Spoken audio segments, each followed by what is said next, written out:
The greatest podcast ever, just literally die mid-record of the Super Mario Bros. 3 podcast. We'd be the most famous podcast ever.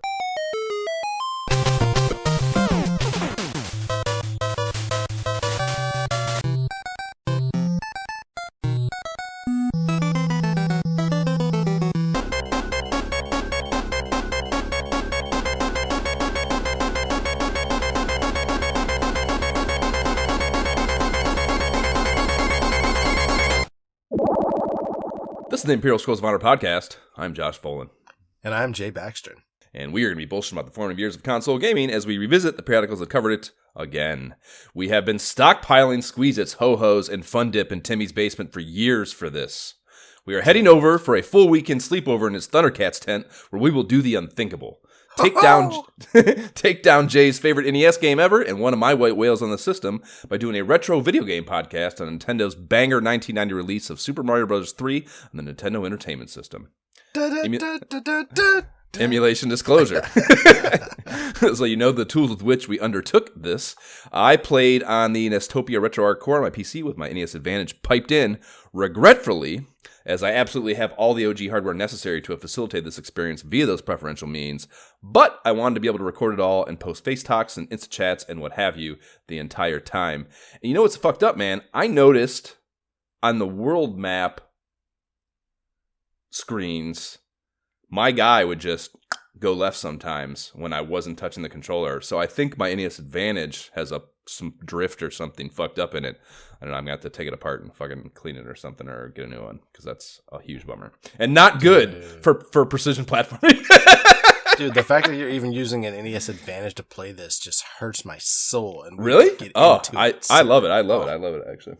Absolutely not. I am actually emulating on my Nintendo Switch with the OG NES controller. USB deals, yeah. Yeah. I mean, yeah, not, you know what I mean? It just connects. It's wireless, right. So it's pretty dope. Being able to sit on the couch and kind of cast it up there. Yep. Yeah, that's, I haven't touched my Switch in a very long time, which I've been thinking about because obviously Zelda just dropped, so I'm thinking that will eventually change. I'm not going to pay Nintendo $70 to do it, but I can wait. I have patience. I will wait, but I will eventually play that game for sure. In the interim, please rate and review the podcast. Be part of the ISOH movement. Give us validation on your podcast platform of choice in the form of a rating or review, and we will read it here on the pod and feel good about ourselves. Jay, what are we jamming on now? What are you jamming on now? Jamming on, despite all the hate, Redfall, and I am having a blast playing it, man. I'm about 15 hours in at this point. I see guns. I see 4 people in a pack. I see multiplayer shooter. Yes, there's definitely that. But funny enough, and that's my biggest gripe, is that I've actually only played this so far solo, and it's a frustrating thing because they don't really have a multiplayer lobby, so unless you explicitly have friends that you want to group up with, this is a solo adventure. So if anybody's listening and the Game Pass member wants to play, hit me up. But yeah, you can group up, and actually that's what I would love to do. Don't you work there? Don't you have isn't there a fucking a forum is the most fucking old man way to think of it, but isn't there a Slack channel or some shit where I'm sure I could actively reach out. I'm just saying just kind of in an open manner, if I didn't work at Microsoft, right, sure. I would love to be able to just queue up and quick match or add some people. Yeah. I mean, it's open world, so it's kind of just more hey, even like an Outrider situation where it's hey, queue up with me. We're going to do this objective or go to this place. But I mean, I guess because it is more open worldy, objective based, it's a little harder, but I feel like there's definitely ways to do it. But outside of that, like I said, I'm playing solo. I'm still having a lot of fun, man. I am killing vampires. I'm getting better weapons and actually paying attention to the attributes on the weapons, which make things more fun. I'm actually creeping around, ready to stake vampires and deciding which weapon I want to use when there's humans, because that's clearly different weapons versus when there's actually vampires. That's the vibe, a futuristic, vampiric. Yeah, but you're actually in a specific island where this is happening. So like stuff happened and that's the reason why you're there, but you're stuck there. You're originally trying to get off, but like, and that's where the story takes off, like, cause you got stuck there, but like, it's specific to this place. And like you actually choose the different players that you can choose from have different attributes and different things that are unique about them. The person I chose actually has some kind of like, they were operated on or they were somehow like part of the things going on, not to spoil the story, in this place. So I actually have some telekinetic abilities. They help me a bit during the game, not like a whole lot. They give you like awesome, like crazy godlike powers. Unfortunately, that would be kind of cool. They just kind of assist you through the game, but it's still fun. It's a lot of fun. That's all I can really say. It's like you're going through the world. There's objectives. You go from place to place. You go back to safe houses. You have to clear out neighborhoods and actually take down like different vampiric encounters. Like if there's a nest, you have to go into the nest and like fight the vampires in there and things like that. So it's like it's a modernly habitated world. Then it's just suburban something or other. Yeah, like you're going from, you could be going to like this clinic or to this like mansion. You're trying to like solve the story and understand, like figure out what actually happened there, like who are these vampires, what's going on, and then ultimately how the hell you can get off of this place. Like I've heard there are other neighborhoods, or not other, because there's kind of like 4 neighborhoods in this place, Redfall, and I've heard people finish it and talk about going to different places. I don't know what they were talking about. Like I said, I'm 15 hours in. We'll see. We'll see. Word.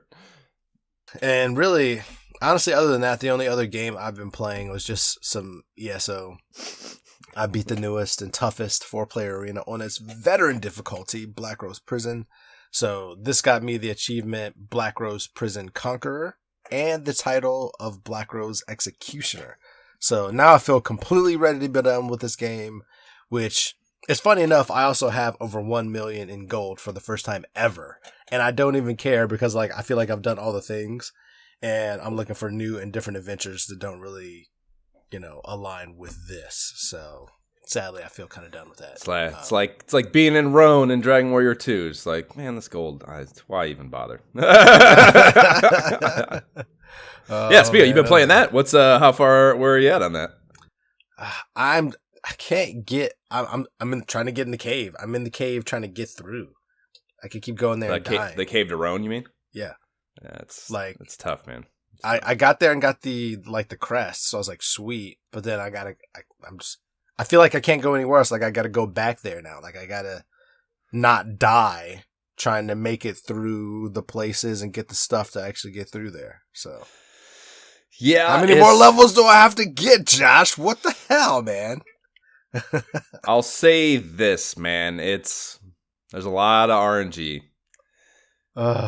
in this. What we're covering for this coming episode. There's a lot of RNG involved, and honestly, it's just a matter of, I think you just keep trying because you just gotta have the numbers fall your way to make it work.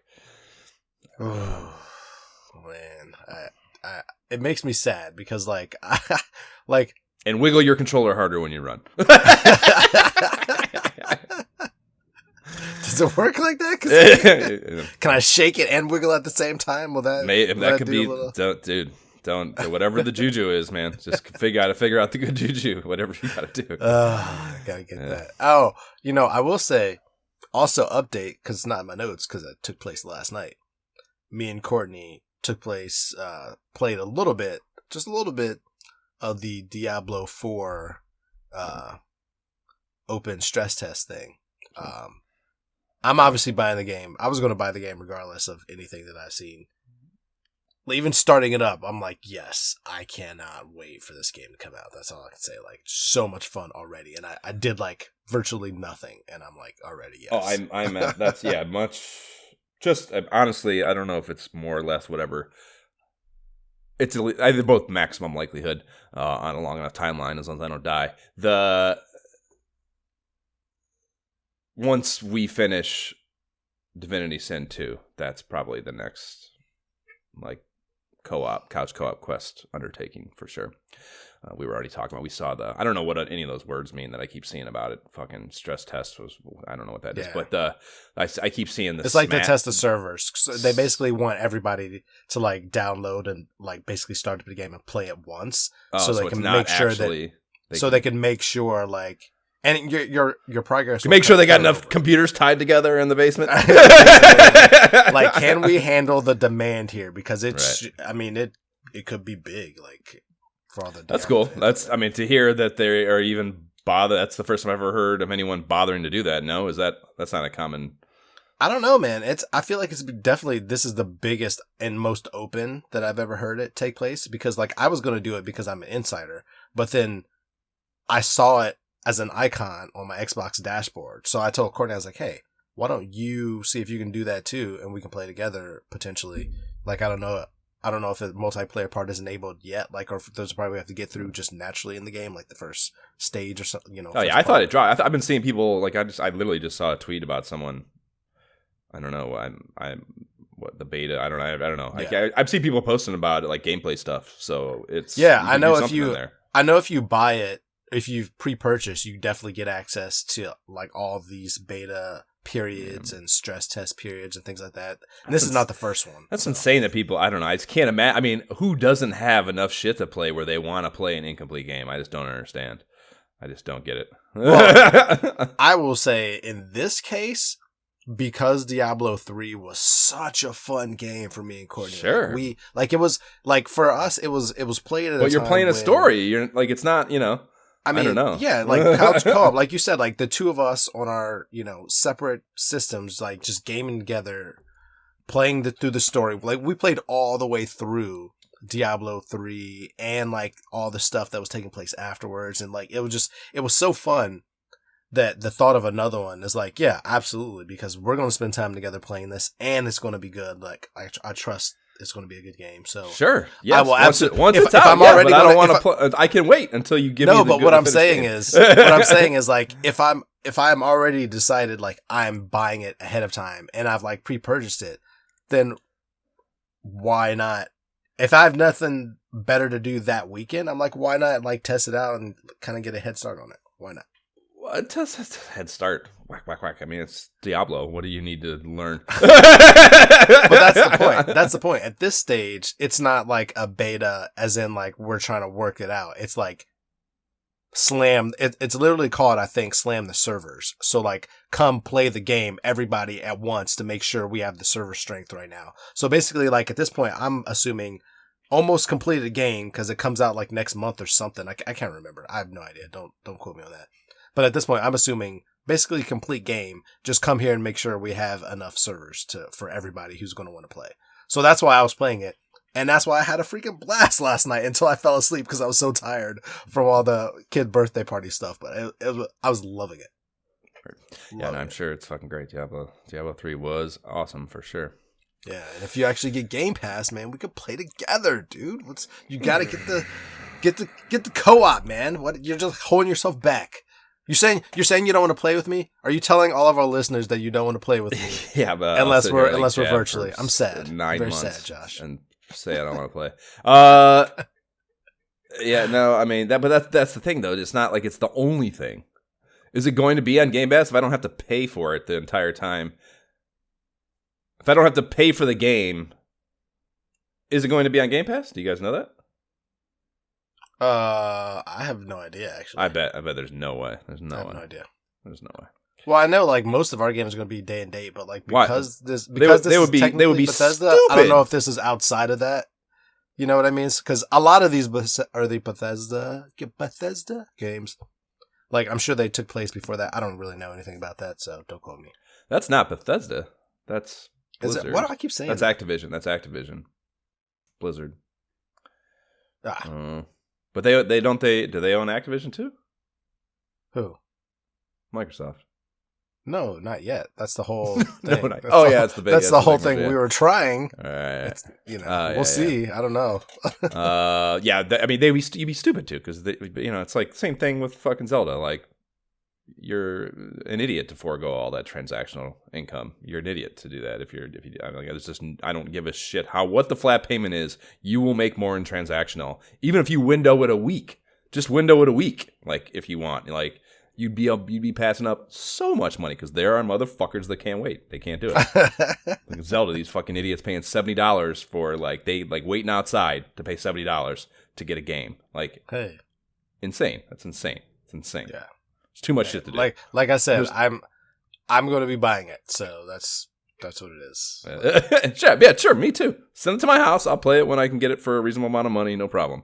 But I'm not waiting in a line to pay you the maximum amount possible. Like, that's crazy. That's crazy behavior. No, who waits in line, dude? Everything's digital. Oh no, what do you mean? That's the whole thing. They're dude, type Zelda fucking waiting outside line, GameStop lines into your fucking talking picture box here, and there are motherfuckers standing there. Yeah, I don't see. That's the funny thing. I like Zelda. I beat like no Zelda games in my life. So even for me, oh, it's great. I hear it's just fucking amazing. Like Al on the Facebook page is like, oh my god, dude, it's fucking best thing ever. You know, and that Breath of the Wild was incredible. And like compared to that, even I guess it's fucking a big jump forward. But like, I didn't finish Breath of the Wild. Like, you should do that first. Yeah, you know what I mean. So I just kind of feel like, yeah. But I don't know. Like I said, Zelda was always secondary to Mario to me. I never actually beat, that I can recall, any Zelda games ever. Like, we got us. I forgot that we got a side quest the first Zelda, dude. I can't believe you haven't beat the first. Dude, Zelda. I don't know, man. That's it's so good, dude. It's so good. Once you get going, once you get this is like Amy with pickles. Once I got her to eat some pickles, she was like, "Oh, that is absolutely pickles are amazing." Pickles are the worst thing any human has ever invented outside of olives. Listen to you. She also hates olives. Let me just tell you. You're insane. Early on, if my wife ate a pickle or an olive, like, I wouldn't even want to kiss from her. I'm like, you got to go brush your teeth or drink some. You got to do something. Out of your mind. You haven't had good pickles then. That's your problem. You haven't had good pickles. There is no such thing, Joshua. You're probably eating some sort of fucking shit out of a can. Like, no, there are Josh, I have been freshly all over pickled, the world, sir. Artisanal, or you can get freshly pickled artisanal pickles that are next level shit. Okay, artisanal. I trust you, and I. Oh, dude, in New York, dude, there was the Pickles and Olives was the name of the store, so not somewhere you were probably stopping. It was on like.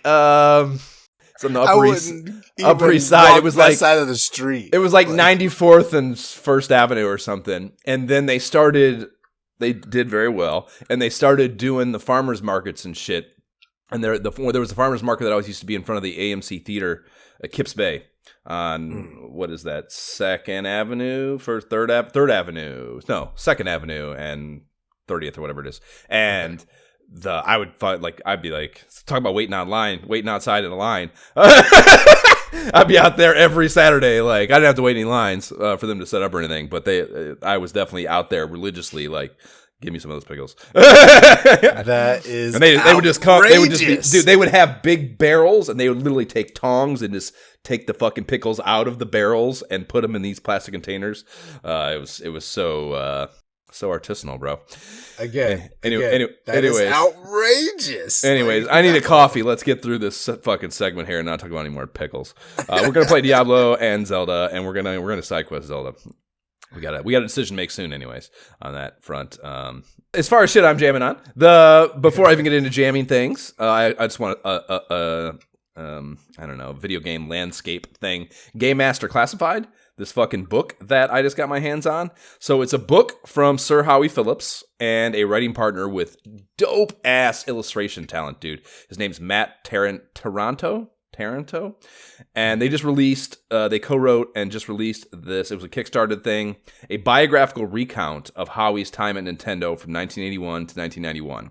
And it is a beautiful hardcover book that is graphically styled to emulate Nintendo Power. So, like, like the cover looks like a Nintendo Power cover. it's got Howie illustrated on it, like the way he would, like one of the covers would be. He's doing some sort of actively. It's kind of a little bit biting off the first issue of Nintendo Power than the Super Mario Brother 2 layout.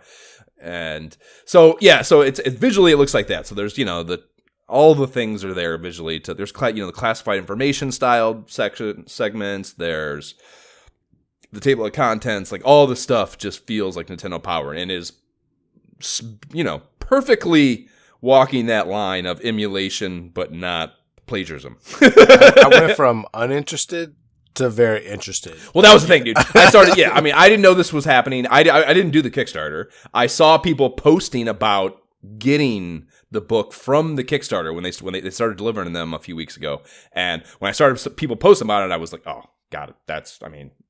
Gotta have that. Yeah, if it's got shit I don't know, that's the thing. Like, is this... Because that's the whole thing. He's never done a biography. So with him being involved, there are things that, weren't out there yet. And that was my concern. So, some of them were podcasters. The guy, another Josh, actually, that does the Still Loading podcast got one. I started bullshit with him about his. There were a few others.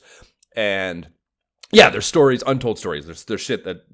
hasn't been talked about yet in it. So, so from a historical perspective and a history, whatever, new content thing, it's great. But visually, it's also just beautiful. And it's a hardcover. It looks fucking great. It's only $45, which for a beautiful, and it's like a few hundred pages. Like it's not a fucking... they did not phone it in. It's very well done. And yeah, it's really, really fucking, really, really good book.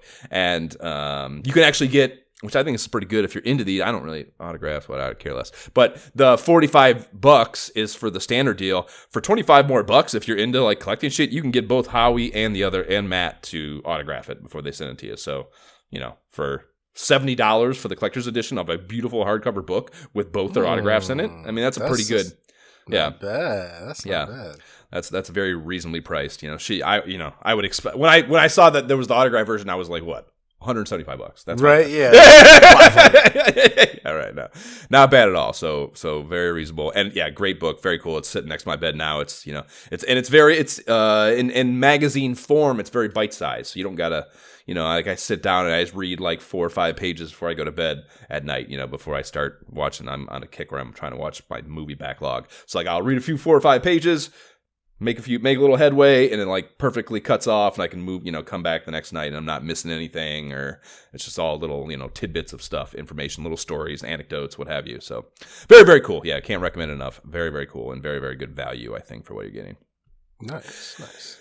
So as far as game shit goes, the Walkabouts Temple at Zazura course, that's how long it's been since we potted, that came out back on the 20th of April, and it is an ancient Egyptian themed deal.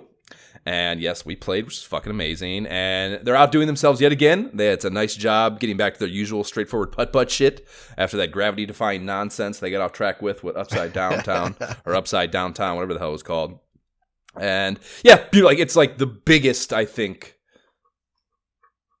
the most sprawling, and it just feels the biggest of all the worlds they've created for these courses, I think, which is it's cool. It's really well done. Looks visually beautiful. Of course, the water is incredible. I was saying we were playing, the water is, I can't think of where there's been water. What other seagull stacks, but you're not really close to it. Well, the 30,000 Leagues Under the Sea. Yeah, but you're under the water. It's the surface shimmer of the water here is I don't know. They took it another step. Looks fucking way more realistic. Like I said, they often don't even try to make it feel that way.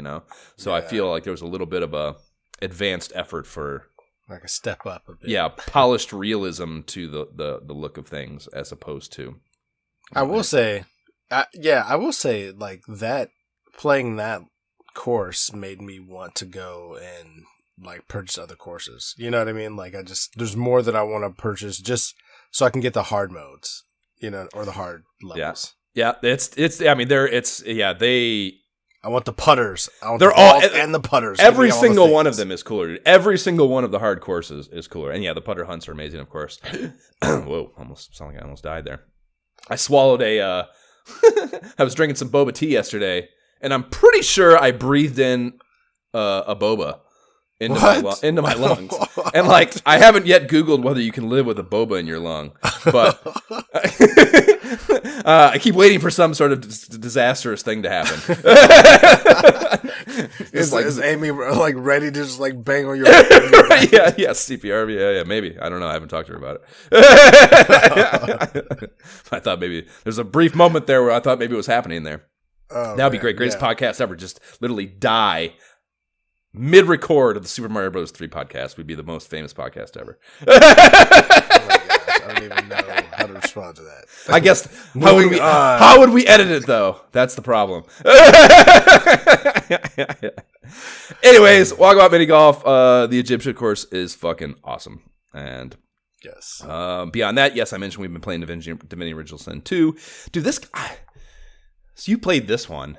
It's the same problems with the first one, man. It's like a fucking great game story-wise, but the UI is dog shit, man. They're the Baldur's Gate 3 people, and that's another one that also I'd rather play Diablo first, if only to get away from this fucking UI. Now that I know that this is the company doing it, but it's fucking broken, man. It's a broken game. I love it, and I'm gonna stick it out because the fucking gameplay is great. I love the character development and all the skills and shit. It's fucking awesome still. And there's improvements to that stuff too from the first one.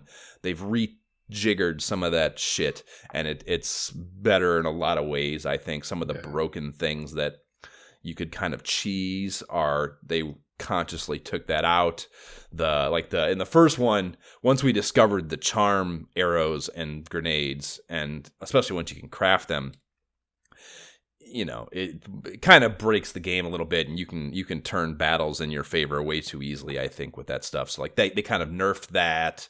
You can't do as much conjuration stuff. That was another thing in the first one, conjuring necromancy corpses and fucking whatever, the different things that could fucking like basically add another person to your party that was elite level too, no less. And you can't do that's much harder to do in this. It's got like an additional resource that source magic has this like liquid. You have that shit. I don't know if you got that far or not, but you have to like find these vats of the source liquid to fuel like some of your more elite spells, and that you can't like stock it up. You can only have the one, you know. So when you use it once, you have to take your ass back to one of those vats somewhere and refuel to be able to do it again. So you know that's not very practical. Well, you could do it, I guess, but it would be a lot of legwork, and it's not really worth it. So what it turns into is just you hoarding that resource more and doing less of those game breaking things, you know. So that stuff's all positive, but the UI shit is broken, dude. There's so many things about it that are broken. It's so fucking annoying. And like you can't see. Oh, whack. Yeah, you can't see. Like again, from the first one to the second one, they like made the battles like more shiny. So like, I gotta like, you know, when shit's all constricted and like a bunch of people are on top of each other, you can't even see shit. Like you gotta like zoom in, and I'm like, I can't figure out what I'm looking at to fucking highlight things and like differentiate one sprite from the other, and then you can do dumb shit. And like if you really take your time, you can eventually figure it out, but like you don't want to fucking have to spend 30 seconds figuring out what thing you want to target every time you target something. So huge pain in the ass. And then another dumb thing it does, you can do multiple attacks on many, you know, you have action points, so often you can do more than one thing on a turn. And after you do one thing, the cursor doesn't always just stay where you just did where you executed the action. So if you're trying to just quickly do two things, and it's not every time either, so you don't think to do this, you can like lull you into a sense of security where you do this to yourself. But like the cursor will move after the action, just like a little bit over to here. So you'll go to do that second action again and do it on something else, you know, or do something that you don't want to do. And or just often what it turns into is just walking somewhere, you know, that you don't want to walk to. And it's like, that's terrible. That is horrible game design. There's just a bunch of little dumb UI things like that I can't believe are in a modern game. I guess I don't know how modern. Are you sure your controller's not just drifting? I'm positive. Yeah, my controller's fine. This is the only game where this happens. I've done a lot of questing on my even on my caveman Xbox. I've done a lot of questing already, so I know it's the game. Yeah, so it's a lot of shit that's very frustrating. I sit there and like, what the fuck this game? Like I get so pissed off. But the story is so good and the D&D stuff is so good that I stick with it. But a lot of frustrating things.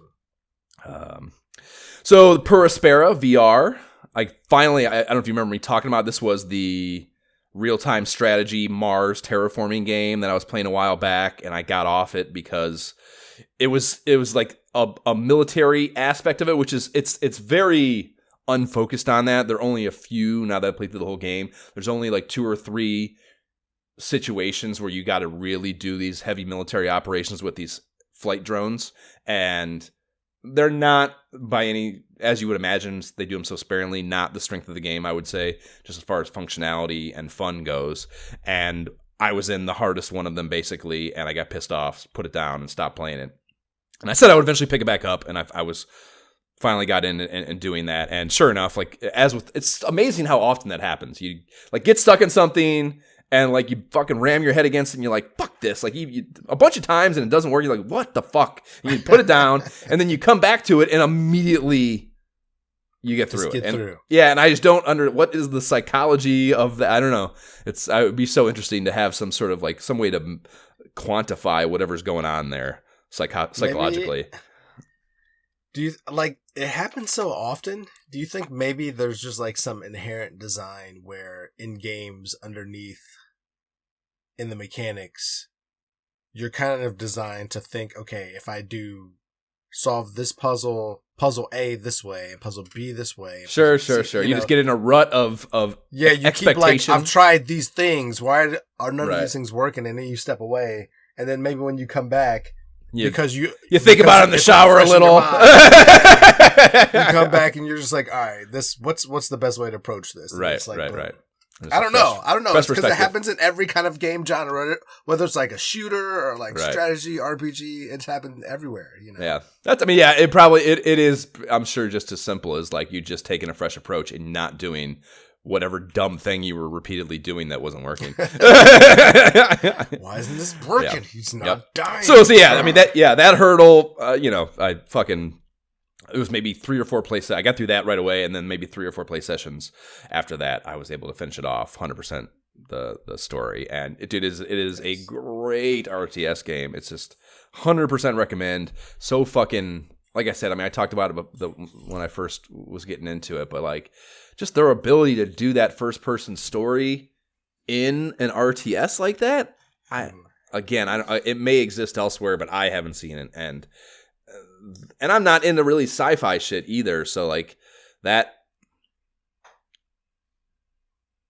was surprising to me, I guess, how much I enjoyed it. You know, it was just a really smart story that they packed it. Yes, Miyagi, it was very, very good, I know.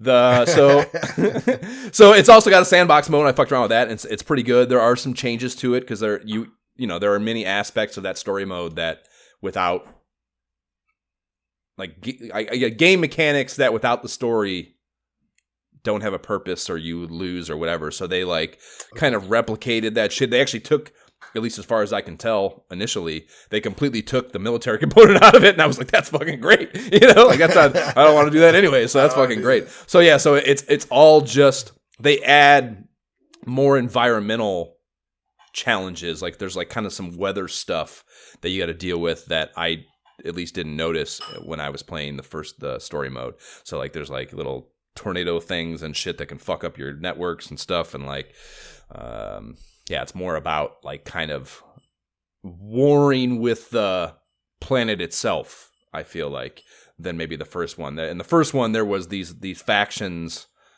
of things that you're not even sure why they're there or if they're sentient or what, you know,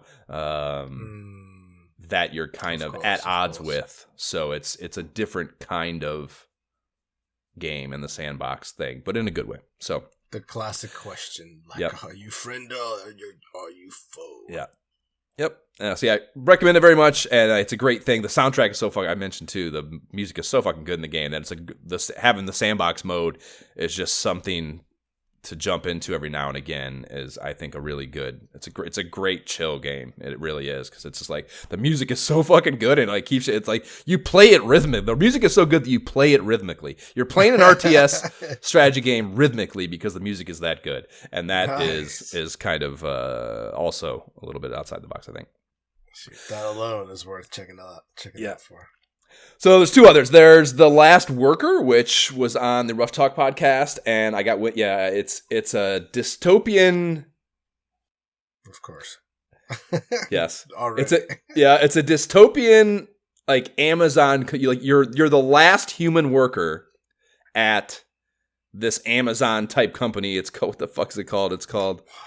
It's called it's like so glaringly, it's like the jungle something or jungle something, some shit about jungle. So it's like just so clearly Amazon. And even and like the avatar of the dude who comes and talks on the screens and shit to like give little pep talks and shit is like just glaringly Jeff Bezos with like some cyborg shit going on. And like it's just so blatantly a critique on Amazon. But the core gameplay loop is you work in a fulfillment warehouse, and you ride around this little cart, and you gotta go get a box from you like get a little beacon thing, and you gotta go through this fucking crazy warehouse, get a box, and then take it to the fulfillment thing. And sometimes the boxes are damaged, and you gotta recycle those instead of fulfilling them.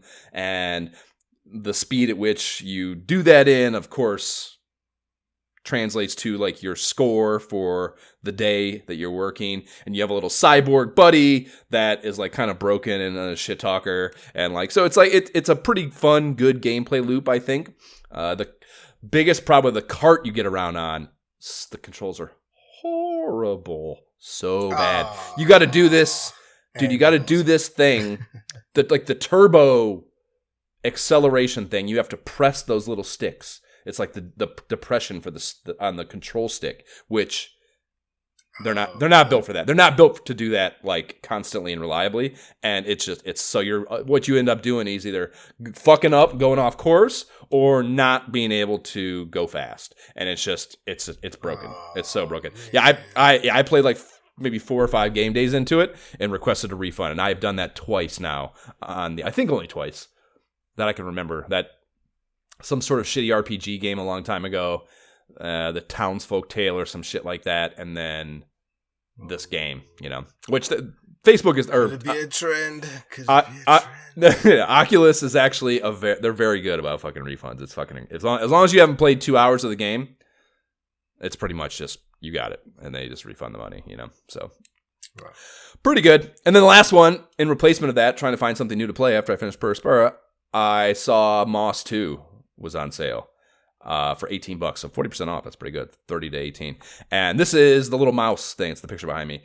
I played the demo of the first one. I said, when I see these games on sale, I'm going to buy them. It was that good. And sure enough, fucking the second I saw this, I was like, download. And I'm like maybe a third into it. Fucking, it's immaculate, dude. It is I just can't believe how beautiful it is on the Quest. It seems like the Quest shouldn't be capable of this visually stunning of a thing, The play mechanics are basically Carly and the Reaper Man. Okay. But like where you have a little character in the world. Yeah. And then this kind of omnipotent godlike figure looking down above it that's able to manipulate the environment. But the thing is, it's only one player, so you're doing both those things. And okay. Yeah, so it's I wouldn't say it gets as intense as Carly and the Reaper Man, thankfully, because I don't think you could do both those jobs as intensely as Carly and the Reaper Man expects of you. You know what I mean? Yeah. So it's a good thing, I think, at least so far. Like I said, I'm only a third into it. I'm sure it gets harder. But there are moments of challenge where you're juggling those two mechanics, and it's like, fuck! You're like, again, it's kind of, I think I talked about it for the last Clockwinder, where like, it's a different kind of challenge in that it's not in-game challenge. It's you in the real world, like you multitasking your interaction with the software and your interaction with the hardware. You know what I mean? So like you're like, you got to do 2 different separate concept ideas. You got to do this thing, swing this thing, and like which controller do I got to use to optimally control the character while I do that thing with the god. That you know what I mean? Actually sound fun. It's great, dude. It's great. It's absolutely great because it's just a different.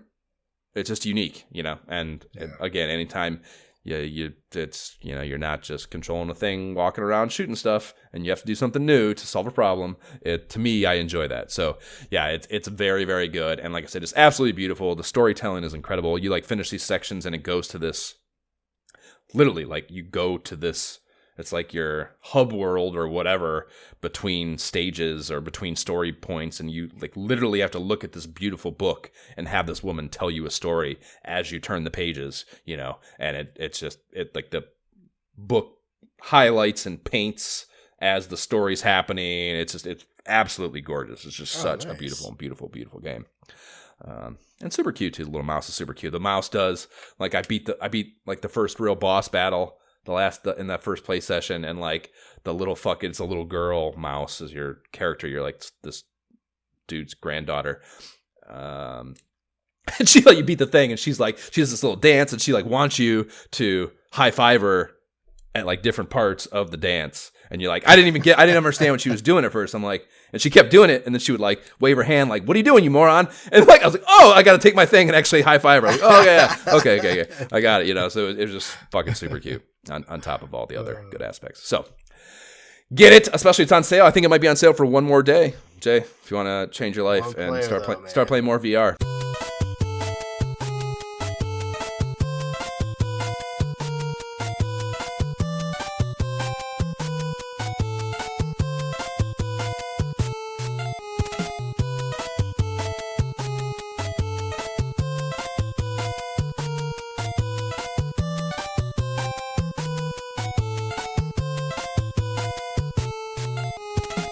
The World 3 theme, bringing us into this amazing, one-of-a-kind episode of one of the greatest games of all time.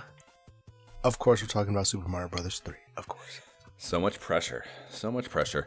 What is this game about? This game is about, the synopsis at least suggests that the game is about, the Mushroom Kingdom has been a peaceful place thanks to the brave deeds of Mario and Luigi.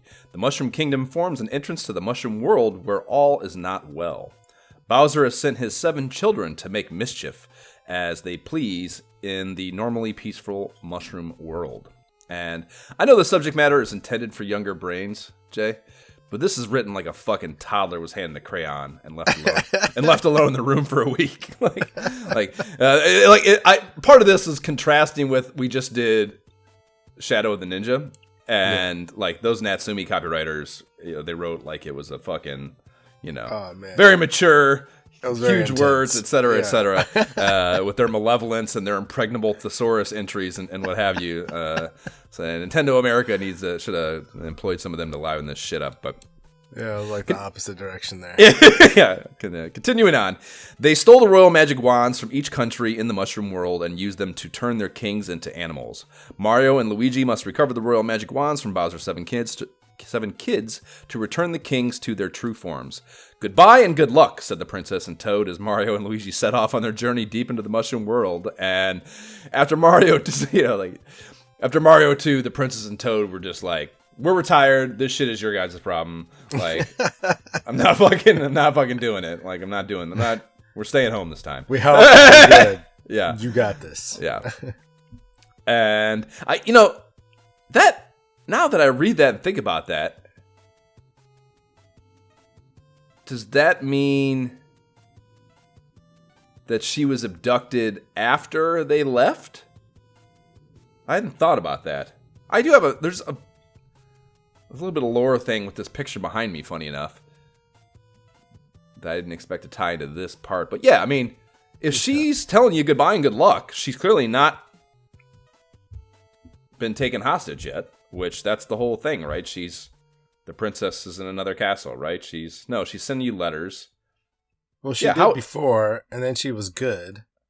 Because she was good in 2. Like, she wasn't captured at all in 2 because she was fighting. Right. So now... No, yeah, I'm talking about just this story world. But because in this look behind me, she's tied up to the fucking airship in the smokestack of the airship. And that's one of my whole things. Like, how she sends you these letters was she's tied to that smokestack. So what...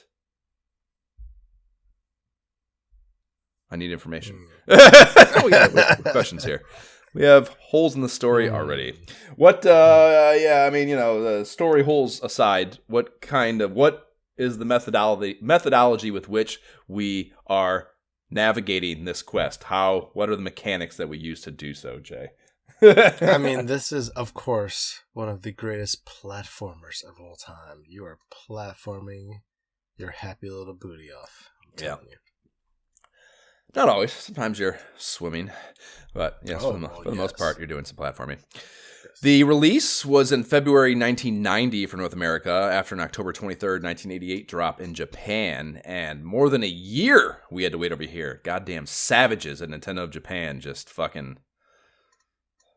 I don't know. It's weird that this one wasn't... I know we were still so early that it's just how it worked back then. But like, I don't know. I feel like this... They knew this was big. They did the whole campaign thing, the wizard, all that shit. So like, they knew how big this was. And it's weird to me that they didn't want them to be closer. That they didn't... If not simultaneous, that it wouldn't, I don't know, they didn't view it.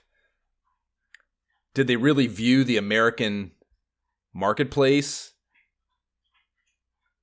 as not as important? Like, what was the causation for that choice? Things regularly came out in Japan first, though. I know. Everything back then, but that's what I'm saying is, like, that is working its way towards changing. Right. We are. I think in the interim, late Nintendo, early 16-bit. I think that I guess you're right. That still would happen in the 16-bit era. So I guess it's just like I think it's still language and distribution channels. Like it takes time to like localize things. So like if the Japanese team is like building it, they're like here's the product. Right, that's true. You're like, all right, now we got to localize it for like these, and you've got to make sure it's right, and like you might have to tailor specific adjustments that they know to the North American market, or they think that they have to do. So then it's like, all right, Japanese version now, right. And then No, I guess it still makes sense, but it's just great. Yeah, it's intense that they made us wait this long, knowing it was right. But it also makes sense of why there is the wizard that we have and things like that. It makes much more sense now. Also why those things were kind of teased out and why we had glimpses into the game before it ever came out like this. So yeah, I mean that's probably it was probably helpful that we were already aware of it and desiring it. So I guess that's a counterpoint too that obviously desire builds demand. I wasn't. Like I said, I saw that thing in my issue of Nintendo Power, but it meant nothing to me. I was not able to visualize like, oh, it's in Japan, it's coming to America. Like I don't. Again, there was nothing. I mean, there was literally nothing that I like. And until it was there on the store shelf, or I saw a commercial and knew it was like, I had no ability to anticipate commerce capabilities down the road. Like that was not something that I was aware of as a child. Yeah. Getting off track here already. Happenings in the first half of February 1990 that I found interesting. Your boy Buster Douglas gave Mike Tyson and TKO from Tokyo on the 11th of February. And then on the 13th, U.S., Britain, and France gave Germany the okay to reunify as one nation. And this is a pretty wild idea. Waiting 45 years, 43 if you want to say from the official Paris Treaty signed in 1947, but 45 years from the end of World War II. Before the parents finally got up to little Todd's bedroom and said, okay, are you done fucking around? Are you ready to go outside and play with the neighborhood kids like a good little boy again? Like it's amazing that for 45 years they could just tell a whole country like, no, you're going to sit in timeout. You're not going to be able to hang out with your friends for quite some time. You are still on punishment. You are still grounded. That's wild. You could never do that in modern. I don't give a shit what. There's just no way, that for 45 years. You could fucking just tell a country, you got to you got to put a dunce cap on and go sit in the corner. Motherfuckers on Twitter will be livid. How Am I Supposed to Live Without You by Michael Bolton was atop the Billboard 100, and Back to the Future Part 2 was number 1 at the box office that first week of February. So Back to the Future. Are you kidding me? Give me the neon sunglasses and some like supersized futuristic Nike shoes. I'm ready to go. Didn't you try to tell me that there was some Super Mario Brothers 3 shit in that? In Back to the Future 2? Yeah. I don't know. don't think so. Not that jumps off. Not He plays off something the at the head. arcade. I could have swore there was something. I don't remember. what he I plays didn't at think of the that, but yeah, there's definitely some Nintendo something or other. Maybe it's in the first one. I don't know. Yeah, I'm not sure, but there's definitely some sort of Back to the Future Nintendo something going on somewhere, and it would be very interesting to me if they timed the release of the movie with the release of the game to help with that in any way, shape, or form. Anyways, the cover art is the biggest, most exciting Mario Brothers adventure yet. That's written down below a huge illustrated Mario mid-flight in a raccoon suit, and there's this solid yellow gradient background, Super Mario Bros. 3 written real big and blue up top, and it is simple but effective. Nintendo knew how to market, and this was a great example of that. The back of the box has the staple 3 screenshots and a nice rundown of original copywriting. The 3 screenshots are the World 1 overworld map, a grassland level, and a water level where Mario is frog suited up. And below the title up top is some pitch text in a bit of a weird syntax. It reads, new, different worlds, new, exciting levels, new challenges galore. So there's a comma after the new in the first 2 sentences, but no comma after the new in the third exclamatory sentence. And I can't parse an intent for that writing choice. And I know that is that's well, whatever, I know. But that's how my brain works, and I don't understand why you would do that. New, comma, different worlds, new, comma, exciting levels, new challenges. You could do it again. New challenges galore. I don't see why you would do that. But whatever. The copy does a good job of highlighting the gameplay shit they are introducing with this installment. The suits having an inventory you can implement when you want, bonus games having control over the flow of the game, and they wrap it up with what's always the best feature of any OG game, or team up with a buddy to prolong the adventure. And Coach Couch co-op, we will. The manual, which will be in the show notes, as it always is a 49-page full-color with covers deal. Nintendo don't play when it comes to the Cornerstein franchise pack-in literature.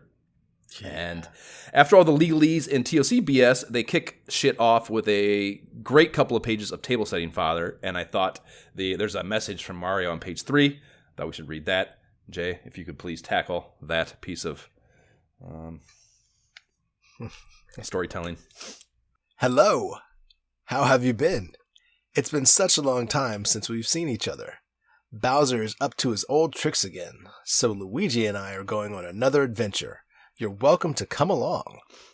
This time, it's Super Mario Bros. 3, the latest in the Super Mario Bros. Series. You'll experience lots of excitement as your journey unfolds. For beginners and seasoned veterans of our previous games, this one is going to be a lot of fun. Let's look at Super Mario Bros. 3 in a bit more detail. And below that is the most fleshed out illustration of Bowser any US-based kid has ever seen. He's depicted mid-tirade in it, and his speech bubble reads, "Ha ha ha! These are my 7 children that are going to help me take over the mushroom world." And it might have been when I don't know, it happened recently. I dug up that How to Win at Super Mario Brothers or whatever it is book that they were peddling in the early Nintendo Powers, and they're probably still peddling it, but the Nintendo Fun Club News is as well, and it's just like it's a 100-page book. I'd never looked at this. I can't believe I never had dug it out before, but it's a 100-page book about the first Super Mario Brothers, and like finding 100 pages of content about the first Super Mario Brothers is really impressive, and it's actually very well done, and there's informative shit in there, but there's a bunch of illustrations and shit, and even in that, which is by the first Super Mario instruction manual, I don't even know if it has illustrations. It's actually been a while since I looked at that. That's something else I should have looked at in preparation for this, probably. But anyways, there's pictures of Bowser in it, and they are so rudimentary, and it's just not impressive at all looking. So, they went a whole nother step for sure of developing these characters. I think that's the case for Mario, Luigi, definitely Bowser. Obviously, the kids are new. They're just they really paid a lot of attention to making these characters more anthropomorphized and more relatable and more, giving you more emotional drive for this story. And that was worth noting to me. Oh, of course, man. Like, are you kidding me? I knew the names of all of these kids. Like, really? Contrary to what I fucked them up doing the notes for this, so that's impressive. See, like, normally, like I don't ever have the instruction manuals to games. Like I'm writing them and all that, like we talked about before. But with this one, like I had this instruction manual. Like I remember this. Like this was like seared into my brain. Like we just love being mean. Like I love this. So this is my jam. Well, those kids are on the next page here, and it's titled, These Are Bowser's Kids. And for some reason, that title makes me chuckle. I don't know why, but it does. And all 7 are pictured in great expressive illustration. We have, actually, you should, so what are the 7 names then, without me having to read them off, Jay? They are Morton Koopa Jr., Wendy O. Koopa, Iggy Koopa, Ludwig von Koopa, you got Lemmy Koopa, Roy Koopa with the fab sunglasses, I must say. And then, of course, Larry Koopa. And in the middle, it says, we just love being mean. And again, that's just seared into my brain. The minute I turned to this page, I was like, I remember this visual. yeah, this is a great, I love this page. I posted this one. This is probably my favorite page in the book, I would say, in the instruction manual. I feel like this is one of those pages that my kids like, because my kids know all the names of all the Koopas. Like, this is one of those pages that they would look at and just like memorize. Like, yep, this is the names of each one. You know? Gonna need to know this very important information. Yeah, these little fucks are peppered throughout the rest of the manual, talking various amounts of shit and speech bubbles too. That's a really nice touch. They also, we'll hear more smack talk from in the strategy guide too. So they were really pushing the like, I don't know, shit talky nature of these kids, you know. So that's pretty fun. Pages 6 through 14 are on controls, and that is right, Lord Disciples. There are 9 goddamn pages on controls, which is easily the longest manual section on controls of any game we played for this podcast to date, which is extra nuts to me because I have always thought of controlling Mario as one of the most intuitive, just simple control sets in video gaming. So it's how can there be 9 pages of shit? But conversely, this is all shit you need to know. And they do a fantastic job of depicting how each button combo translates to your sprite in-game. And you know, this also has the suits too. So some of this is like specific suit functionality, and you know that draws it out a little more than it would be from just the actual moves. But still, just an amazing amount of complexity to draw out of a Nintendo controller, a 2-button Nintendo controller, really. And it doesn't even use the fucking select and start. It doesn't cheat and use the select and start buttons for dumb shit. Like, that's crazy that they're able to do all these things. This is why, like, to me, of course, I love this manual. Like, and it's just this is the one time that I'm like, yes, I need all the manual instructions you can give me to understand how to make Mario work. But it makes sense because, like, holding B, in addition to making you fly, like you're picking up things, you're grabbing things, you're wagging your tail, you're like, because you use that to accelerate, that to me is like the most important mechanic you have. Like I would naturally have my thumb on B always, unless there's like an enemy there, you know, when jumping, like it just, to me, it's just such a necessary thing to do throughout the game. That's Mario commonality. Yeah, we talked about that in Mario 2. How it's weird how that is just like a baked in thing to Nintendo players at the time. Is that in Mario, unless you're doing some really intricate shit, you're always holding that B button to keep max speed going. Yeah. But that's why to me, I think the idea of using the freaking NES Advantage is insane. Like, how do you control stick the same? Like, that just seems like so much. That seems like an extra challenge. Like, you're just trying to make.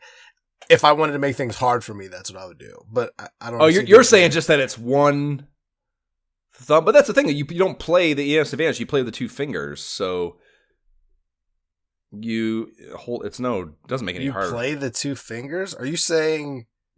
Yeah, like this. It's an arcade. Yeah, you play. It's like an arcade. I know, but that just exactly. So if you want to hold one. But that's exactly what I mean. Like that to me is just. You can also not the way to play Mario. I want to stop what I'm doing right now and grab my NES Advantage. Oh my gosh, dude! And because like I want to make sure that I'm. Yeah, I need to. Yeah, like I can hold it. I can hold. Can you see it? I'm not saying it can't be done. I'm just saying so that's how I hold it. If I want to hold B, that's how I. It's fascinating that you can do it. Jay. But from somebody who's beat this Jay. game 1,000 times, Jay. that seems so much more inefficient than just Jay. being able to do this at any time. Jay. Look at that. Look how much quicker that Jay. is. Like, Jay. what are we doing?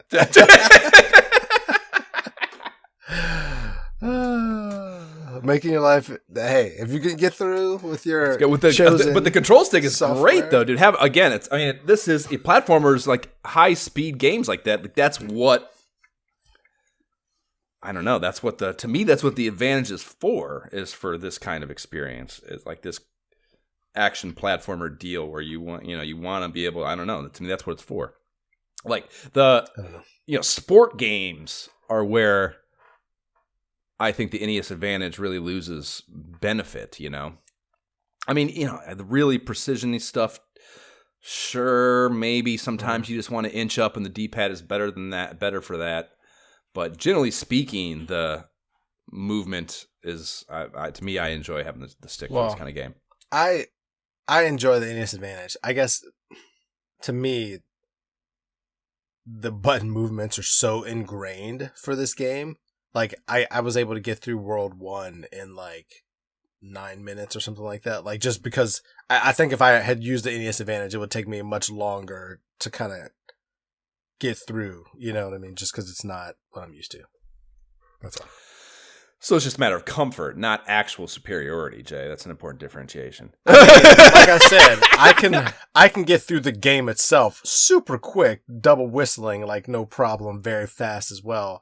Also, but I just think that mechanic of being able to accelerate easily, like if you can do it with the NES advantage, just as easily, like the Wizard, of course, then more power to you. Okay, word. I'm glad you're granting me that freedom.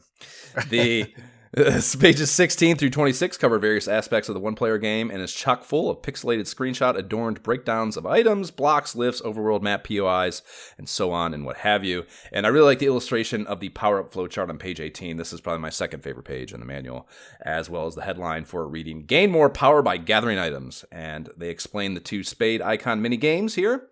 You find on the map the common slot machine one where you can win a mushroom fire, fire flower, leaf star, and the more amazing memory matching game where you can really load up on the same shit plus some one-ups and coins and what have you. So I think these are the things to me, I guess, that there was something about these games that I don't know, it took this game to another level to me. My interest level as a kid, something about these things, the memory one in particular, something about this aspect of the game is what,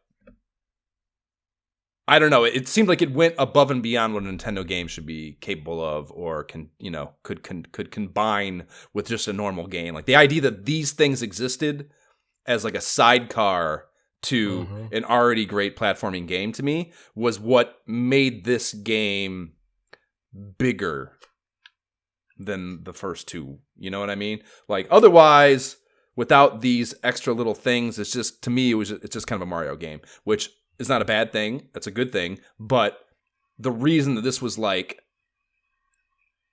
I can't believe this is on. I can't, it's it seems like it shouldn't be on the system. You know what I mean? It's it seems like it should be on something bigger, newer, better. Yeah. Because that's what, something about these were really, really big to me. And I don't really have an explanation for that.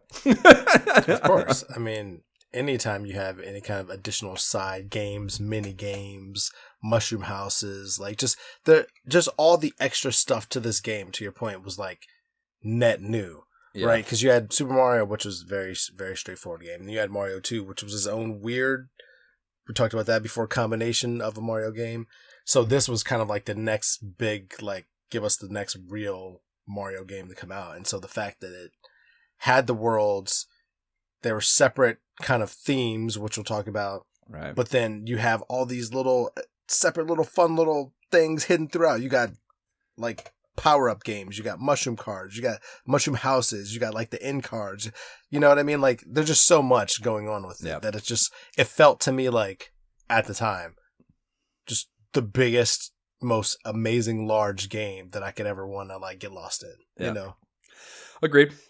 So yeah, the funny thing about these two, for me, I mean, I had no idea how they appear. I love them. And I had this goddamn, it says that this is the manual. We're not to the strategy guide yet. I had both. I didn't have both, sorry. I didn't have the game, but I know I saw the manual. But I had the strategy guide, and I'm sure it says it somewhere in there as well. Like, I had no idea how these things appeared. It's very straightforward. Every time you get another 80,000 points, you get an end card game. So it's super simple. That's why that's what it is? Yeah, super simple thing. I never knew. Yeah. Like, how did I never know that? I feel like that somehow just like went over our heads. It was because every time we came up, it was like, oh yes, there it is again. Like, that's what memorize the last time. You know? This is the thing that I was like, I'll save it for the pod when we were bullshitting in the beginning before we started recording. Like, the way you've talked about this kind of like, oh, I know this game the back of my hand, front to back, worries me a bit, because even the games, you know, the Metal Gears, the Mike Tyson's Punch-Out, these games that I also feel this strongly about my knowledge of them wrote. It's a different thing when you do it for the podcast and you go through and you really, you know, simple shit. Like, you notice things like, again, kids just kind of, you blow past that. And like, now that you've blown past it and you think you've internalized it, but didn't really, you just never look again. And you miss things that way. And I'm worried there's going to be a lot of stuff that you supposedly, I know everything about this game that we're going to get into here because of the way I fucking pick everything apart and I'm not letting anything fly by, that there's going to be a lot of that shit. And I think that's funny that, I don't know, this is your greatest game ever, but I feel like there's going to be a bunch of shit that you're like, I actually didn't know that. I don't know. I don't think there is, because even like the end card, or like when we talk about it, we knew there was a system. Because you would always know, like, even if you screwed up and only got, like, one of them, you knew, like, all right, the flower was there, upper left and bottom right from the middle. So you didn't have the strategy guide. I did not have the strategy guide. Oh, God, the strategy guide. I can't believe you didn't know what I saw. That blows my mind. That strategy guide has a layout of all the possible card games.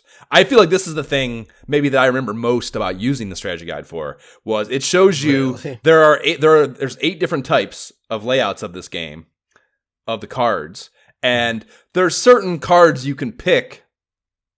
It makes it more fun to me, I guess, to know, because there's certain cards you can pick that indicate which of these 8 layouts it is, that they're only in 1 or 2, of the layouts this way. So like the star will only be on the far right middle card in 2 of the layouts. So you pick that card first, and if it's a star, you know it's one of these 2, and then you go pick the other one where it is, and then based on that second card choice, you know the entire layout, and then you can just get everything. It's so much fun. But I think either I played so much that I intuitively knew that, or I have seen it before because Sure, there's only 8 of them, so... Yeah, I kind of already knew, like, if I get the flower here, it's 3 down and 1 over to get the other flower. But I'm sure you designed systems. If not, then you know what I mean? I definitely had a system where it's like, okay, that's not there. Yeah. Then yeah. I just think it's funny. That's like, it's the thing. I don't remember using that guide for anything else, but I remember using it for that specifically a lot. I mean, I know I definitely didn't have like my own, Nintendo Power subscription at the time. So it was either I went to the library and like sat and read and like wrote stuff down or whatever, which I definitely did. I was going to say I definitely did that. That kid would definitely do that for all 8 of them too. Just literally make the whole thing.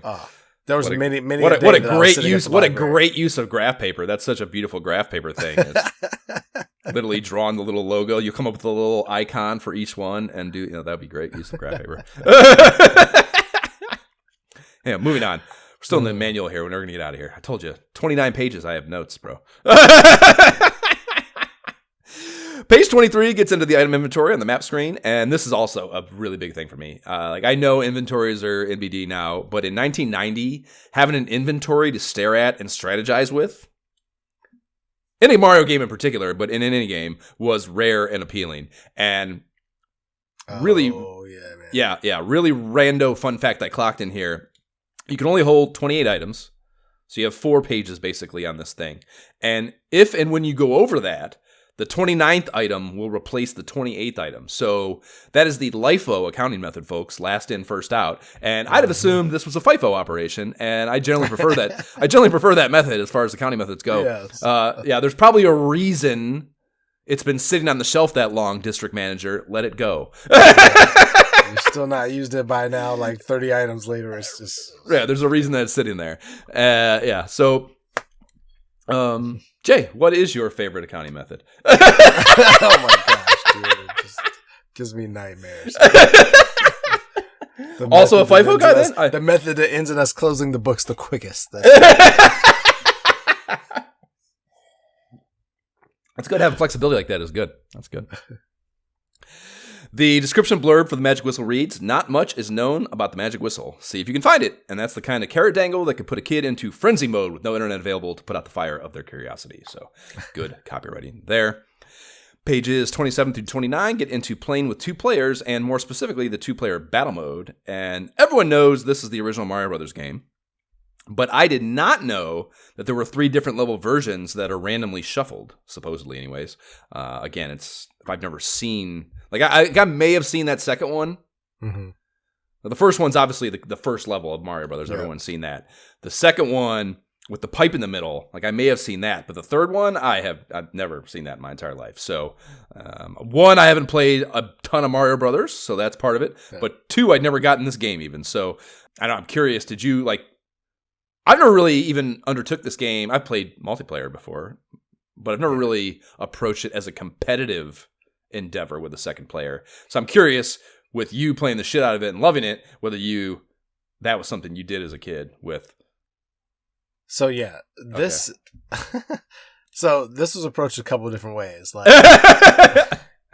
the great thing about this game is that it's 2-player Mario Brothers. You're having fun. Unlike freaking, if I remember correctly, I don't recall Mario 2 being 2-player. No. So I was very glad that we went back to 2-player here. But it's alternating levels. So if you're Mario, you're first player, I'm Luigi, I'm second player. If you play World 1-1 and beat it, I play World 1-2, and so on and so forth. Which sucks. 1-2 sucks, and then 1-3 gets the whistle. Fuck. Exactly. If you see how this progress goes. Like, if you go and there's, like, a really cool level, like, in one of the underwater worlds, you're like, oh, I want to get the frog suit. Like, there have been times when my cousins and my brother, like, you know, somebody will just, like, click on you when you try to go buy them and force one of these Mario battle games.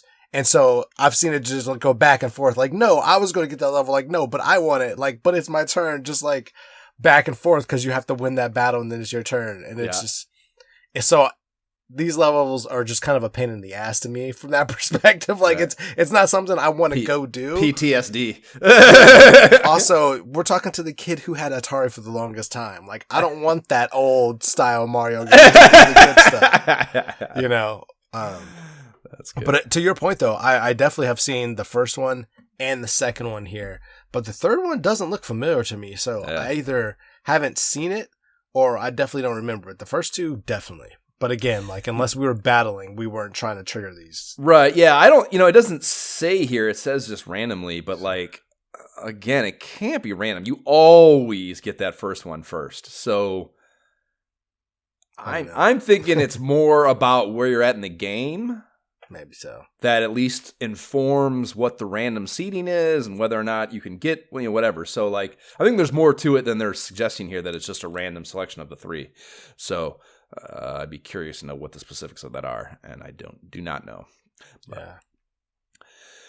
So, and also there, you didn't mention it, but you get the turn. You can take cards from them to complete your 3 card thing. They're set, yeah. So that's an interesting thing, and you can even, like, furthering of that.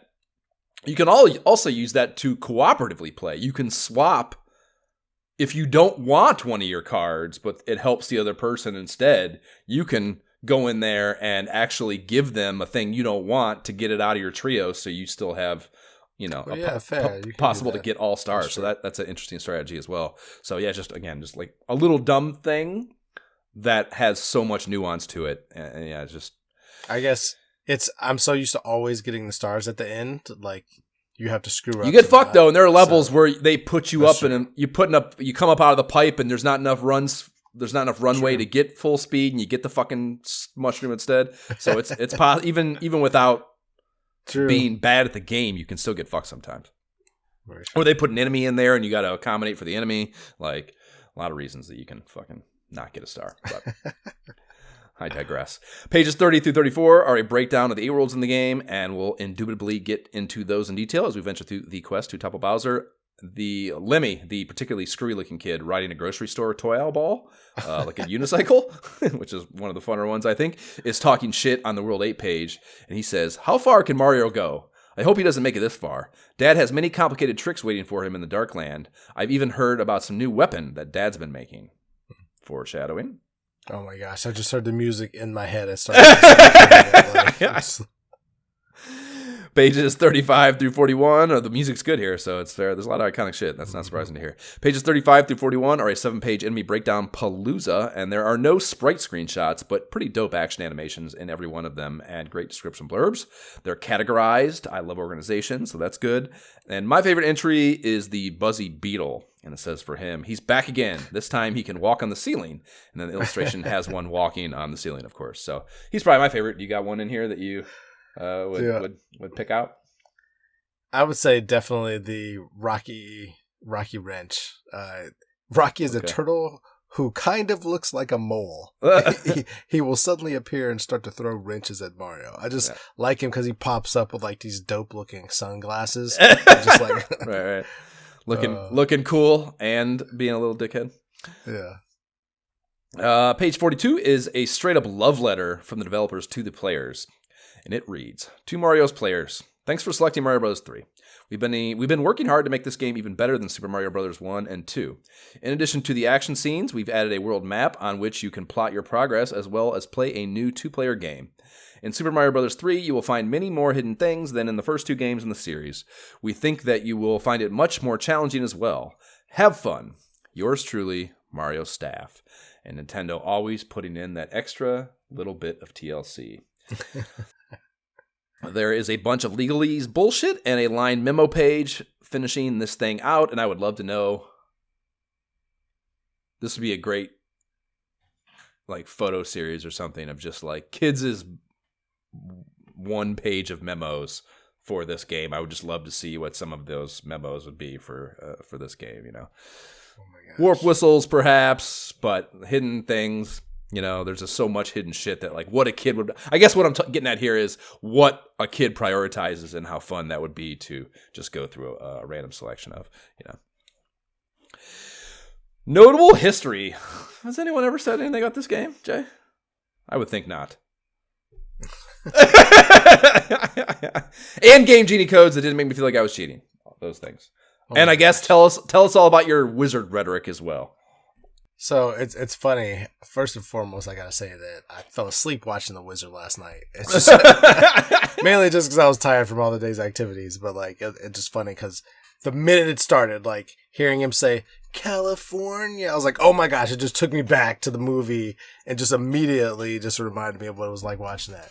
But also at the same time, I realized part of me wanted to stop watching it at one point because I know 10-year-old me was looking at it through magical eyes, and 40-year-old me is looking at it through skeptical marketing, storytelling eyes, and all that. So I was like, I'm going to keep watching it, but I tried to push through. I told you it's not as fucking incredible as you said it was.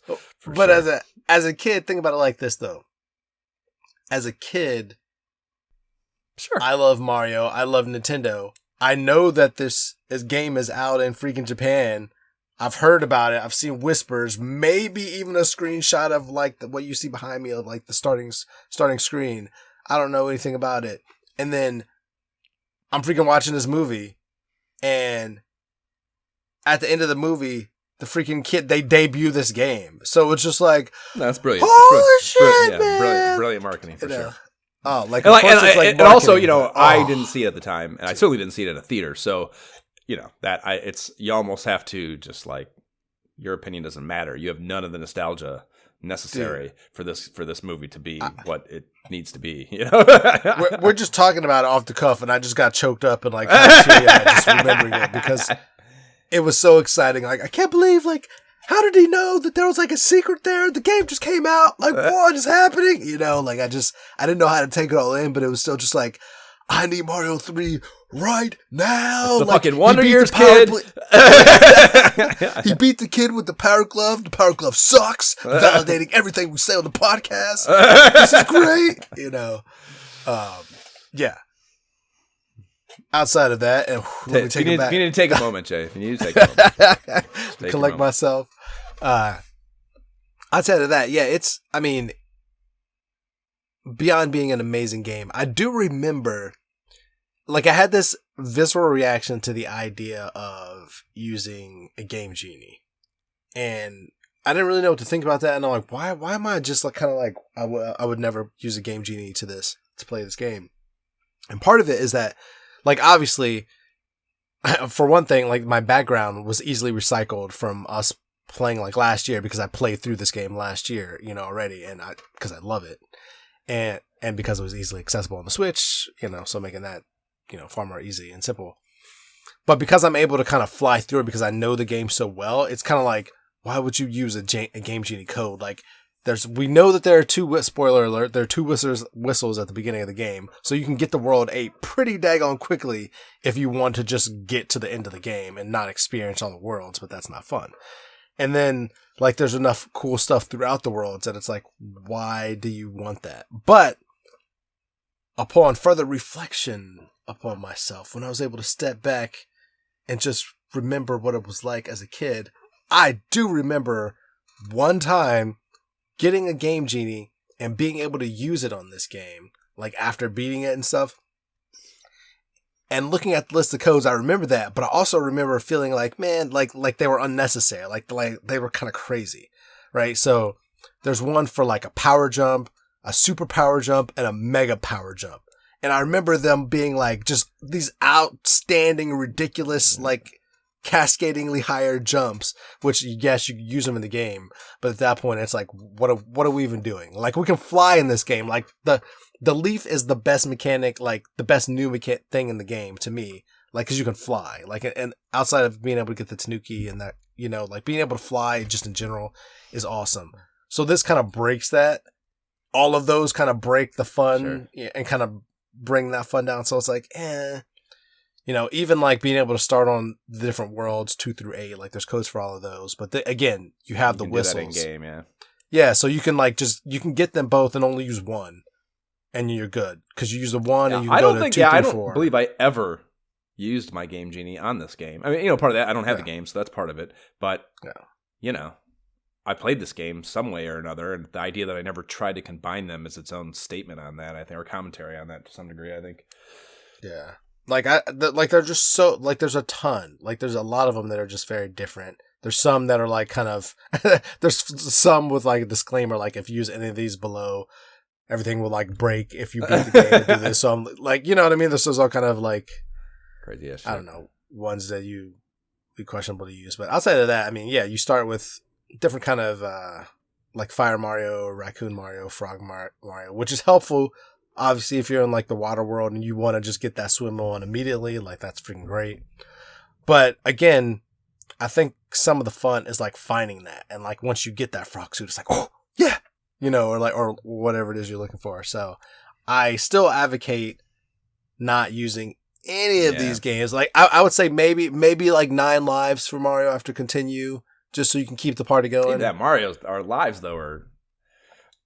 This is the That's first what I one. mean. Oh, actually, no, that happens in the second one too. Extra lives don't matter as much, you know, I think. Yeah. You know, so. Yeah, Mario lives have never really been a thing in Mario. For the most depending part. on how you feel about that. Yeah, definitely in the later ones. But yeah, depending on how you feel about that, like, feel free, but I would pass on all Game Genie codes, personally. Okay. Any other worthwhile history outside of the Wizard, of course? You know, I looked up a lot of stuff. I mean, clearly this game has won a lot of different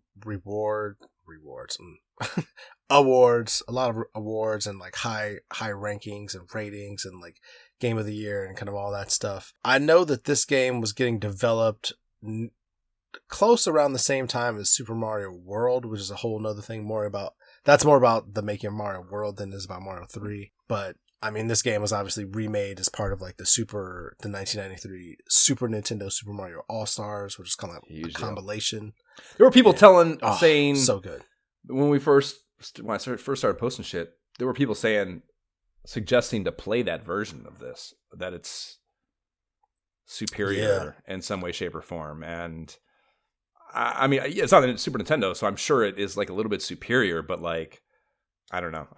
I would not want to play it more than this one. I don't know. So I think that's part of the thing, right? Because I probably should have rewatched this, but I remember like early on during the pandemic, I was like reading up on the history of the Super Nintendo and like the history of like Super Mario World and like the fact that both games were made similarly close, like they were working on both at the same time. Obviously Super Mario World was still being worked on after this was out, but I think because of that, like because I've seen Super Mario All-Stars, like the colors are more vibrant. Obviously, just like the palette and everything graphically is able to it's almost just like enhance it. Like it doesn't really, I don't think it does anything else other than just like, whoa, this looks even just better. So like, more. Yeah. I mean, considering the time that it's out and the Super Nintendo comes out like right after this kind of thing, it just makes it more like, oh, it is that quality of game because it's an amazing game.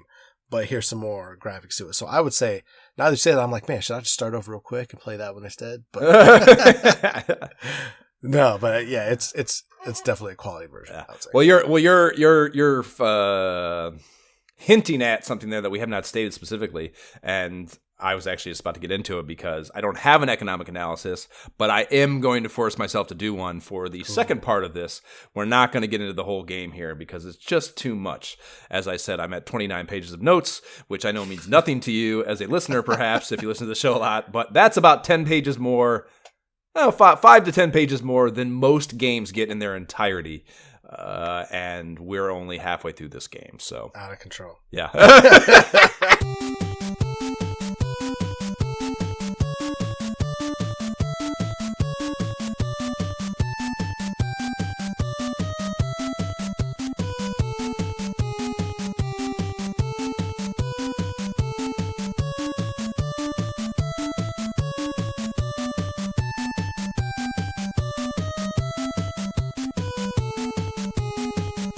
That is the World 4 theme, getting us into before the game, actually.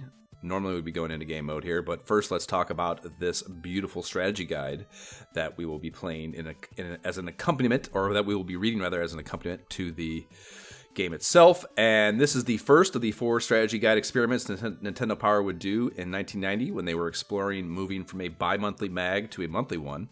And it's beautiful, it's iconic, as you'd expect any Nintendo Mario shit to be. And it has this kind of quasi-claymation feel that so many of their mag covers had in this early era as far as the art style goes. Mario is real big in the foreground. He's decked out in a raccoon suit gear deal. And to be honest, his posture kind of looks like he's pinching a loaf that he's having a real hard time with. And, you know, I'm not much of a toilet humor guy, but it's kind of hard to argue with that, in my humble opinion. He's hunched over, but sticking out away from our POV, kind of fist clenched, not making eye contact. There's just a lot about it that it's hard to argue.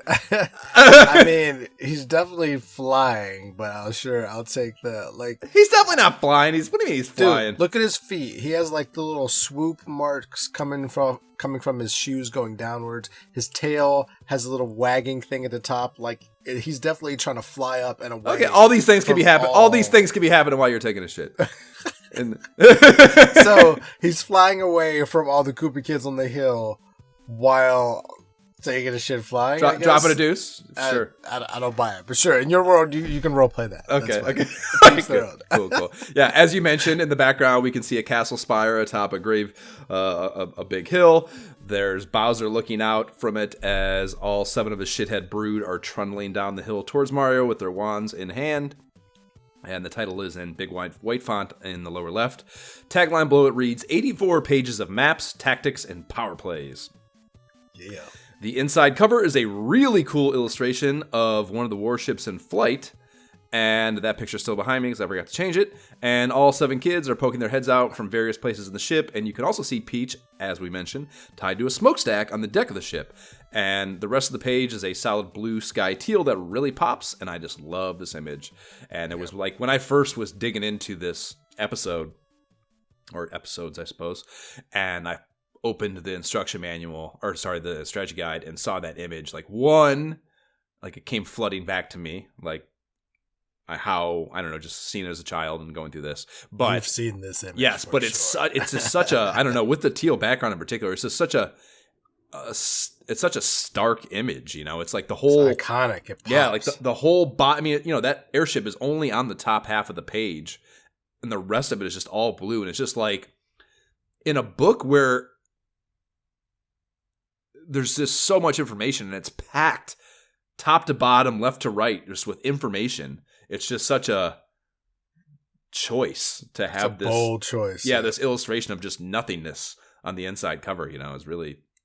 It is like it to me. It's definitely lets you know, like, hey, they're up in the sky, in the air. There's nothing but air. Oh, it's a great piece of storytelling. Like I said, it has all the kids poking out, and those airships are a new thing too. And like just again, kind of, we talked about how they did it with Bowser and how they did it with Mario and Luigi as well. As enemies, like throughout, they're trying to really push They're trying to make the story, help you understand the story world, and this is an example, I think, of that, to help, you know, see the ship in flight in a full illustration and kind of see it in an illustrated manner, as much as, yes, we're going to see it in the game, but obviously they can't even fit one of these whole things on the screen, so it's just less of an ability to visualize it from a storytelling perspective. You know, it's a smart choice. But this ties in very well also to like the cartoons, like just visually. You know, like it also reminds me of like the Saturday morning cartoon shows and things that came out of this. Let's table this because we're going to get to it later, and I have questions about this actually. So yes, perhaps, and that's but I think the Saturday morning cartoon is just another example of what I'm talking about, though, a tool with which they're trying to make this story world better understood, you know. 100%. Yeah, the TOC is beautiful, as all Nintendo Power TOCs are, but I really like that little illustration of Mario up top. His ass is on fire, and he's mid-freak out after a little flame dude has nipped his bum. And they couldn't quite pull it off with the NES's limited graphics, or even on the SNES, I would say. But this is basically what we'd eventually see in Mario 64 when he gets set on fire, right? And I think this is a whole thing, dude. And it leads Do you hear the sound in your ear? Yes, for sure.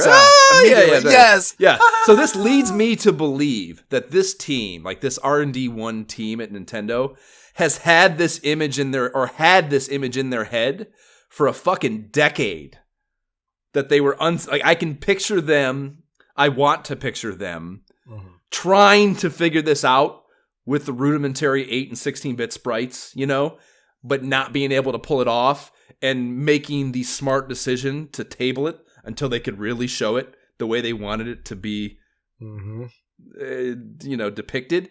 And just heart emojis everywhere for that, man. It's just, it's beautiful creativity. It's beautiful artistry. It's just everything you want as an artist, you want to be able to do. The self-control of being able to, like, refrain from doing it shittily until you can do it right. Like, that's really hard to do as an artist. To be like, I don't have the tools to do this.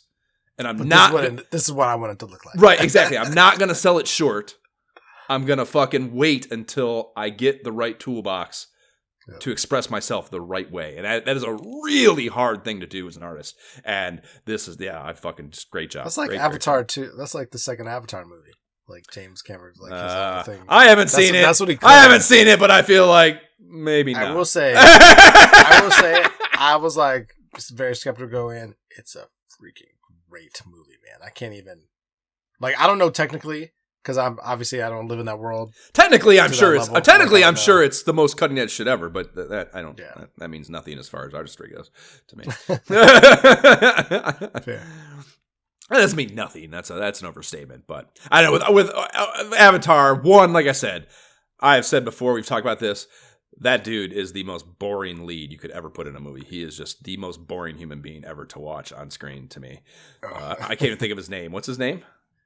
Is it Sam Worthington? Yes, that is the most boring human being I've ever seen in a movie and on a screen in my life. He is just so boring to watch. I like you, Sam. It's all right, man. But to me, all I can think about when I think of Avatar is when the first one came out, it was going around the one-page Pocahontas story.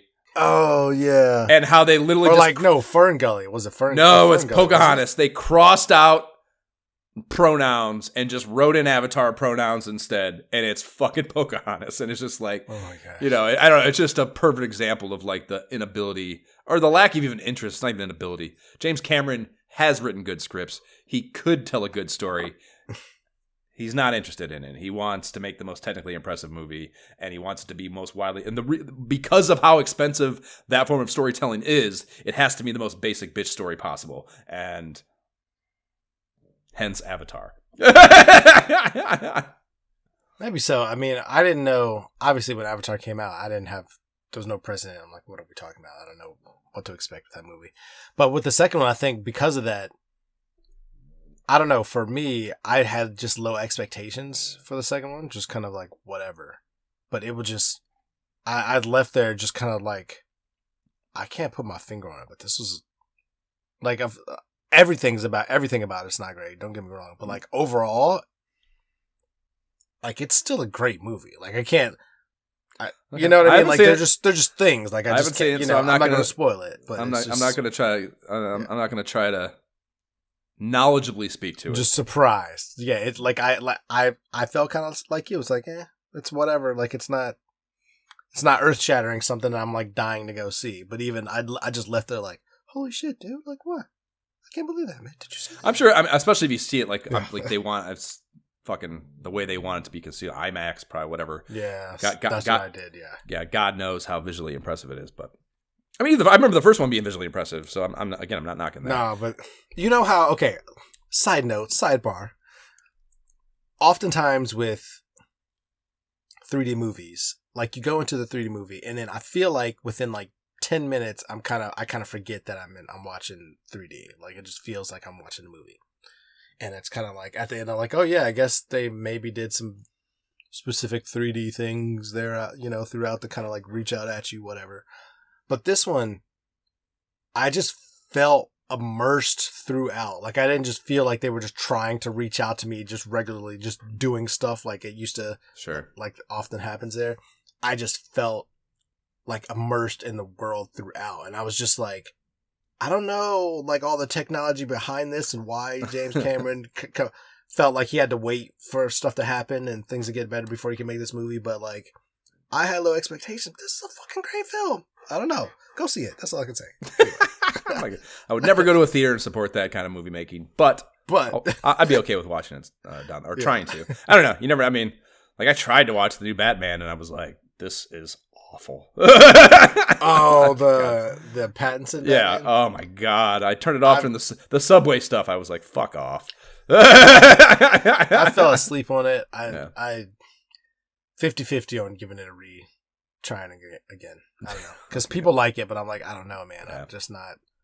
That's not the Batman I'm interested in watching on screen. Like, I fell asleep once. I don't know. Yeah. Whew. As if we don't have enough to deal with here with Mario 3. Talking about fucking Batman and Avatar.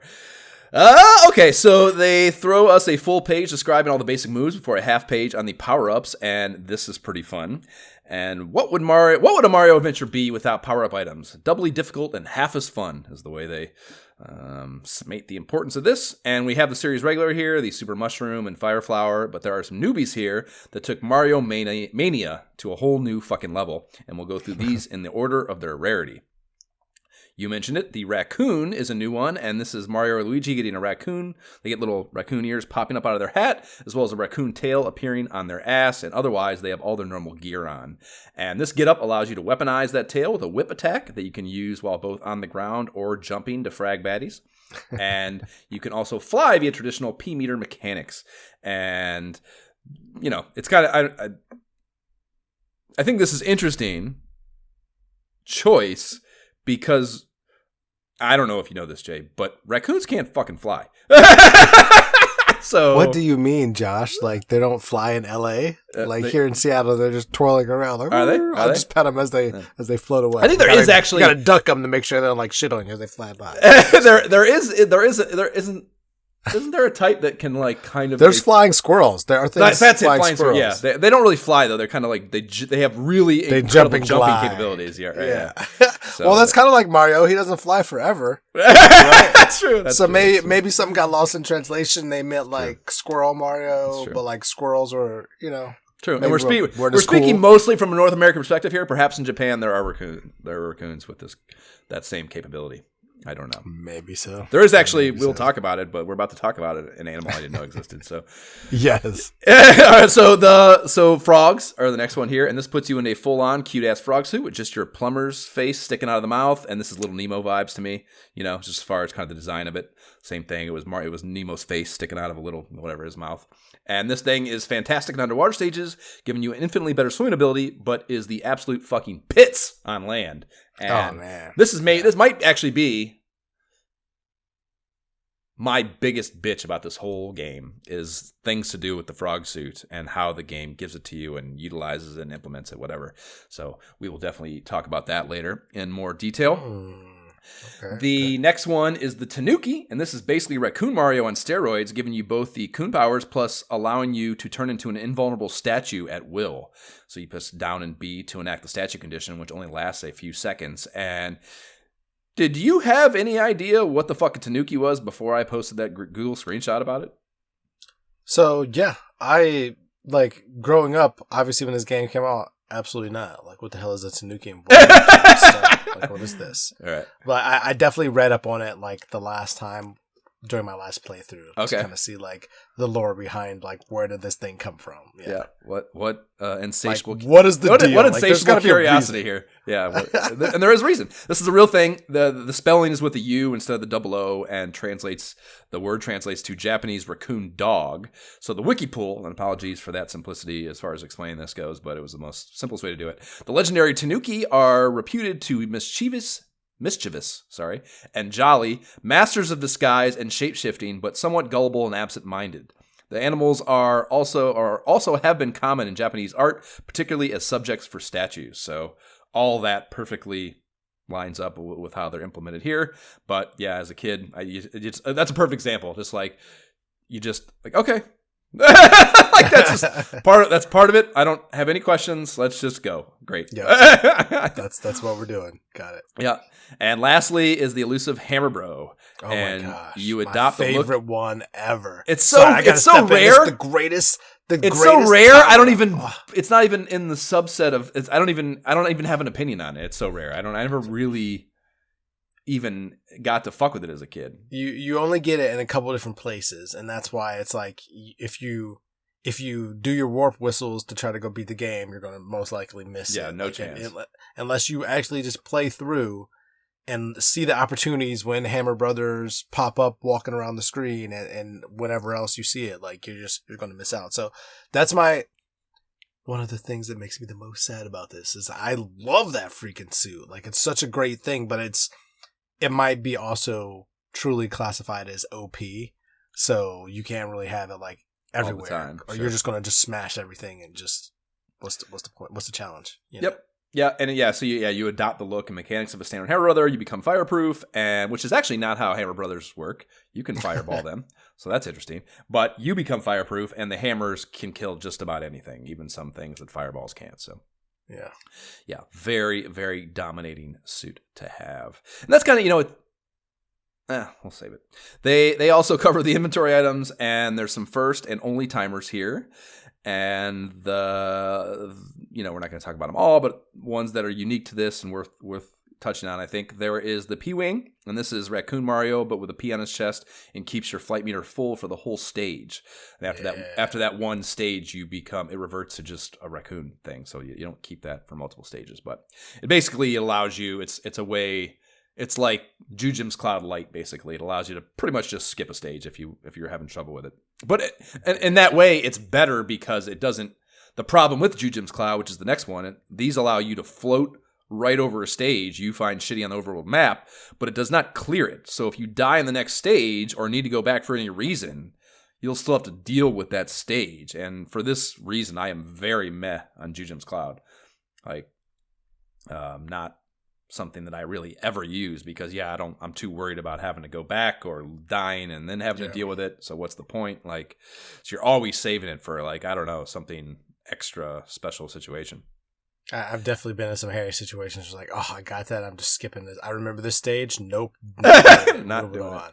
Fair. But to your point, just losing all your lives and having to go back and then you're like, oh, fuck. I got this level, yeah. Next one is the hammer, and this breaks boulders on the map screen, granting access to hidden shit if you know what you're doing or have the strategy guide. And you can definitely just waste this on meaningless boulders. And I really commend them for that. They do that where they'll try to like tease you into wasting them on things that aren't really of any value to you, and that's really good game design, I think. And part of what I like about old Nintendo games, you'd never see that now. You never see like just wasting this. Like we're not gonna like wall off this secret area of the game with some bullshit, or most games. I shouldn't say all, but many new games would never do that. Another one is the music box, and this puts wandering Hammer Brothers sprites to sleep on the map if you don't feel like dealing with them. And again, I would never use these because I always want those items that you get from the Hammer Brothers. Dude, I hear you, but there's definitely been scenarios when, like, you're small, Mario and Luigi, you got like only a couple lives left. You don't have any. I'll see, Jay. I'm cheating at the memory match game, so I have plenty of stars. Whatever, dude. That's so whack. But yeah, like if you play it truly, you might have to use that strategically. That can be like very much like we are getting past this and moving on type of. And it's interesting too. They go to sleep. They don't go away. They literally fall down and sleep, which is cool. You don't get to like defeat them automatically unless you got a star. So it's kind of like, I guess in that respect, it's kind of helpful because it's like, well, you already have the ability to just take this enemy out if you have the right thing. So here's another fun little thing where if you get it, you can like strategically not deal with them, but they can still get back up and go after you. So if you mess around, it's a fun little additional mechanic. How do they? Did they get back up? I actually don't feel like I remember that or knew that. Yeah, if you put them to sleep after a while, like if you take a while on, let's say, World 4 and you're like struggling and you've put them to sleep at the beginning of like that world and you don't really make it out of that screen, like they will wake up and still, go back to doing their I did not stuff. know that. Yep. Well, that actually is pretty cool then. I didn't realize that. I thought it was a permanent status. Okay.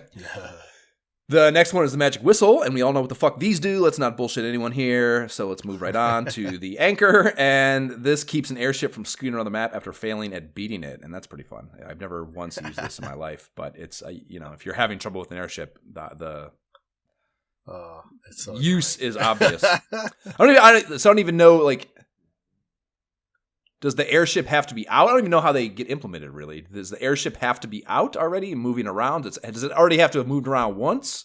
Or how does it, when do you use it?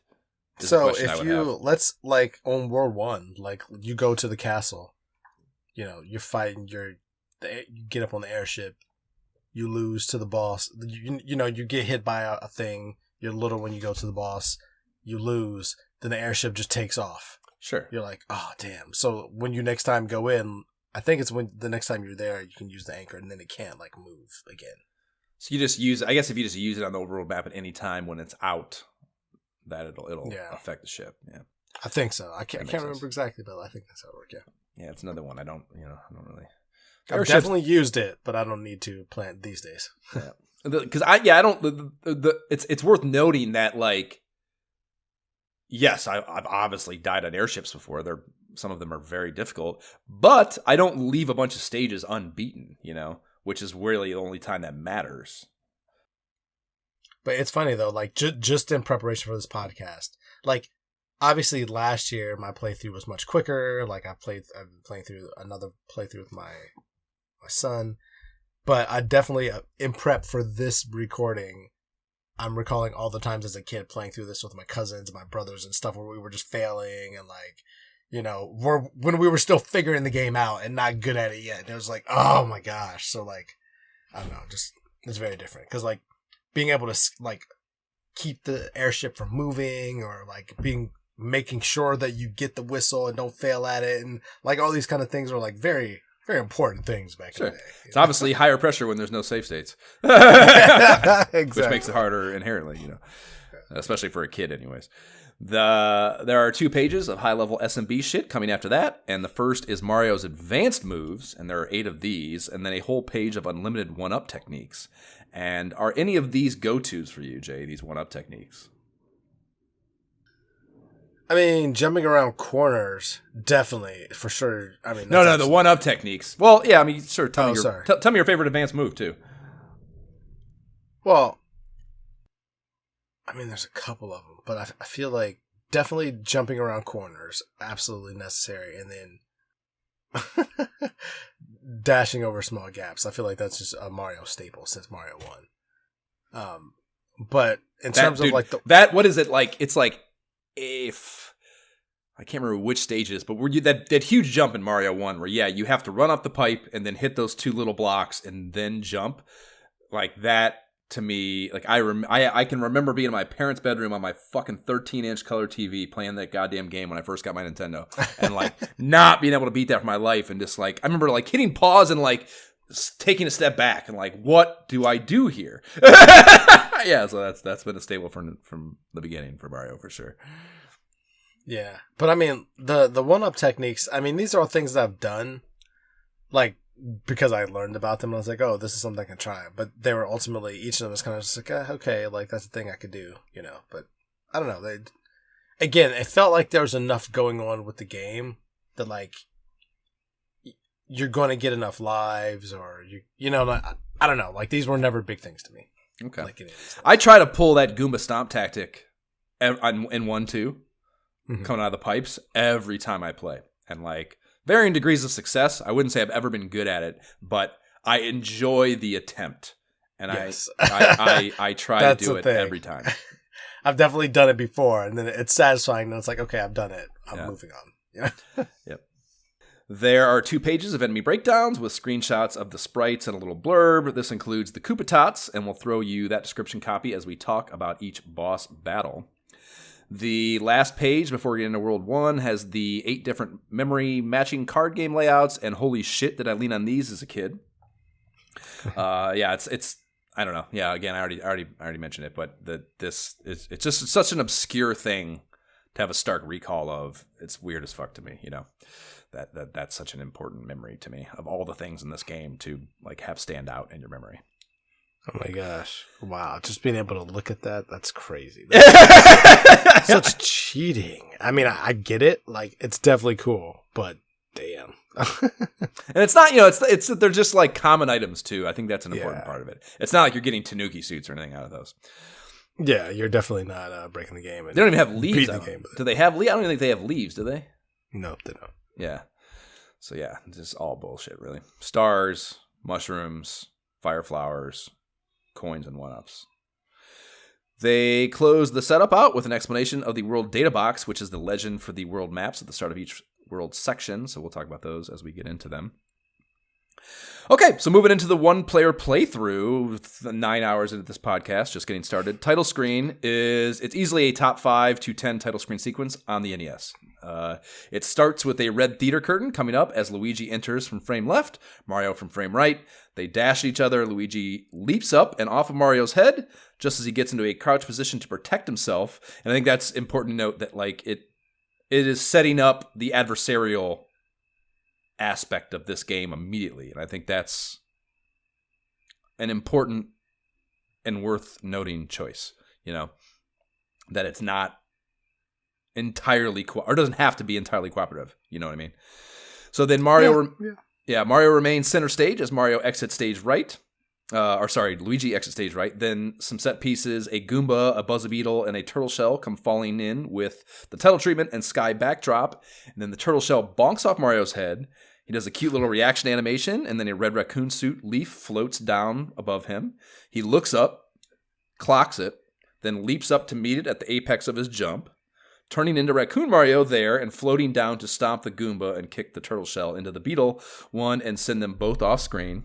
And then Luigi comes back. He comes running out from off stage with the Turtle Shell that Mario had kicked off, and they do a little choreographed dance of exchanging it before it wraps up behind Mario, or with Mario, wraps up around behind Mario after Luigi has left and catches him from behind to make him small Mario. And then he takes this in for a second, and then walks behind the bush set piece, and the 1-2 player selection text comes up to get rolling. So this was set up in the second one, and I think it's a really like big part about this that at least I never really, that I totally glossed over as a child. And it's a really interesting thing.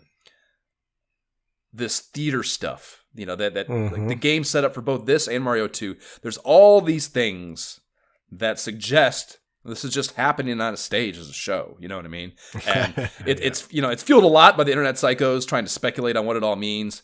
But it's a big part of the theory that Mario 2 is just a dream of Mario. It's like the justification for, it's just, the actual justification is Nintendo was just reskinning Doki Doki Panic and making a business decision. But, you know, the internet psychos want to make it a narrative thing, and that, you know, they've turned, it's just a dream. And that's why everything is all wonky in Mario 2 and such a deviation from the canonical world otherwise. So that's a big part of that. But yeah, you know, we'll like, there's a bunch of stuff in the game. We'll get into it and talk about it when we reach the instances. But this is like I don't know. I never really thought about how much of this game plays into that. And so much of it does. It's fucking crazy to me.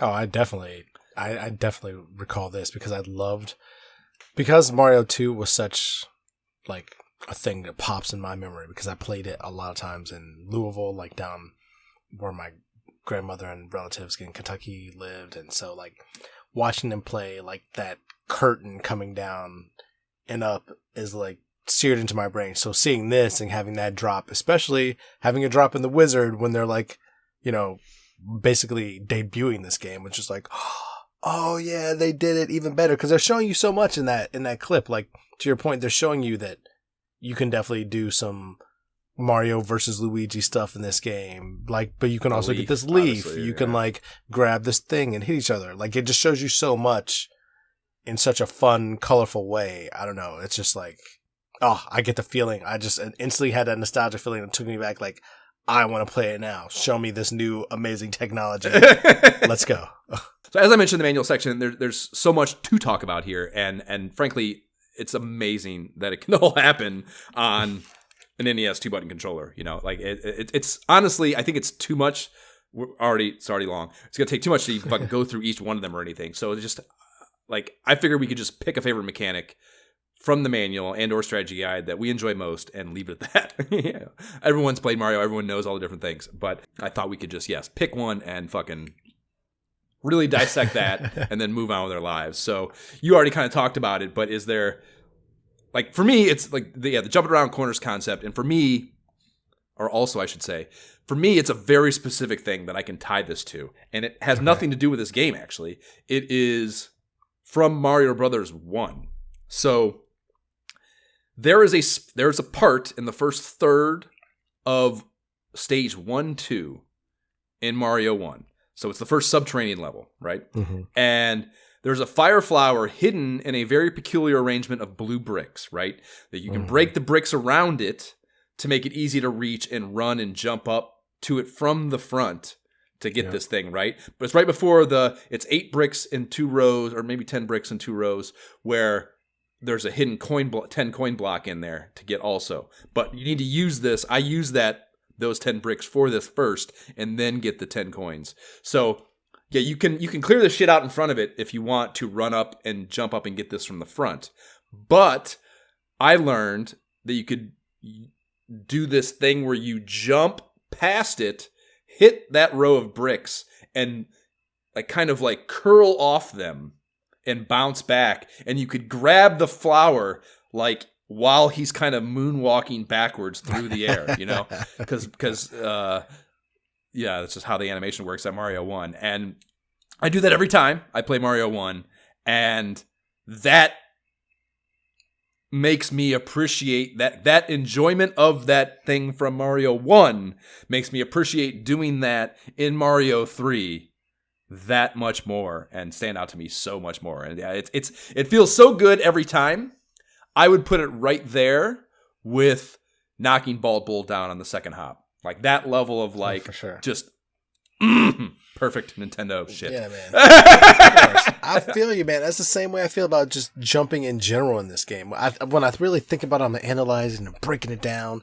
It's like being able to jump around corners, like, because I know when I hit a mushroom on that first like ghost house, if I don't jump up and curve my jump around to get it, it's going off the side into the fire. Like, so I gotta be on the right side of it to jump around and grab that. But like, it's at the same time, it's being able to run and jump and fly and kind of float and control my drop where I want to drop and being able to drop in very strategic places. Sure. So it's really just that, like, that jump control, I think, because you can do so much with it, whether you're flying, floating, jumping, curving around. You know, there's just, I don't know. I just really love the control. And it's funny too. It's the benchmark for which physics are judged. Like, so frequently, I don't think we've ever said this, but so frequently we play these games and one of us will bring up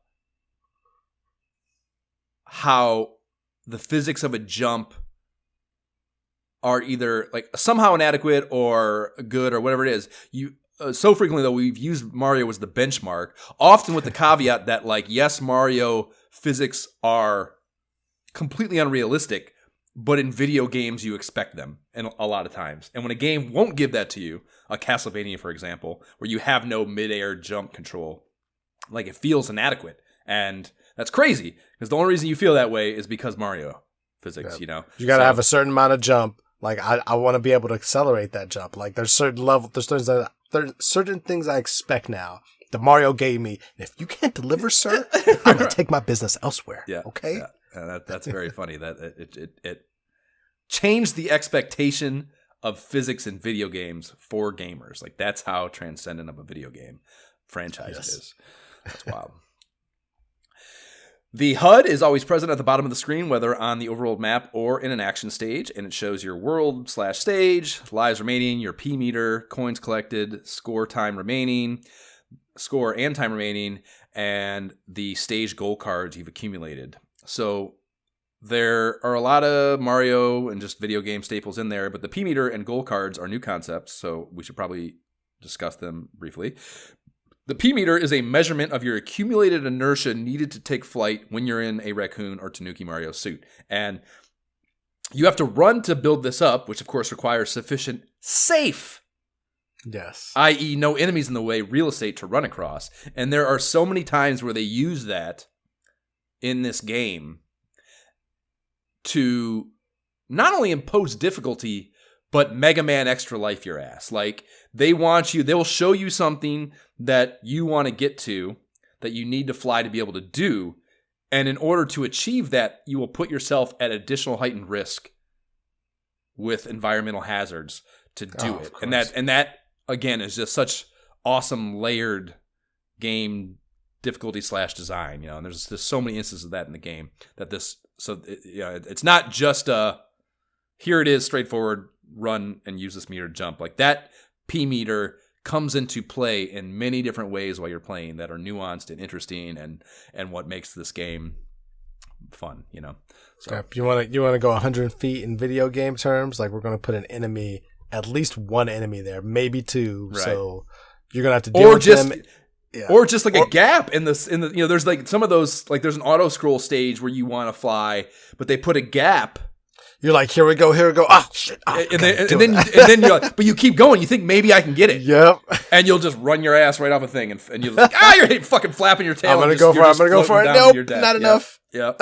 So yeah, it really gives you a lot of what's the word there? It's like there's some give and take to it, you know. Like you come to learn it, where it's like, I need 70 meters of P inertia to, like, fully fly, but at 60 there's always a gap or an enemy or something you're gonna have to deal with. Like, unless you just get that glory moment where you can fly. Yep. Like, when you can, you know, it's intricate enough where because if you have to deal, you know, it's one thing if you can just run and you're safe and you can look at your P meter and just start flying when it's full. But if you're in a situation that's an environmentally hazardous situation, you can't look at your meter. You have to look at what your dude's doing. So so you have to be able to feel the power meter in that case, you know. And that's it's amazing how much. Again, we've talked about the control or whatever. It's amazing how much nuance this game is capable of packing into it with what should be a limited set of tools to do it, or a more limited tool, I should say. tool set. And then, so also the stage goal cards are scored from the little box at the end of the stages. You can get a mushroom, you can get a fire flower or a star, and you match 3 of them to get you either 2, 3, or 5 1-ups respectively. And if you collect 3 that do not match, it's just a plain old single 1-up. So you do get some reward, but a minimal one for completing these. Yeah, and that's part of why 1-up or lives are such a little thing in this game. I think is they're just so abundant, Unless you're really struggling and like early, then it's like, oh snap! Like, sure.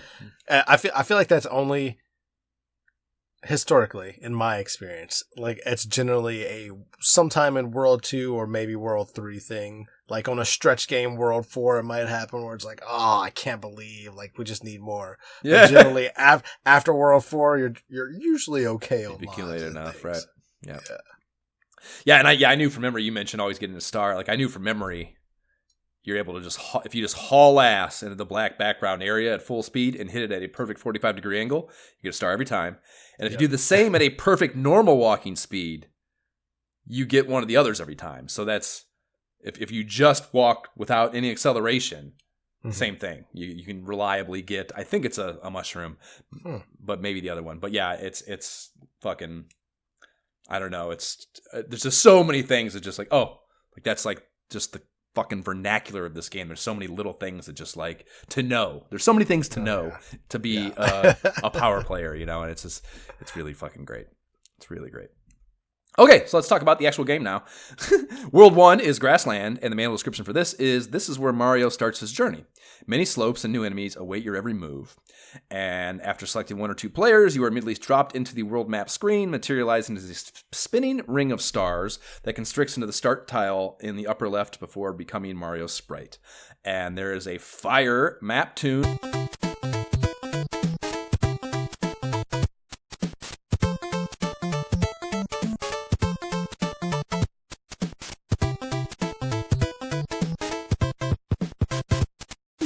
And these maps are beautiful NES sprite work. The little bushes are animated and bop back and forth in sync with the music, which is just so much fun. Great. Every stage has some little like foliage thing that does that. Super cute. And you can see a Hammer Brothers sprite pacing back and forth just outside the castle with a help speech bubble popping out of it, so you know someone needs help there. You know what's coming too. Yeah. It's like, oh, what's that? If you didn't have a strategy guide, you just... Right. What's happening? Well, just giving you an immediately discernible goal is just good game design. There is a smaller, less impressive castle on the path halfway down the path through the 6 numbered stage tiles, a couple of standard toad mushroom houses, and 1 spade card matching game. And this map is only 1 screen, but that will not always be the case as we work our way towards Bowser. These get pretty sprawling in later worlds. The strategy guide lists both toad houses as having the base items. This is the basic bitch toad house is shroom, flower, star, and then those cover art pages also list which stage. Every world has a stage that can catalyze the white mushroom house, which is like the rare item mushroom house that is a hidden deal. And in a certain stage, you'll have to get a certain number of coins to trigger it appearing on the map, right? So in the first world here, you have to get 44 coins in stage 4, which is a stage that you normally don't even play. Just skip it. Yeah. Right, yeah, because it's, we'll get to why, but that's an interesting choice. And then the artwork has Mario in raccoon suit flight action, evading a bunch of peasant enemies that you can find in this world, flying and walking Goombas, turtles, and piranha plants. And yeah, each one of these world chapter markers in the strategy guide has like a really beautifully done piece of illustrated art, which is great. And your only option on the map here is stage 1, so it's time to let her rip. And I remember every single thing in the stage. I confirmed the strategy. So the way I'm doing this,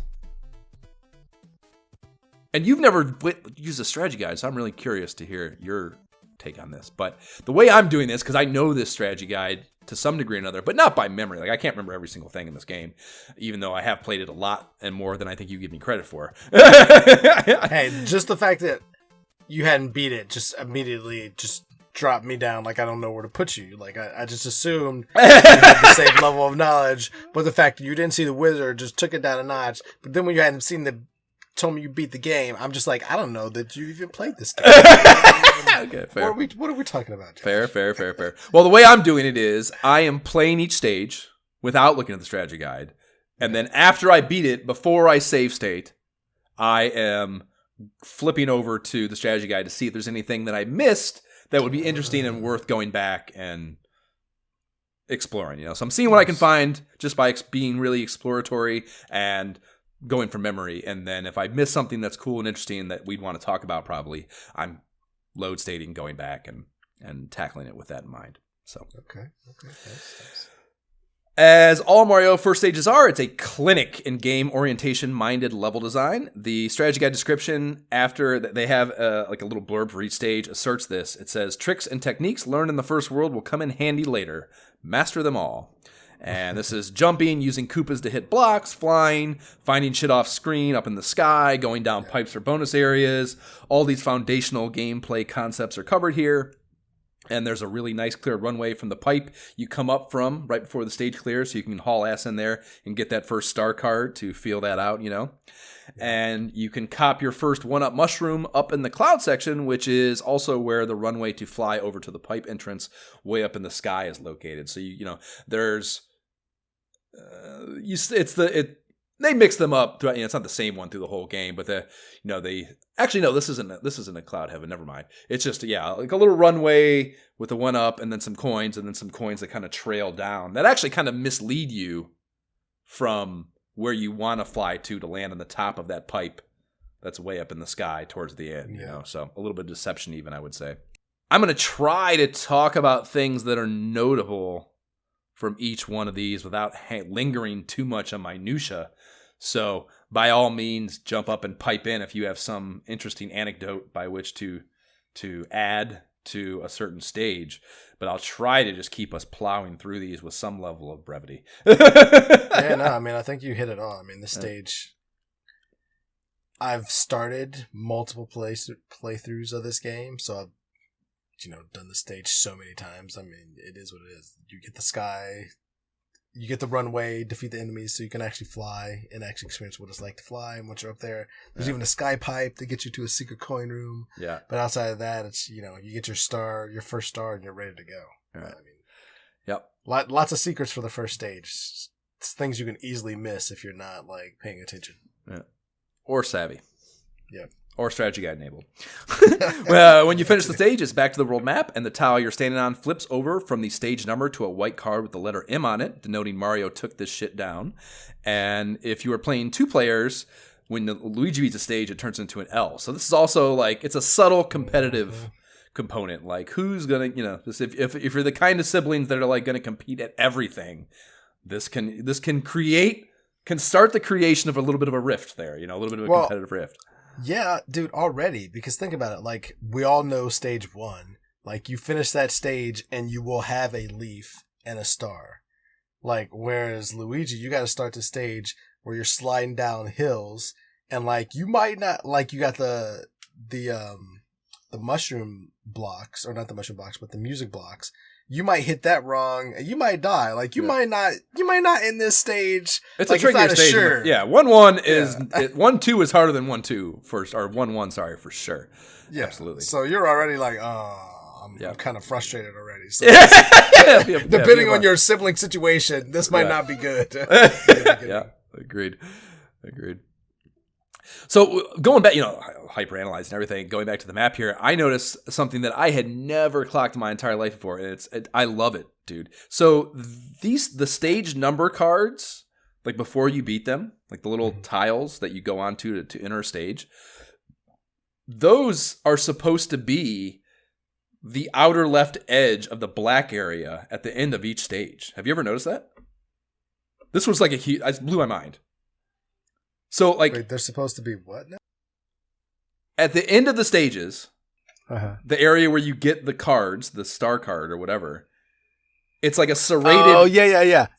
I had never noticed that, dude. 30 years of rocking on this game, and I had never made that connection, and it's why I love doing this podcast. It's just, the hyper nuanced fucking approach to this, that's a perfect example of what I was saying. I was worried you didn't come back and play it with the same level of, focus or, minutia-minded shit because I don't give a shit how much you play the game. When you play it for this podcast, it's different. It's just different, you know? No, I totally get it, but it's one of those things that it's like, you can see it there, and like on the stage, you do it so many times, you know, like, oh, the black break is coming. Like that's the end of the. That's right. Oh yeah, no, yeah, I mean but like when you make the connection, it's like, oh, yeah. Dude, that's so tight. Yep. Yeah, I never connected that. So good. Your sprite here will reflect whatever suit you finish the stage with too, which is a nice thorough touch. You know that it's not just the same shit. You know, regardless of whatever power you have. So that's pretty fun. The Hammer Brothers sprite will usually shuffle around another location after a level attempt too, whether you beat it or not. So that's pretty fun that they'll move around and can kind of complicate areas of the map maybe that you didn't expect them to or what have you. So it's good that they gave that variance. Especially though, if you could definitely screw you up if you finished a level by the skin of your teeth and your small Mario. Right. And then like, you thought you were going to make it to the next level, but instead now you got to hammer or make it to a Toad house, like whatever it might be. You know, they can absolutely. And then you're just like, oh, great. Yep. Very fun.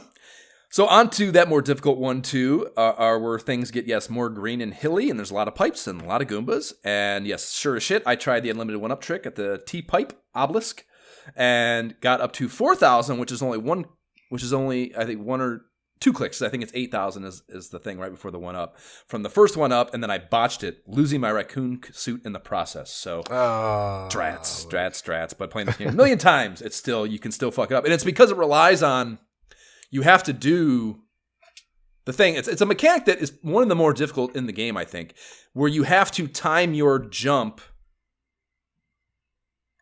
perfectly as you're landing on something, and this it's like it's a very small frame window where you have to push the button. So if you don't get it right, you only do like a small jump, and you don't expect it to do that. You know, so it can really, if you're not prepared to fail, it can really fuck you when you fail at this, you know. And this is important. It's applicable to those music note blocks that you mentioned being hard too. They're one of the harder things in the game, I think, because you want to jump off those to get to platforms and stuff sometimes that are higher up. And if you come off them wrong, small jump and you're fucked, you know. So yeah, it's very, very interesting.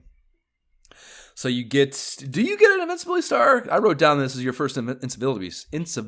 Invincibility star. You get it later on towards the end of this level. Yes.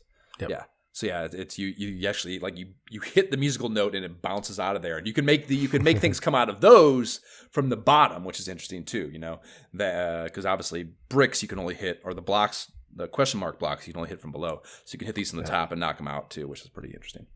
That's what I mean. Like that first 3 music note block sequence is like pretty tough because you're like, if you just RNG bounce off of that wrong, you could go into the hole, and then you're like, damn it.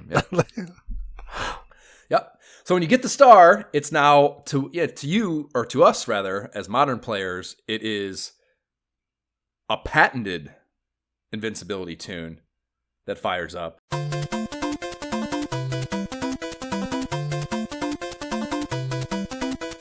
But at the time, that was like not ever, you know, it's an interesting choice, I guess, that they revisit this. Like it's them making, there's choices. What I'm getting at here, I suppose, is they are making choices here that become franchise staples that are becoming franchise staples because of their choice for this game. You know what I mean? That it comes back and then is revered, and now it's part of the game's syntax. You know, I'm glad they leaned into that. That's for sure. Definitely a choice we like it. So your sprite starts flashing spastically, and you cannot be harmed while these things are going on. And your jump animation, this is really cute and new, it's not in the first one. Your jump animation turns into a TMNT style somersault while invincible too. Yes. Yeah, it's just a really cute, interesting addition to the moveset, you know, that's only applicable when you're invincible. Well, you do so much jumping, like it's fun that they make it distinctly like this is a super jump, acrobatics. Let's go. The strategy guide reminded me I'd forgotten about the off-screen 1-up above the P-switch section, where you can use the coins and coin bricks to go down the suspended pipe, you know? So, again, even this early, there was already things that I was like, oh, drats, I forgot it, you know? So... Rookie moves, Josh. And it's funny, too, how much it pains you for that to happen, too. Like, fuck, I knew that! God damn it! Like, so disappointed in yourself, you know? That's great. And that's a new system in this game too. The P switches, those are not present prior to this. So these turn coins into bricks for a limited time and will be used to present puzzle situations throughout the game that are unique. So there's just they just employ these so many different ways. It's amazing to me. They're like all the way into in stage 5, because that's I stopped playing at 5 basically once we decided we were splitting this up because I didn't want to have too much new information in my head. Mm-hmm. So. I remember thinking this even as that far into the game where I'm just like, I can't believe they're introducing a new thing here. Like that we're this far into the game and this is like a completely new new concept, game mechanic, whatever. And they did one in the P-switch and one of the fortresses in stage 5 where I was like, fuck, that's a cool, interesting way to implement these, So it's really... Man, these are tough though, man. I hate these. I hate these so much. The one thing I hate in this game, not the P-switches? Yeah, because I see them. And because they have become such a staple throughout Mario and throughout later games like Super Mario 3D World, which is very similar to this, but like an upgraded take, and things, that I immediately am just like, do I want to hit this now or do I not want to hit these now? Because if I hit these, I can't use them as a brick. You know what I mean? There's always a hesitation. Yeah. Immediately, some FOMO, if I should take them or not. Some FOMO. Yeah, immediately. That's funny. That because that's present in Mario 2 also with those fucking beakers. Because if you don't use those in the right place, you can't get the mushrooms, that they lead to. So you're awfully and they try to fake you out they'll concentrate because if you pull up in Mario 2, everyone knows you pull up the fucking weeds and they're coins if you do that in the subcon world. You see a concentration of those, you're incentivized to drop it there, but later in the game they often do that to keep you from dropping it where the mushroom is, so that's that there is like a FOMO aspect to these too, that yes, am I going to use it in the wrong place or at the wrong time and fuck myself in some way, shape, or form? For sure, that's definitely present in this game.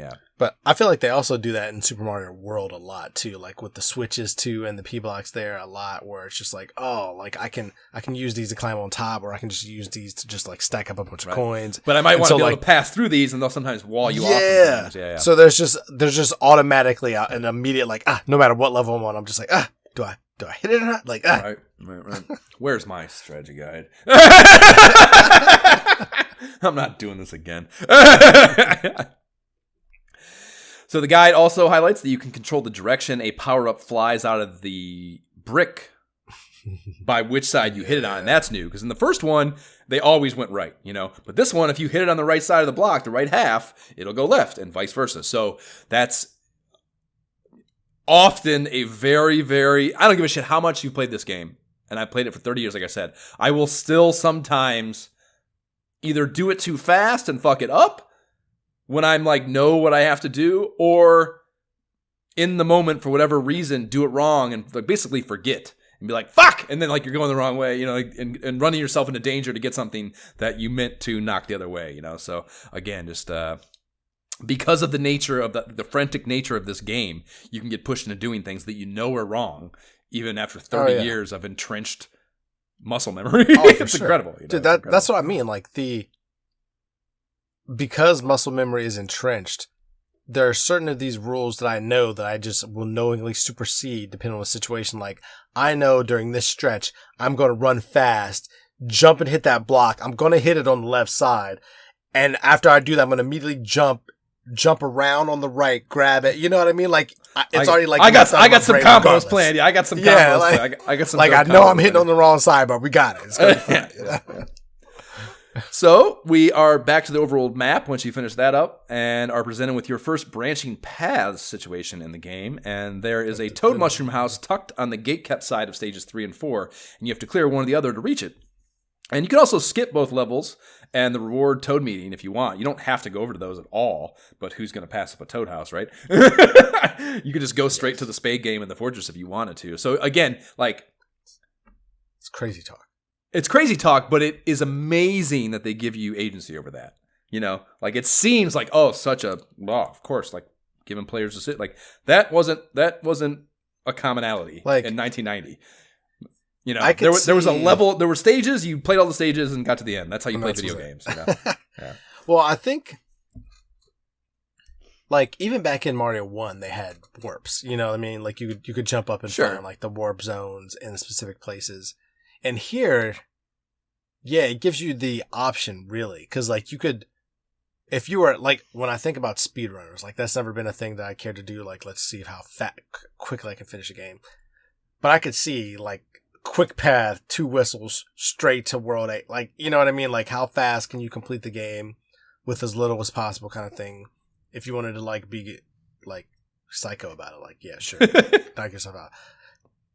But it is fun that you have those details and those options. Yeah, and like right now, I'm going through the game, too, with getting no whistles, which I don't think I've ever played it that way. I'm still getting the whistles. You got to get them. Completely. And yes, I'm willing to burn my 3 well, you know what I mean, yeah. Like, not using them, you know, because normally it's like, all right, I'm always skipping World 2. Because screw World 2. Oh, man. It's ugly. I would always play World 2 because the third whistle's there. So I would never skip World 2. Oh, I never need it. I also love Egyptian stages. We'll get there. Oh, really? But yeah, I love Egyptian stages in anything. And I love that fucking sun stage. We'll get there. We'll get there. But yeah, I would never skip 2. The pyramid stage. I love the pyramid. I love it.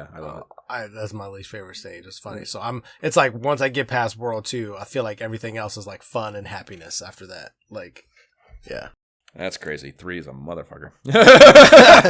What? You don't want to swim? You don't want to like to swim frog? I like the swim part, but I hate that every other level they make me go back to platforming while I have a toad suit on. Or a fucking frog suit on. That'll test your abilities. Yeah, we're not there yet. We're not there yet. So, yes, I'm beating every single stage for the game, so I guess that's worth noting, too, that I'm not skipping anything. So I did both these. But nice. Are you hitting everything for this, or are you? I'm not hitting every single stage. Like I didn't play World 4. Like I've done it. It's like like if I'd never beat this game before, like yourself, like yes, I would try to play through everyone. But like I've played through World 4 so many times. Like I hate this one. It's not fun. Like 1-4 does say it's auto scroll, which is fuck auto scrolls. Yeah. So yeah, 1-3. You're not skipping 1-3. No one's skipping 1-3 if you played this game before because it's the stuff legends are made of. The level layout and landmarks are very in the vein of 1-1 without the aerial opportunity, anyways. And they introduce some boomerang bros here, which are Hammer Brothers with different artillery. And the strategy guide description for these are "Good day, Mario." Or maybe actually you should read that with a. Can you do that with an Australian accent? Because I can't do accents. Good day, Mario. It's the Hammer Bros from Down Under. The Boomerang Bros. Nailed it. That was perfect Crocodile Dundee. We also get our first of those really satisfying Koopa auto brick breaking structures where you can just kick a shell down and it bounces back and forth and racks up points on coin blocks and brick breaking, you know? So those are beautiful, beautiful, satisfying Mario moments.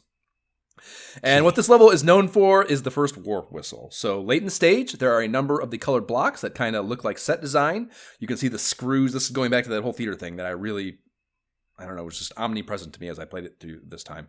There's just screws in the corners binding them to the backdrop to keep them suspended like a piece of set deck on a fucking stage, you know? And like the fact they went to that length to, I don't know, just hammer that in is such a thing to me. I don't know, whatever. But anyways, one of them is white, and that's the ticket. You can jump up on it and you hold down to squat for 5 seconds and Mario will fall down to the ground below it. But now you're behind all the foreground objects. So all the set deck, basically, you're backstage kind of. And, you know, the bushes, the blocks, whatever. You can still get hit by enemies. And if you do so, it'll like bring you back to the foreground. So you need to avoid enemies still. And it's like hyper penalized to get hit by them. And if you stay back there, when you get to the serrated edge of the black stage goal area, you will go behind it, and when you can get like basically to around where the card block is, the screen will transition to inside of a toad house, and instead of the dialogue that he'll say in those, he says, "One toot on this whistle will send you to a faraway land." And there's one treasure chest in the loot basin at the bottom, and in it is a whistle, and that bad boy pops right up into your inventory bar and back to the map. So like ends the stage, right? And it's I don't know, man. It's awesome that you can do this before you. I mean, you know, you're never going to know that if you haven't already played the game. So I guess this isn't really applicable. But it's awesome to me. That's the first item you can get in the game, basically. You know, your first true inventory item is a whistle. If you're doing an all-encompassing play. Yeah. I mean, Yeah, I mean, it's either there or you can get it easily from the house, ghost house, same thing. Like Fortress, yeah, as well. Sure. I mean, but I love this one because it's, I don't know, this one feels, I mean, each of them, I guess, feel very iconic. Like, obviously, the ghost house one is the one from Shono Mario, the wizard and all that. But this one, I feel like when I learned of it, it was just like, oh yeah, it's on like the most amazing mechanic ever, right? It's in the pantheon of Nintendo secrets. Again, like I don't know, man. I'm sure a modern kid would feel differently about this, about things that are secrets in games now, man. But like, again, to me, it's like we just talked about. Time? Oh. Yeah, it's like we just talked about, like the feeling of forgetting something that you knew already. That's like a hidden thing. Like there's something about, because there's just no indication. There's just none. There's no hat tipping to so many of these things in these games, and to know them was such a boys' club. To have the knowledge. You went behind the fourth wall? Yeah, like, what? Yeah. How did you broke the graphics? Yeah. How did you? But yes, that this individual thing is amazing. But what I'm talking about here is like I don't know, man. Knowing it. Well, just the knowing of it, and like this, it's like insane to say this, but it's like essentially the social status associated with having these bits of knowledge. It's like a currency that made you rich when you were 10 years old or 9 years old. You know what I mean? It was a genuine social currency to have this kind of knowledge. And it's why Nintendo Power, I think, is the whole thing that it is. It's just like, it's just a whole thing, I think, and this game is an embodiment of it to the max, I think, because of how much hidden shit there is, and this first Warp Whistle, I think, is one of the most iconic ones for sure. Okay, so now we have access back in the world map to one of these standard issue Toad flop houses, and there is some unique music. Toad spouts, pick a box. Its contents will help you on your way. And I hate that he doesn't say quest there. It's a fucking quest, Toad. Get your shit together. It's not your way, it's a quest. Dickhead. This one has 3 chests, and as previously mentioned, it's the basic bitch shit, the shroom, flower, leaf. And it was the leaf for me, big winner. And I would actually learn something, since I have it written later, but I'm thinking of it now. When I got to the Tanuki ones, or actually no, sorry, when I got to the frog suit ones, I started save scumming because I wasn't gonna pass up getting those under any circumstance. I don't give a fuck if it's cheating or not. I don't care. So I'm getting those. I'm not going to pass up that opportunity. So I saved. Wow. In the house, and the actual RNG for getting these things is at the open the chest level. Like, I think accidentally saved or something later than I meant to, and loading just before I opened a chest of the same chest changes what's in the chest. So it doesn't seed when you come into the house. You can open the same chest on a load, and it's a different item. So it reseeds reseeds as you open the chest. And I thought that kind of interesting just from a development perspective, I certainly I expected that when you walked in the house, they were all in whatever's in the box was in the box. You know what I mean? So, I mean, I knew that like you couldn't just always go to like the left. Oh yeah, I knew they changed, but again, I thought they seeded. But that's fascinating. Yeah, yeah. So fun little nuance thing. 1-4 is, as we mentioned, an auto-scroll platforming stage, and that's why the inclination to play the stage, as you said, is completely like, fuck, these auto-scrolls are the worst, man. And they warn you in the strategy guide, it says, in this world, you have no choice but to move fast, but be sure to look before you leap. It takes skill. And that is correct. Fuck auto-scrolling. I avoid them at all costs, basically.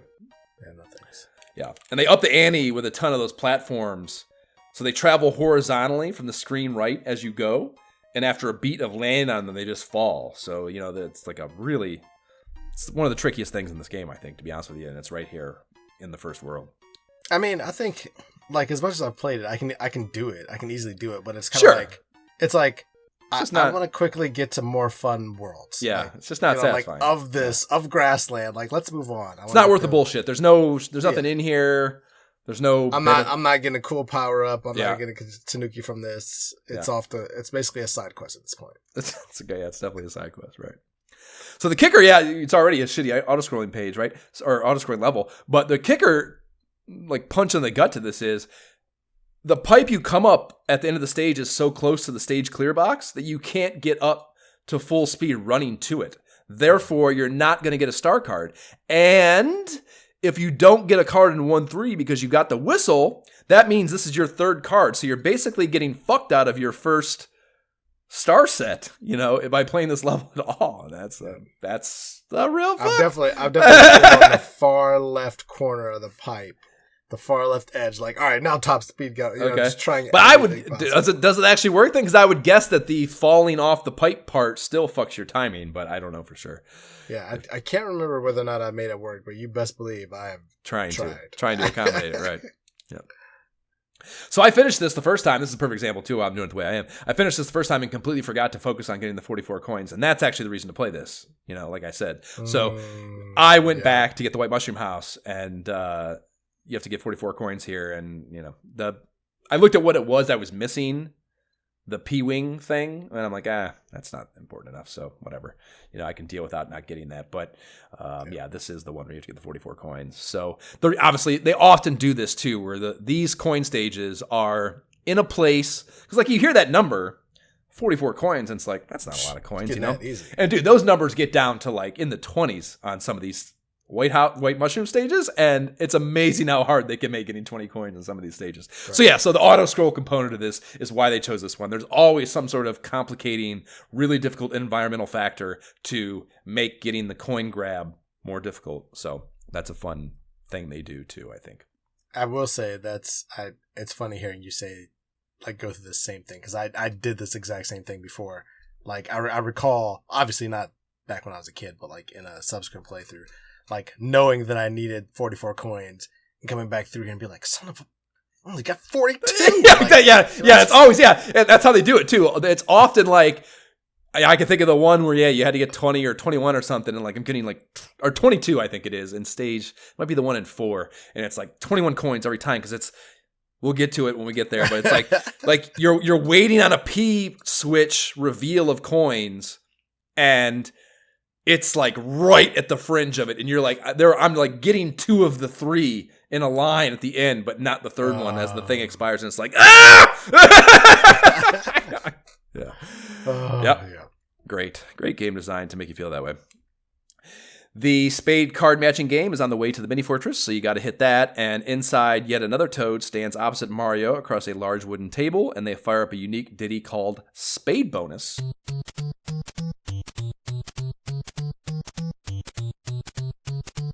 And Toad says, line up the pictures and get a prize. You only get one try. And you're trying to line up parts of a picture of a mushroom, a fire flower, a leaf, or a star. And each is divided up into thirds, and you're trying to time your button depression as the image is lined up perfectly with the middle of the screen, basically, or lined up with the previously stopped ones. Also, either or, however you want to describe it. And I'm actually amazed at how hard of a time I'm having with these. I'm not getting them. Are you good at this? I'm not good at this, apparently. Yeah, pretty good at it. I mean, I can often match them up or usually get 2 out of 3. I know it's like you got to hit it. You want to be hitting it right before it's crossing, but I'm just, I don't know. I'm getting slower, or the timing on the emulator's wonky or something. I'm not getting them. But I mean, I've never been great at it. I can definitely get like a couple. If you give me like 4, I can get 3 out of 4, maybe 2 out of 4. Depending on. But lives don't matter anyways, I guess. The mini fortress is scored with the castle theme.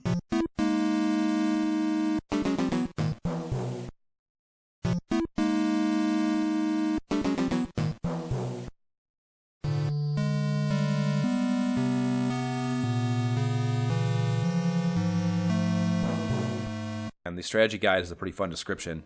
Boom Boom, a big Koopa bully, guards a danger-filled fortress in the middle of this world. And these are all themed very similarly, I would say. There's lots of lava with fireballs popping out, the roto discs spinning around platforms, and then you see a lot of the dry bones, the skeleton Koopas, which are new to this game and really fun. I like those a lot. They're one of my also favorite enemy sprites. At the end of them, you will battle a Boom Boom, the mini-boss, but that will have to wait to World 2 because, yes, this is where you find the second Warp Whistle, which is at the end of the first section before you go in the red doorway. There's a long enough runway you can get to takeoff speed by hitting the wall, quickly turning around and running back and the other way before too much of your meter dissipates, and then you can fly up to the top of the screen. There's a doorway to a hidden room with a small chest containing a whistle, and it's straight back out to the world map from there, so you don't have to fight Boom Boom. So we'll talk about him in World 2.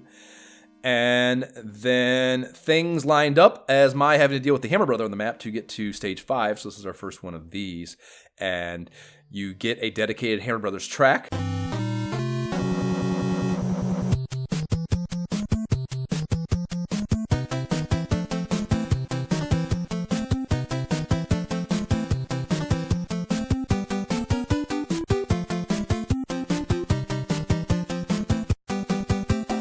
There are single-screen battle, or these are rather single-screen battle arenas themed to the world they appear in, and who you have to tango with varies from every appearance. But the instance in this case is just one of a regular old Hammer Brother. But yeah, it mixes up. There's the fire ones, the boomerang ones. I think there's Baxtron hammers. Yes. So yeah, there's a bunch of different options. One or two of them sometimes. There's a lot of variants to these. You run underneath the row of blocks he hops up on to the stage as the stage starts, and you're just taking him out from beneath is the pro tip to approaching this first one. So pretty simple. And then you are on to 1-5, and it's an ice stage with a lot of subterranean parts, and there's a fun design choice here. You start the stage already sliding down an icy hill, and there are a handful of buzzy beetles scaling it that you can take out automatically on your way down below ground to here where you get your first iconic appearance of the underground theme.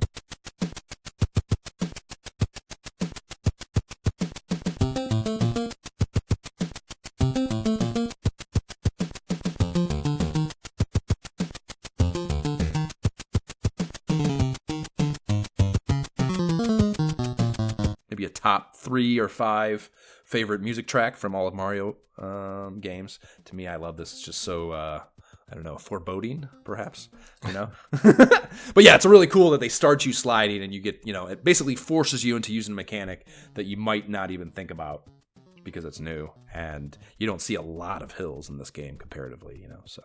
Yeah. Another good design choice. So in here, you also have... it's like the road forks. You can take a high road at the first fork, and an observant power player will notice the little specks on the background are an out of place orange in one spot. Like there's the background on the subterranean parts of the stage. It's like the star field, And if you are really paying attention, 2 of them are orange here, where you can find a music note block if you hit that. And cue it.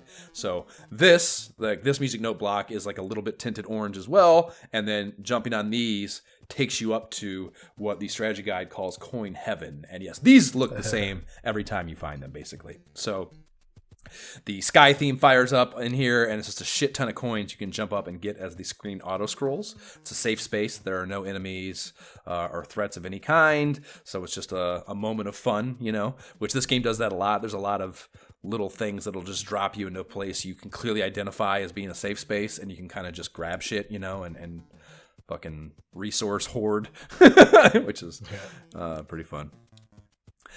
And there's also, there's a bunch of coins like on the base level, and if you think to try to run and fly up, there's also like a hidden area where you can knock a 1-up out of a block, and there's coins around it to grab too. So a lot of fun to be had up here. That's the only particularly interesting thing about this stage, though, I would say, really. That, and I guess you have the buzzy beetles dropping from the ceiling, too, is the first appearance of those in here. But pretty straightforward shit. 1-6 has auto-scroll vibes, but does not auto-scroll. And I love that sniper shot you can take on the second Koopa using the first Koopa on the high platform above him right at the beginning. You hit it, and it'll just go down and knock him down and clear him out. So you don't deal with them even get down there. So this is one of those things that just... you learn from playing it a million times, and you expect to get it right every time you play. You know what I mean? So you don't have to do it, but it's highly appealing to just fly over the last third of the stage here. The runway to do so is a little short, and yes, this is another one. This is one of those single block gap deals to make it more difficult, you know? There's really no, like if you fall through the gap, you just fall to that little fucking block down there, but then you have to ride the fucking little conveyor thing over, which makes it a little shitty. It's pretty straightforward though. Like I have no problem riding the conveyor. Yeah, this is almost like more of like an intro, like air side scroller. Like sure, we're getting your feet wet with this whole air. The whole world is the situation. Whole world is 1,000%. I agree.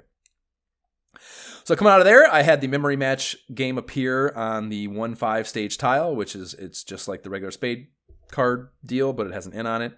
And I had 92,460 points at the time, so that 80k threshold seemingly checks out. And you go into these, and it says flip over any 2 cards and see if they match. Miss twice, and you're out. And they fuck up the your in there. It's Y-O-U-R, no apostrophe R-E. So brutal grammatical sin. You know, not a lot of those in this game, but but very iconic one, I guess. Cheating with the book, I was able to clear this on the first try. Yahtzee.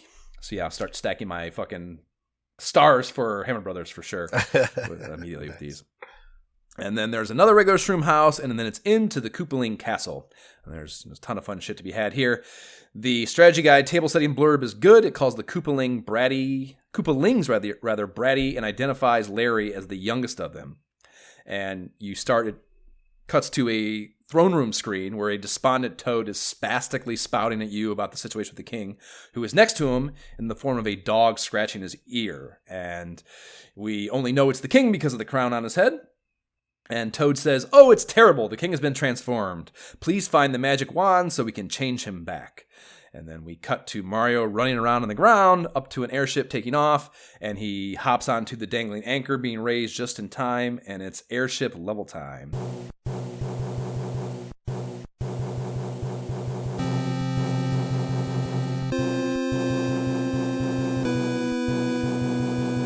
And these levels auto-scroll, so that sucks. And they are mostly bullet bill and cannonball mazes. With a lot of those, your boys, the wrench-throwing dudes, to pop up from the deck. And yes, the Rocky Wrench, you mentioned, they fucking...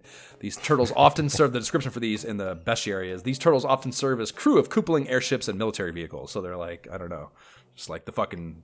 mechanics, you know. Right. They just see Mario coming and like, I gotta deal with this motherfucker. Yeah, fuck. Additionally, they introduce a vertical scroll that can drift both up and down as the developers see fit. So that's like a very complicating thing, and they often use this like, I don't know, it uses this difficulty mechanic and to try to like constrict the space you have to work with in a certain part of the stage, you know. So it's oh, for sure. I know where I can like squat down and stand now. Sure. But like before, it's like, oh, it's moving. Yep. I don't know if I can stand there. You know? Yeah, and that's what a lot of this is.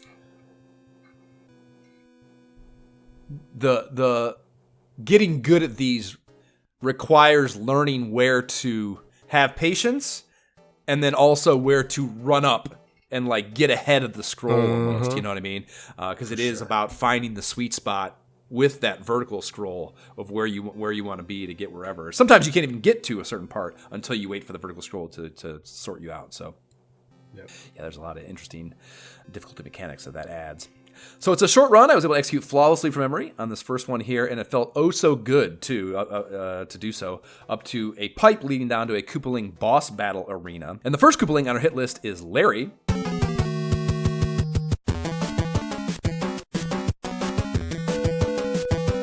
Larry has a blue mohawk, but that's pretty much it for defining characteristics, I would say, relative to the other Koopalings. And each one of these in the strategy guide has a little, like a shit-talking blurb, so we'll read these because these are pretty fun. And Larry's reads, "Yo, Mario, you made it this far. Well, I'm going to make sure you don't get past me." And each one of them has like a little... They use this as a clue reveal. So each one of them has a little mutter to themselves after they talk shit to Mario to tip you off on how to approach them, right? So they put in a parenthetical, in this case, mutters to self. "Mario will never think that he has to stomp me on the head 3 times to knock me out. With my quick jumping skills, he won't have any room to leap himself. And the easiest way to avoid me running underneath while I jump, he'll never figure that out." And... this cat will spoon feed it to you, right? Right, yeah, exactly, yeah. Well, that's cool though too that the strategy guide does it in character is really fun to me, I think. But yes, it is absolutely a spoon feeding of how to approach each one, basically. And he will crack off wand blasts between hopping around and like their bursts of 3 energy rings in this case that float around pretty slowly through the air in your direction, and these are easily avoided. So just like with the rest of World 1, this is Baby's first boss battle too. I would expect every seasoned Mario player to dust his off in seconds. When you stomp on him, he turtles up inside of his shell, and the shell spins at some stress sweat flies off of it. It spins in a circle for a beat, and then the shell jumps up in the air in your direction towards you.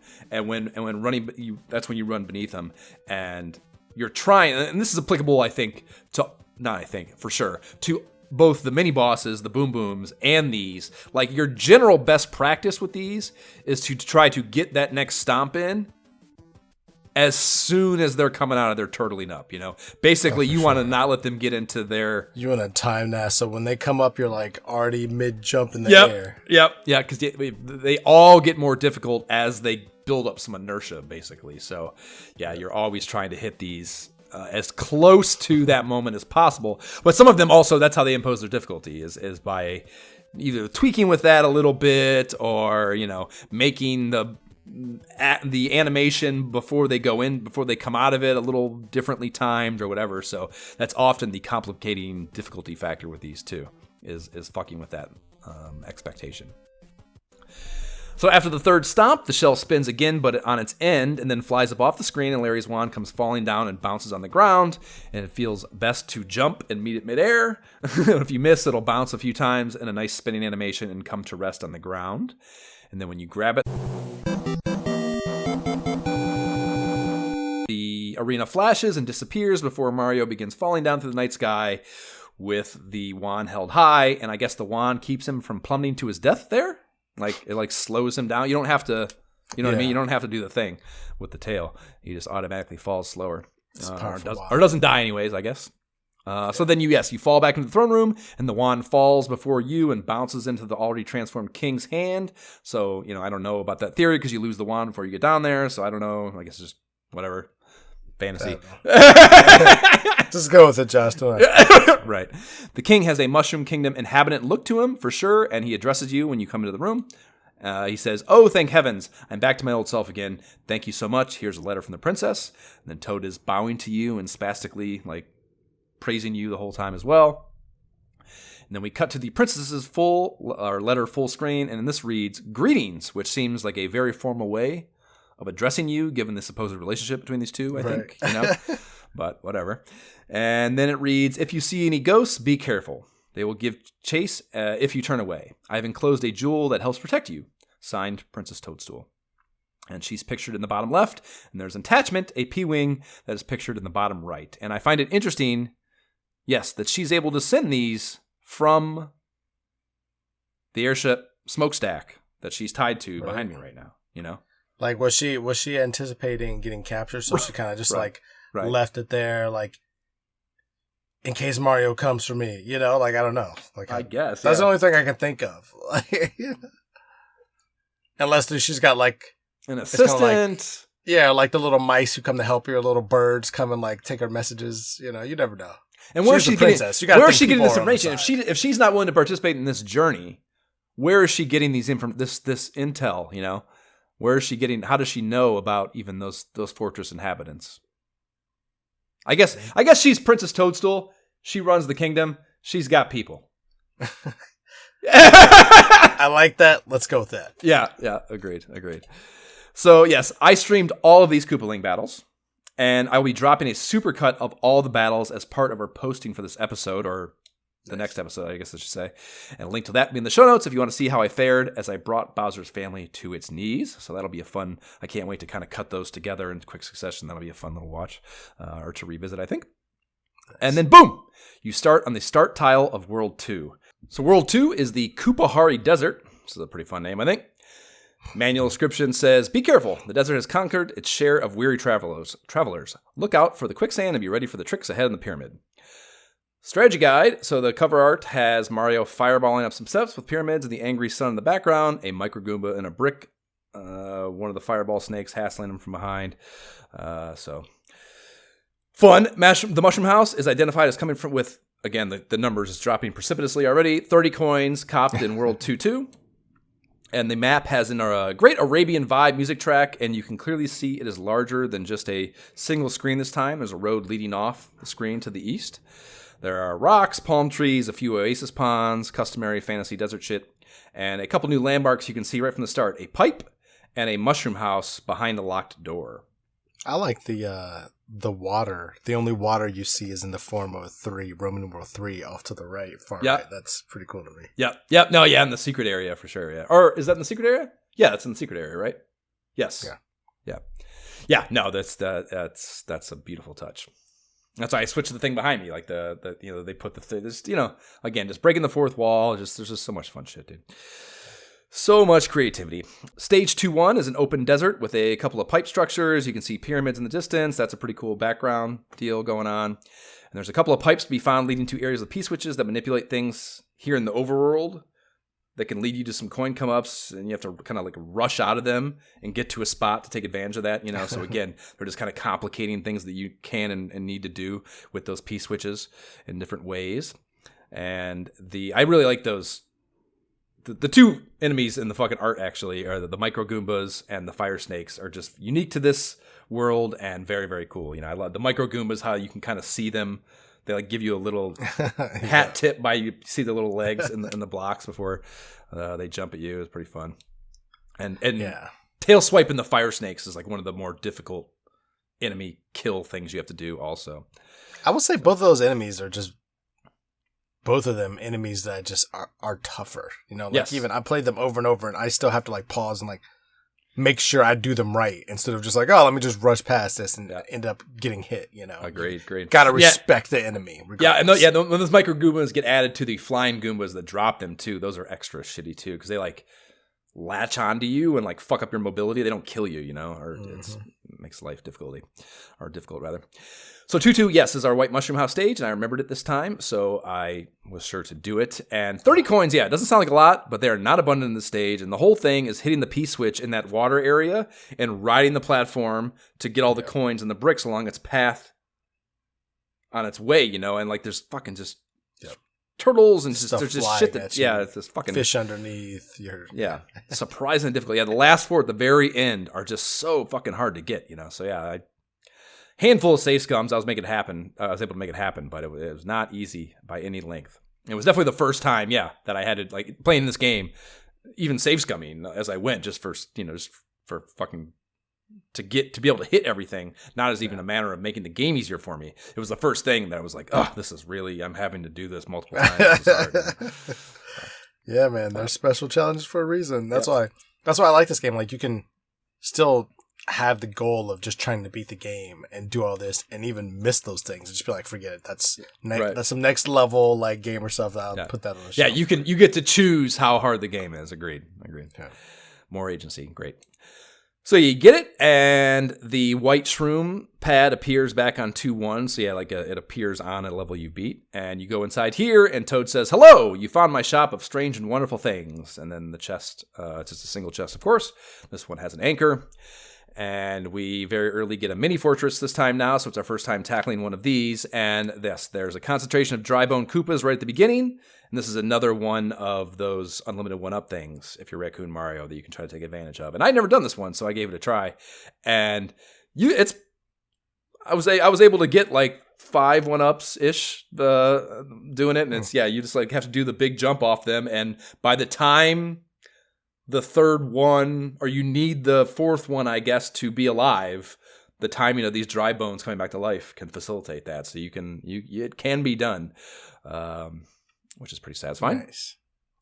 And yes, we see our first Boo Diddly ghosts in here, the ones the princess warned about. And these are like such an iconic, cool enemy, that they weren't talking about. So as everyone listening knows, these cover their eyes with their hands, kind of like a peekaboo style deal when you're facing them, and then they uncover and then just bum rush you with like a villainous, jagged teeth bearing face when you turn away from them, So when you like, they're, one of them, no big deal, but when they put a lot of them in a space on both sides of you, you have to like make this decision of like navigating what you need to do and like aggroing the one that's least a problem. You know, they can be very complicating real-time puzzles that are pretty fun. For sure. Before we get to our first boss battle, there's some mildly challenging stuff using those and the cool thwomp enemies, which are also they're only in these stages and they're very cool, like these big fucking hulking things that slam down, and you got to kind of like time their rise often as the mechanic for getting through them. Oh, yeah. Yeah. But the mini-boss that we'll affectionately call, or the mini-boss arenas, rather, that we'll affectionately call the Boom Boom Room. Because you fight the same thing in them every time, and his name is Boom Boom. And he's a big Koopa dude with spikes on his back, and he starts with his spikes on his, like, you know, sticking out, so you have to wait until he aggroes towards you, to get out of that, and then you're just kind of doing the same loop that you're doing with the Koopalings to hit his ass 3 times, and then he turns into a question mark circle, which was an interesting choice. It kind of was like, it might be the most boring creative choice they made in the game, I think. Like, why?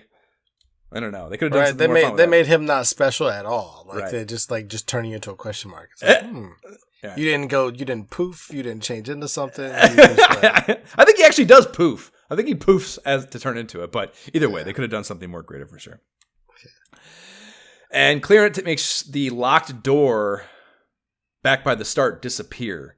So you can get that mushroom house there and the transport pipe. So it's like, quickly showing you that like that's a new mechanic, that like these locked doors are unlocked by doing the fortress, yada yada. Toad's Pad is a standard stock deal, and the pipe leads to just past the mini fortress, which we could already access after clearing the fortress. So I think, one is just showing you how those work, I think, which you go into them and it's like a little one-screen stage kind of, or action stage to get to wherever it is. But in most cases, I'm finding as I go play through the game, like I think these are more about a tool for the 2-player game. Yep.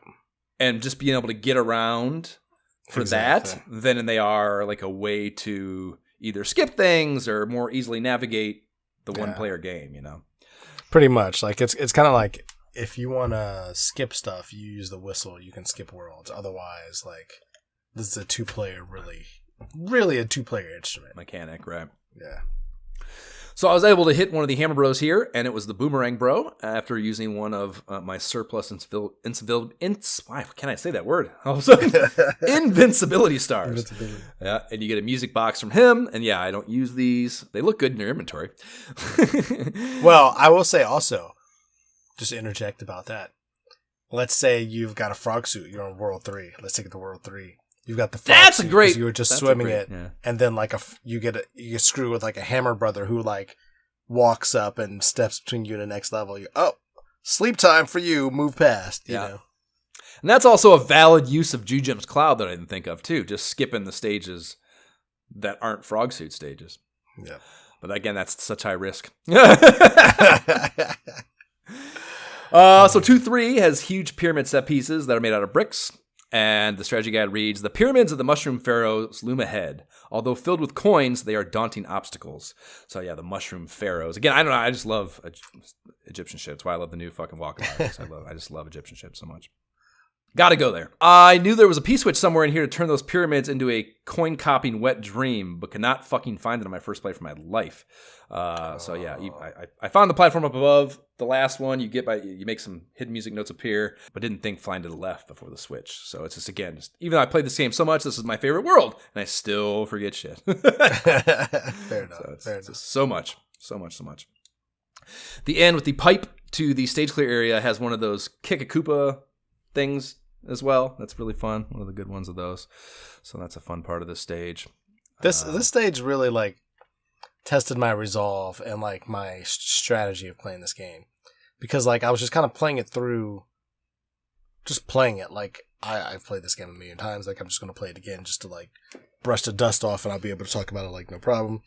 But then like this stage, I lost my leaf, and then I was like, do I go back and start the stage? Like instead of just going through and finishing the stage and being little, then I'm like, but then I miss the stars in the sky. Like I do, I was like, fine, I guess I don't want to save scum just out of principle, but like, for the purpose of the podcast, I feel like you kind of have to be able to get and really explore everything, You have no choice. But yeah, it does hurt. It does pain your soul a little bit. Right. But I'm like, it's not like I've never beat this game, so fine, let me just go back. Right. Next on the list is an unnumbered stage. It's just a square of sand with some orange rings moving around away from our POV and disappearing in the distance. And yeah, I don't know. It's weird to me that, like, I don't think there's another unnumbered non-castle stage like this in the game other than the pyramid that's also in this level. And I just want to know the explanation for that. Like, why? I don't know, but the strategy guy calls it desert. It's fascinating that it doesn't have a number, though. I don't know why it remains unnumbered, why you can just make this 2-4. Right. Who knows? Yeah, it's such an interesting choice. Strategy guide reads, natural forces will work to halt Mario's progress through this world, a sinister sun and terrible tornado. And they call it, and even in the titling here in the strategy guide, just desert. And that's so interesting. But yes, this is another iconic image from this game, dude. The angry face sun swirling down and attacking Mario throughout the stage is like, I don't know, like part of this game that is like, I don't know, it's on the Rushmore of Mario 3 things. Oh my gosh, always the freaking evil sun. Yeah, and I think the methodology with which you have to use to kill it is also like, I don't know, it's one of those things that just like is imprinted in me, and it's one of the things that I love knowing in Super Mario Bros. 3 play, Like you have to hold the Koopa shell as it flies towards you, and it just like, it basically kills itself, kind of, Yeah. And it's just such a fun thing. And you can only do that by hanging onto it through the tornado, you know what I mean? You have to get that shell and carry it through the tornado. I was going to say, like, it is not just like an easy, just like, oh, grab this thing. There's been, most times I end up just saying, forget it. I'm just going to run fast and avoid, and just like trust my jumping skills, and I'm going to make this work. But that's all you have to do, though, is if you just run fast through that, you fly through that tornado, which is a cool animation to do so. If you're running at top speed and you jump at it, you fly up out of it real far, I remember watching one of my kids like not, because they're not going top speed like I would, so they're just going up and down. I was just like, I wish I could help you. I just trying to explain. You'll get there. Gotta let them learn themselves. Gotta just let go. Drop the baby bird out the nest. So that's really, other than that, it's a pretty straightforward stage. 2-5 is nothing of note, but the other Hammer Bro sprite was poking around between it and the pyramid, so I had to deal with this one. It's the other Boomerang Bro. So I like the idea that it's like the two of them, the pair are wandering separately on the map is a cool to me. Patrolling that world. And this one gives you a very clutch hammer that you'll need to get to the secret area. So that's a very important pickup. So you have to clear stage 2-4 before you can engage that, though. And this is kind of a fun one. They tuck the access point to an upper track through, like, you have to like break those bricks on the far left of the start of the stage to get to that top easier part of the stage. Otherwise, you're going through the bottom that's super fucked and way more difficult, So it's just incentivizing you to explore and try things, basically, And the game can be more enjoyable if you take the time to do that. Is an interesting mechanic that is employed here. And this is one of the first times they try to bushwhack you with a fucking enemy in the stage clear area. It's a boomerang, bro. So if you just take off in there and aren't expecting that, you can lose your whatever you have going on, and that's better be able to react quickly. Yeah, it's a very penalizing thing. Very, very penalizing thing. So you get back onto the map, and now you can crack the secret area rock in the top right corner, and that leads to a whole other screen where the map that has a toad house with a guaranteed frog suit in it. You can only get, even though there's 3 chests, you can only get a frog suit. And then there's 3 chests inside and a third Hammer Bro to squab with over here that has the whistle. And then you're it's got the road dead ends into a cluster of rocks. I think that's kind of fun. There's like a reason that the road stops over here, So like just some effort to level design. And then the Roman numeral 3 is fucking really dope. And the strategy guide, the section on this is titled Beyond the Sand Dunes and goes into some story building efforts. And it's cited that a letter from the princess in a later world explains that bandits have taken a whistle beyond the sand dunes. So I think the only logical inference here is they are suggesting the Fire Bros are these bandits, that the Hammer Brothers over there are the bandits, right? And I think that's pretty fun. And also, they disclose in this letter later in the game.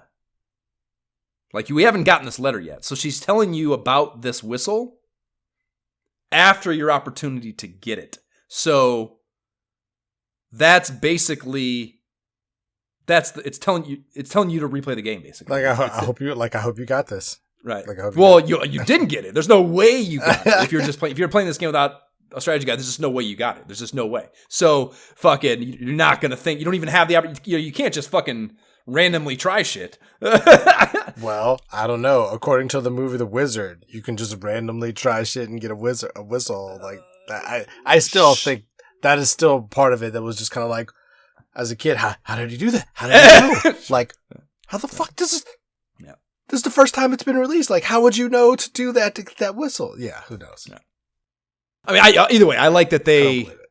I like that she only indicates at it, and it's like it's on the. You basically have to finish this game normally, and then go back and have some more fun with it. That's just I applaud it to no end. Very cool. So you can pyramid up now, and I don't have Raccoon Mario cooking in here, or if you don't have Raccoon Mario cooking in here, it will get a little more challenging.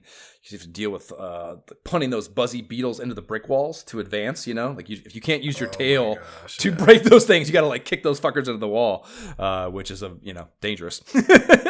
There's some hot tips in the strategy guide before we head into the castle that are worth talking about. There's special turtle techniques. And yes, this is applicable. They put it here because of that harder mechanic in the pyramid, I think. So if you release a Koopa as you hold it over a pipe or block, it won't return.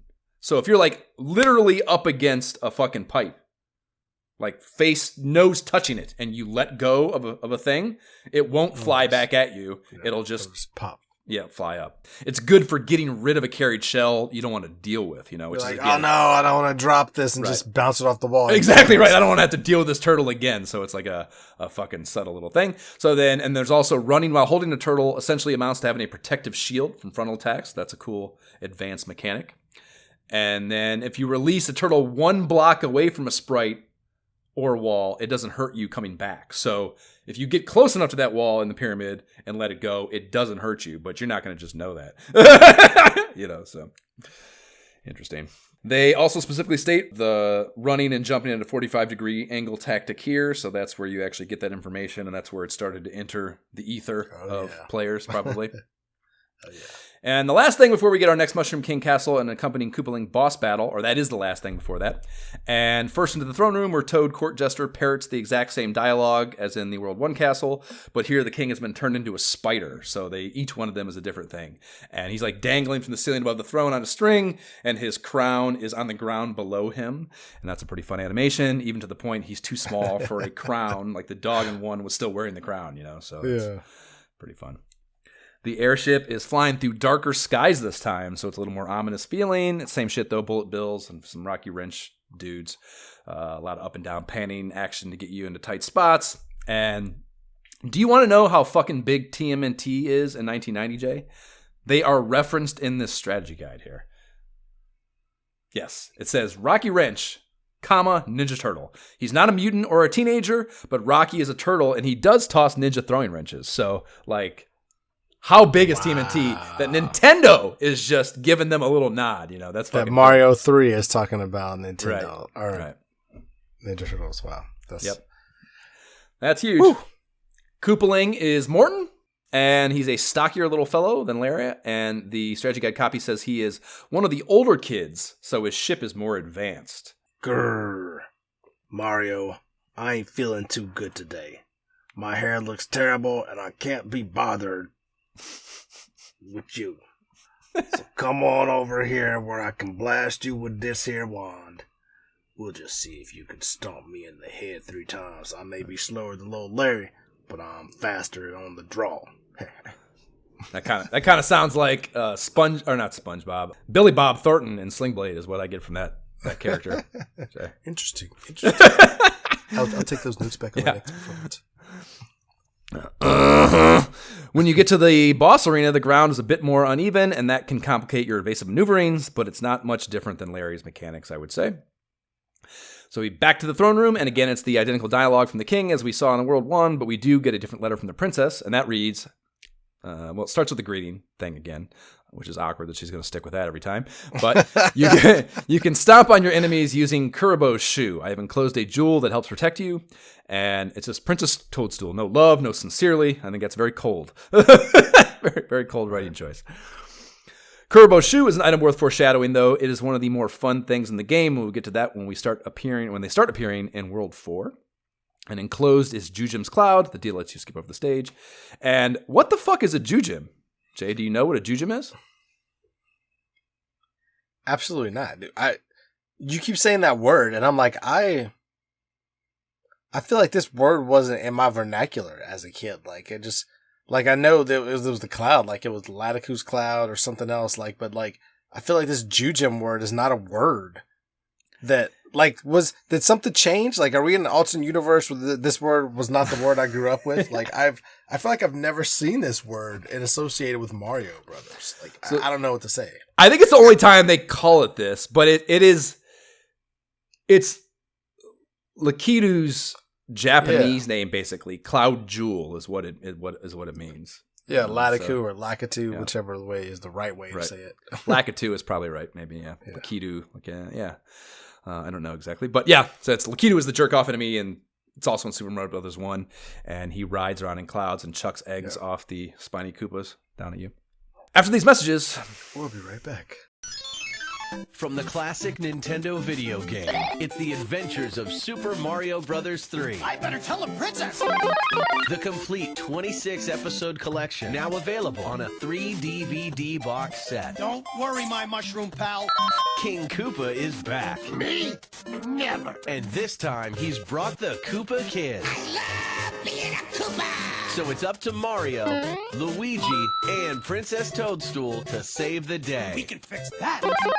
Special features include the series backstory, character and concept art, and more. Get those Goombas back in that cage! The Adventures of Super Mario Bros. 3, now on DVD. That is a commercial from the DVD box set of The Adventures of Super Mario Bros. 3, which I guess was a Saturday morning cartoon that somehow missed me. And Lore disciple Matt Gould brought it to my attention via Faceshit banter leading up to this. And you cited it already, so I'm guessing you watched that? I've definitely seen it. Like, it's mixed up in my memory now as to when it came out. But, like, obviously you had the Super Mario Brothers Super Show, which was different. Like, that was the mix of live action and cartoon. Right. So part of me was like... And that was like an after-school cartoon. That was a weekly thing, or a weekday thing. Yeah, but I think at some point, maybe they started interspersing some of the Mario 3 cartoon in there. I don't remember. Like, honestly, I don't even remember the details. So. I think it's only... Because I saw there's a box set of it you can buy. And I think it's only one season it went. One, maybe two.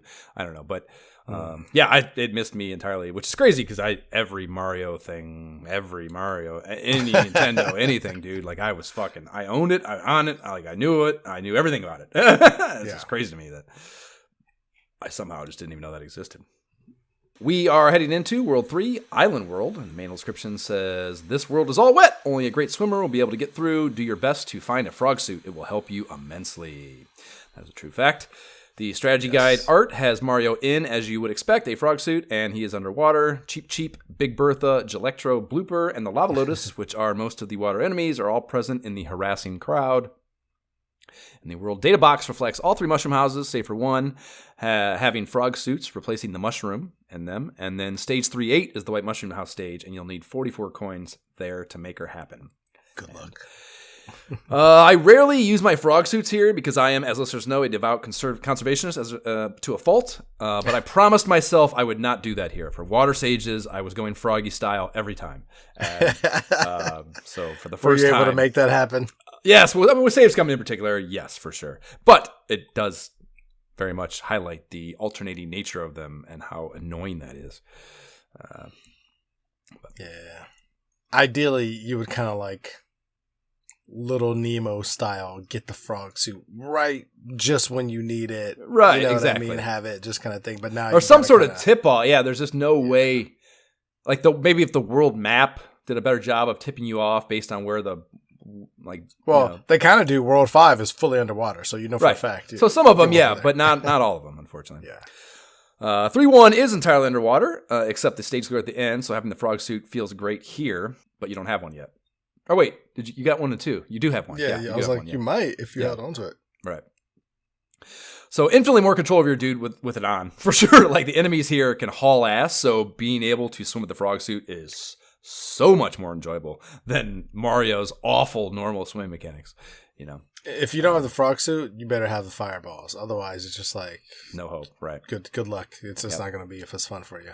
Yep, and and a really cool thing too with the frog. There are things that are like you can only get to with the frog suit because the currents come out of the pipes and you can swim through those with the frog. Oh, so yeah. Yep. That's pretty cool. There's none of those in this stage, but we'll hit on them later on. I lost it at the very end. A blooper popped me coming up the one-up area below there. But that didn't bother me because you do not want that fucker for 3-2 because it's a platforming city or stage and the fucking frog suit's a nightmare for that. So it was actually kind of convenient. So yeah, 3-2 fucking sucks. There's a bunch of platforms on a goofy tracks with Cheep Cheeps jumping up from the water below. And there's a lot, like all of the above ground stages in this world have that going on. You have shit jumping at you from below, either these things or the fucking Big Bertha deals or the chomp, whatever they are, the fucking ones that swallow you, you know. But I mean, this stage is easy though because it has the stars. As long as you get the stars and keep them going, you just go through the stage. That's the thing too, though. I don't haul ass through levels, man. And like that's because you don't hold the B button down. With I do hold the B button down when I'm like, going, but I want to be able to line myself up and take my time in between those. Sorry, I'm talking pro strats. I understand you're a rookie at this. I'm sorry. I need to adjust my expectations. Like I'm thinking NBA level. You're still in the high school level. You're not there yet. I get it. I'm sorry. Yeah, that's a new thing here too. You mentioned it, but yes, there are blocks that if you hit them while you still have the star, you will get a star out of them. But if you let your star run out before you do that, it's just a coin block. So it doesn't keep you invincible. So you can be invincible through most of the stage if you want, if you really haul ass. Yeah. So I didn't even know that playing through the first time. I saw that when going back. And I was like, I'm not going to go back and play it for that. But I was like, fuck, I wish I'd have known that. That's part of why, like, you talk about your difficulties with this stage. I'm like, yeah, I definitely don't want to be a frog on this stage. Right. But, like, I am used to having, on the first stage, generally the fireball. You know, you go through there because you can just fireball basically through that and kind of finish it. And then here, you're big, so it's good. You just get the stars and you're just, like, acro circusing through the stage, riding and then acro circus flipping through the stage. Acro, I love that. Yeah, when you said it earlier too, or we were talking about the invincibility stars for the first time, I also was thinking River City Ransom, so that's great. Yeah, exactly. Yeah. That's what it is, man. Yeah. What other game do you like do like somersaults? Somersaults in battle, like yeah. Teenage Mutant Ninja Turtles, River City Ransom, Super Mario 3. That's it. So there's a Toad House with only frog suits on the way to 3-3, but you don't use that bad boy if you're smart because 3-3 is another platforming stage, and is a total shit show, dude. Cheap Cheeps again, but yes, you have the boss bass things. That's just I think they can only get you as your small Mario, but it's an insta death if you are. So like that's those are rough. And then this also is the first time you see this. The entire water table rises and falls throughout the level, or if you want to look at it, the platforms dip, however you want to think about the physics of that. But either way, like the platforms are lowering down and like they put you at fucking, right in the, like they actually like the illustration. I love the illustration that they have for that level. It's like Mario in one of those things, mouths, and he's got a stick holding it open to keep him from getting swallowed. That's a good depiction of it for sure. By the way, I think I could be wrong. I think you can get eaten if you're big or small. Like big can you? I think she can chomp your butt regardless. Okay. Like either way, it sucks. I could be wrong, but I'm pretty sure. Big or small, it sucks. better make use of those. I was about to say P-wing, not the P-wing, but the P block to try to stay above ground as much as possible. Right, and they use that here to give you platforms to fucking to stay up out of there with, which you won't have in later instances of this as frequently. So enjoy it while you can. The mini fortress is next, and it's got a very different vibe than the first two. It has these regal checkered floors that we've seen in the king throne rooms, Roman architecture pillars, funky wallpaper, large Victorian windows in the background. So the boom boom rooms are I don't know. They run their business better. They got some more money. Something going on that these boom boom rooms can be a little more ornate than the first couple of them. And this is the first one of these that has maze characteristics. And Yeah. I'm not a fucking real big fan of these, man, because it's some of it's just random. You're just guessing, you know, and that kind of sucks, I think. I guess so. Like, I guess I've known for so long, like, oh, it's always the second level, this 2. You know, like, I kind of know which I guess one to go to. It does give you an opportunity to learn something and then be in that boys club with the knowledge, sure. But if you don't have that stuff from memory, these are frustrating. Yeah. This one has a long ass hallway of identical red doorways, populated by boot diddly ghost thwomps and dry bones. And there's one of the 9 doors leads to a boom boom room. So like, fuck, it took me, I don't know, I had like 40 seconds left on the fucking clock just trying doors, trying to get to the end of this. I was like, God damn it, man. But that's why I would posit this level starts to really put in, imprint in your mind, the difficulty of that room, like of seeing that like black and white floor, the columns, like Sure. It starts putting that in your mind, like difficulty, like you might get lost, like how you're going to make it through, because that will be a recurring theme if you're not like following a strategy guide or a video or something, and you're just trying to figure shit out. By the time you get to the end, you're like, oh fuck. Yeah, and then you get to the boom boom room, and you have to like you have a certain amount of time, and like if you really take your time, those are all pretty easy, even the flying ones, however they want to complicate them. But if you're in a big rush, like those get way more difficult. I got 36 seconds. Let's go. Come on. Yeah. Yep. So there's a Hammer Brother sprite trolling around south of the fortress, a pair of actual Hammer Brothers, and they're holding a hammer, so you get another one of these things. And they try to sucker you into using it right away on the rock there by the shitty pipe, you know, thinking maybe that'll take you somewhere good, but you don't want to use that one. Don't use that one. Hold out. And 3-4 is still above ground, so don't burn that next frog suit just yet. The strategy guide cites a cool one-up trick here I did not know about. They call it the one-up factory because it's kind of automated. Did you know about this one? The one-up factory. Yes. Take a look there. It's a pretty wild and fun little thing that you have to do, and I had a really good time working this out. Basically, there's no way I could have ever done an OG hardware. I had to fucking save scum like 87 times to do this, but it still was worth it because it was so fun to just watch it do it on its own, you know. So you have to run to a spot, the spot where Likidu is, where the little one up thing is. Where you hit it from below. You have to run there, score a turtle shell, and then run back to where the pipe's up in the sky, right? And you just stand there, like you can bounce there's 2 blocks, wooden blocks to bounce the turtle shell between, and then you can just stand beneath the pipe on a couple of elevated bricks, and it works because the Likidu can't throw, when he throws this, because he's constantly still passing back and forth, but he can't throw his eggs onto your head because of the pipes in the way. So basically those just bounce off and create ammunition in the little area down below for your turtle that's constantly bouncing to kill, you know? So you can I racked up like 87 fucking extra lives or something here just watching the fucking thing go, you know, till the timer ran low. So pretty fun.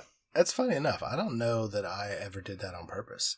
Like as a specific, like, I'm going to purposely do this thing. Right. Like, I know that I've experienced it, but I don't know. This particular instance, or you're just saying? No, in this particular instance. Like, I don't know that I looked at this as like, hey, I want to do this as a specific trick. So it's kind of like, very fascinating. I've never gone to this level with this explicit purpose. I put it like that. Yeah, it would be really hard to hang out there long enough to make that work without trying to. Yeah. Either way. Like, I know I've had the strategy guide at some point, so like maybe I've just made it work because I had the strategy guide. Yeah. Because I'm like, that seems like a thing that I would not have ever done. Pretty fun either way. So back to the map screen and moving a screen eastward, I noticed the drawbridges that connect the mainland to the second Toad House, which randomly, they go up and down after the stages. And you can keep from getting there. That's pretty cool. I love that. It switches it up. It also can screw you up very much. Right. Precisely. Yeah. I just love the interactivity built into the overworld map. It's just, you know, it's not just a fucking... Yep. It's not just a static. map. Yeah, it's not just a map, there's a lot going on there. So you can also see Canoe bobbing in the water over here, gate kept by a rock that is calling for our recently acquired hammer. So good thing you didn't use that on the pipe back there if you're a smart player. So yeah, I cracked that fucker open and took to the high seas where you paddle your ass across 3 more whole screens on this map, meaning there are 5 screens of real estate total here. So just a huge, huge, huge world map. Which is so cool to me, I feel like. Like, they're just such an expansive world over the previous games. Yep. And there are 2 islands you can dock at with nothing but come-ups on them. There's 3 toad houses and 2 spade games, and then a third with the castle, but there's no dock at that one, so you can't just kind of fucking scoot over to that. You can just see it and just let you know you're working towards something. So that's cool. I mean, the fact that, hold on, when does Mario ever have like a boat though? Like, I feel like being able to just like slide over in a rowboat was so cool. Yeah. It was like 1990s revolutionary. Yep. Yeah, it is. Like Canoe too. He's fucking doing a little thing. Like, do you get the hammer? I got the hammer. I can get to the canoe. It's like this special like RPG type mechanic. You know what I mean? Yep. Which I love those. So yeah, I mean it's. I don't know. It's surprising to me that I can't believe I didn't get this game. So it's so strange to me that that neither me or Jab ever asked for / got this game. It's kind of wild. You must have had like a Sega at the time or something. Yeah, I mean, break your timeline. I didn't fucking. I was in 7th grade. That was in 92. Yeah, there's like 2 more years in Nintendo when this is dropping. It's crazy. Crazy. The 2 houses paired with the spade tile are Leaf, Fire, Frog. The Loner Toad has only basic bitch shit, Shroom, Fire, Leaf thing. And I presume the life lesson is being a recluse is bad. You're going to get bad shit if you live all by your, like, be communicative, be part of a community, and you get the good shit in life. So, I mean, there's a little life lesson in there. So this is where I first thought to myself, like, you bet your sweet ass I'm safe coming until I get frog suits. Like, there's no fucking way I'm missing out on those in this case. So 3.5 is frog suit essential, so you better have some of those. And Have It On gives you bubbling pipe access to the first giant block question block opportunity rather. And those are, again, just a very iconic part of this game to me.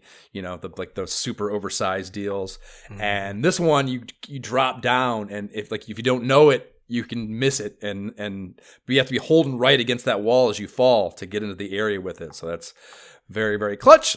And if you are doing so, there's 3 1-ups in it, and it's like it's a whole to do too. When you hit it, the screen kind of shakes and things start flying out of it. It's just a really fun little hidden thing.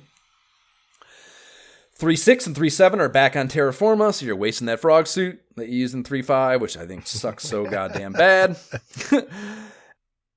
I guess what pisses me off with them is that that's your reward for navigating the water levels well.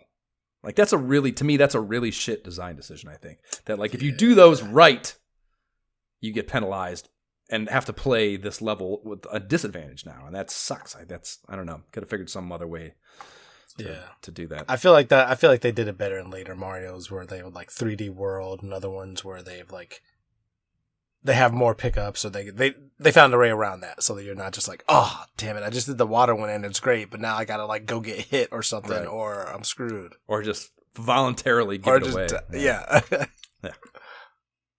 It's Fortress after that, and it's flooded to make them thematically in line with the aquatic motif. I dig that. They made that choice. You can skip over it if you want by using the drawbridge above 8 when it's going down and going straight to it, but I'm not passing up a chance to go to the Boom Boom Room. So this is weird because you want the frog suit because the fortress is underwater in so many ways. So it's super helpful for that. But being Frog Mario for a Boom Boom battle is not good because you're back on land. Yeah. So it's a pretty tough decision, I think, to whether you want to use one here or not. One little aesthetic thing too. I love the way Fire Mario's sprite, which is actually how I went through this, not with a frog suit, is how it looks when contrasted against the blue water. It's just a really cool looking thing, I think. Yeah, because it's he's shaded as well as red. So right. Yeah, it really stands out. Looks cool. So the Boom Boom is a flyer, first one of those. So that tries to complicate it a little bit. He can fly up and you have to wait for him to come back down in those cases. 3.8 is a real motherfucker. The strategy guide tells you straight up. The opening sentence to it reads, "This is one of the toughest stages in the game." Flat out. So it's the reason is because it's the White Mushroom House. Like I said, those are usually one of the tougher ones in most things, and it's 44 coins you need for this, and it's one of those rising and falling platform deals where the boss bass is patrolling the water down below, and they pepper in a number of the hidden vine blocks. That's your safe space in this one. You have to like knock the vines out, and you just stand on the vines while the thing's down. You have to time your jumping down off them when the fucking thing's up. So yeah, just using those and timing that, like all that complicated shit. Plus I'm trying to get these really difficult to find coins or really get to. That's very, very, very difficult little sequence. Are you trying to get those when you go through this? No, I didn't even think of that as like as an objective. So like, and again, since I didn't look at this strategy guide until afterwards, I was like, I guess I considered going back and starting over and like grabbing those two, but I'm like, there's only so much time with life. Yeah. There is only so much time with life. Maybe going forward, I'll like kind of spring for them. We'll see. Oh yeah, do it the way I'm doing it too, where you just like revisit it and then go back and whatever. I think that's a good approach to it. So you don't lose the enjoyment of doing it, just kind of from your own memory and nostalgia, blah blah blah blah. But you also don't miss cool shit. Because if I look at a strategy guide first before going in, I'm gonna be like, wait a minute, oh yeah, that. It has that trick that I always hated doing or never did or whatever, and then I'm going to become fixated. So I just right, never do my own thing first and then come back. Yeah. So 3-9 is kind of cool. There's a lot of shit going on here. You get your first appearance of bob-ombs, which are the cute little toy bomb things with the wind-up key on the side. And the strategy guide points out, I think this is very cool, that these are the only enemy to reappear from Super Mario Bros. 2. How about that for a fun crackerjack fact? It's the only thing that comes back from 2. I mean,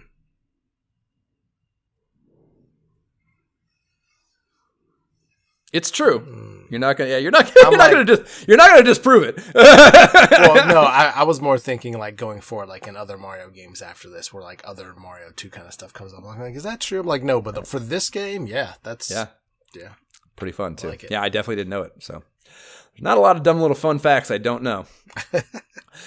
There's roughly a whole ass level above water, rather, in 3-9 here, then a subterranean water area that is damn near a whole level 2. So this is like a really, really encompassing deal. And you can finagle a frog suit from a giant block you can get to in the water, which is the only time I think you can do that in a stage. Like, yes, you get them as inventory items and use them before going in, but it's the only one I can think of where you get it in a stage. And then on top of that unique aspect, it's also pretty useless in this level. So, like, it's just, I don't know, it's a lot of interesting shit going on there, choice-wise. It's almost like that a great mechanic for it. And it's like, all right, we can't just... Like, they decided not to have, like, the whole world underwater where that's all you're doing, There's like, nah, we still gotta have Mario doing Mario things. We'll sprinkle in the water. A hybrid joint, yeah. So in the strategy guide, there's a tip box around this part that talks about some shit that we definitely need to discuss. It's titled "How to Turn a Wandering Hammer Brother into a Treasure Ship." And I'm hesitant to even read the blurb because it's absolute fucking nonsense. Like, did you see this? Okay, so yeah, I've heard of this one because I've definitely remember this, but I just remember thinking like, this is craziness. Yeah. So okay, it reads. See if you can parse this. I'll do my best not to fuck it up. Collect a number of coins that is a multiple of 11. Just the first sentence is insane. Collect a number of coins that is a multiple of 11. Make the tens digit in your score the second number from the right match the multiple of 11. Stop the timer at the end of the stage on an even number. One possible combination would be 11 coins, score 9,310, timer 104. This works only in worlds 1, 3, 5, and 6. And what? I remember now. I actually did this in my playthrough last year, or the last time we played, like when I did it, because I had a strategy guide or a guide similar to this that told me about this, and I was just like, why not? Like, this is some craziness. So I looks definitely amazing. did it. Yeah. I mean, it's obviously it's like a random weird Easter egg and like thing you could do in the game, but like how do you know that combination exists? Like, that's almost like an accident, a complete accidental thing, right. And you're like, how did that happen? You know, Right. somebody, And there's like, no way of parses knowing it too. out. Like, oh my God. Yeah. No, I mean, that's basically, and I posted this. I was like, whatever, like something about like, you know, tell me you did this so I know how full of shit you are, or you did it intentionally anyways. And yeah, you know, there's just, even like I started Googling videos of like how to do it and like seeing someone and like, you know, there's like a handful of videos of someone actually enacting it. And it's just like, an insane sequence of things you have to do. That would be so annoying to get one of them wrong in the process, you know? Like, especially on OG hardware, like it's fine Right. not emulating. But Sure. like if you're playing on OG hardware, like, and you mess it up and then you, like, what do you do? You God reset the damn it, whole yeah. system? Like, Yeah, what? So yeah, if you somehow manage to do all that shit, the Hammer Brother sprite will turn into a black and white ship on the map. And when you go into one of those, the level has like the vibe of an airship, but there's nothing unfriendly on board. So there's just coins and a hidden one up at the pipe down to the area where a Koopaling normally would be. And then the strategy guide sites, you'll fight the Boomerang Brothers down there, but I don't know if that changes depending on which Hammer Brothers you can convert. You know what I mean? Like, I don't know if it matches the deal. I don't recall it changing because I know for us it just seemed random. Like when it would happen, we're like, oh, coin chip. Yeah, it doesn't mention in here whether you get the treasure the underlying Hammer Brother sprite was carrying, but looking it up in the videos, I saw that you do, which is pretty clutch that you don't like miss out on an item by doing this at least. But yeah, I mean, I can't even imagine. Never done that. I've never even had it accidentally happen to me, and it's crazy as fuck to me. Like I said, it would be an accidental thing for us. It'd just be like we'd be playing it like, oh shit, look, coin chip. We call it the coin chip. Like, let's go, coin chip, yay. Yep. I don't know why it happened. Let's just be happy about it. Yeah, exactly. I headed into the castle with that frog suit, knowing I'd be pissing up the wall right away from 3-9, and sure enough, did right away. But it is fun to see yourself in the throne room with a frog suit, so that's cool that you take them in there. Wait a minute, hold on. I can't. Did you say pissing up the wall to me? Yeah. You never heard that expression before? I've never heard that expression, but I love it. It's Just piss something. Just piss something up the wall. Yeah, just like you're just wasting it. That's great. Carry on. I got a whole Jab and I got a whole list of Mike-isms that are just full of shit like that. Oh, that's great. So you get the same copy out of Toad, but the king has been transformed into some kind of Koopa. He looks to me like an overgrown and slovenly version of one of the spikes we just started seeing in the last few levels. And I love the roleplay potential of this image too. Like Toad in total meltdown mode as he stands between Mario as a frog and then the king as a sloppy looking Koopa. Like he's just got to have zero faith in his life panning out positively. You know, he's already spastic. He's just like, oh no. Yeah, the savior comes in as a frog, just like, oh my god, I'm fucked. We're doomed. Yep. Very fun. Sure enough, my frog suit was cooked in nanoseconds at this level. What are you going to do, though? You don't even want it here, so fuck it, whatever. The level is mostly just a bunch of the same shit, but they do have the first of what are called bolt lifts in the strategy guide. And these are platforms they have to repeatedly jump on to get them to move across whatever is down below without falling down there, and usually some kind of fire deal. So those are pretty fun mechanics, I think. Yeah. Definitely a turbo. It's great to have the advantage for that, bro. Just hit the fucking turn. That's like literally... enough. Yeah, fucking turbo that, and because what you want to do short jumps there even, so it's extra advantageous. Like not only is it fast, but it does the mini one for you. I could see that. I could see that for sure. At the end is Wendy Koopa, and she fucking sucks. She is a huge step up on the Koopa Tot difficulty totem pole from Larry in the Morton battles in my book. And her shit talking reads, "Hey Mario, try some of my candy rings. I think you'll be surprised how they taste." And then her parenthetical is, "I hope Mario falls for this trick. He doesn't know that these sweets are deadly yet." And then, yes, she fires exactly that out of her wand. They are peppermint candy rings. And the shit of these is instead of the other ones, they just go off screen in whatever trajectory they were shot from. These keep bouncing off the wall, ceiling, floor in the room. And the floor is flat at least, so thank God for that, because that would make this really hard. But if you let these get like enough of them fucking populate the room, they can make the room completely full of these things. So it's take her out quick. Yeah, exactly. So speed is critical here. So yeah, this is the first one I died on her on the first time. Too, Scrub Town. Dog nabbit.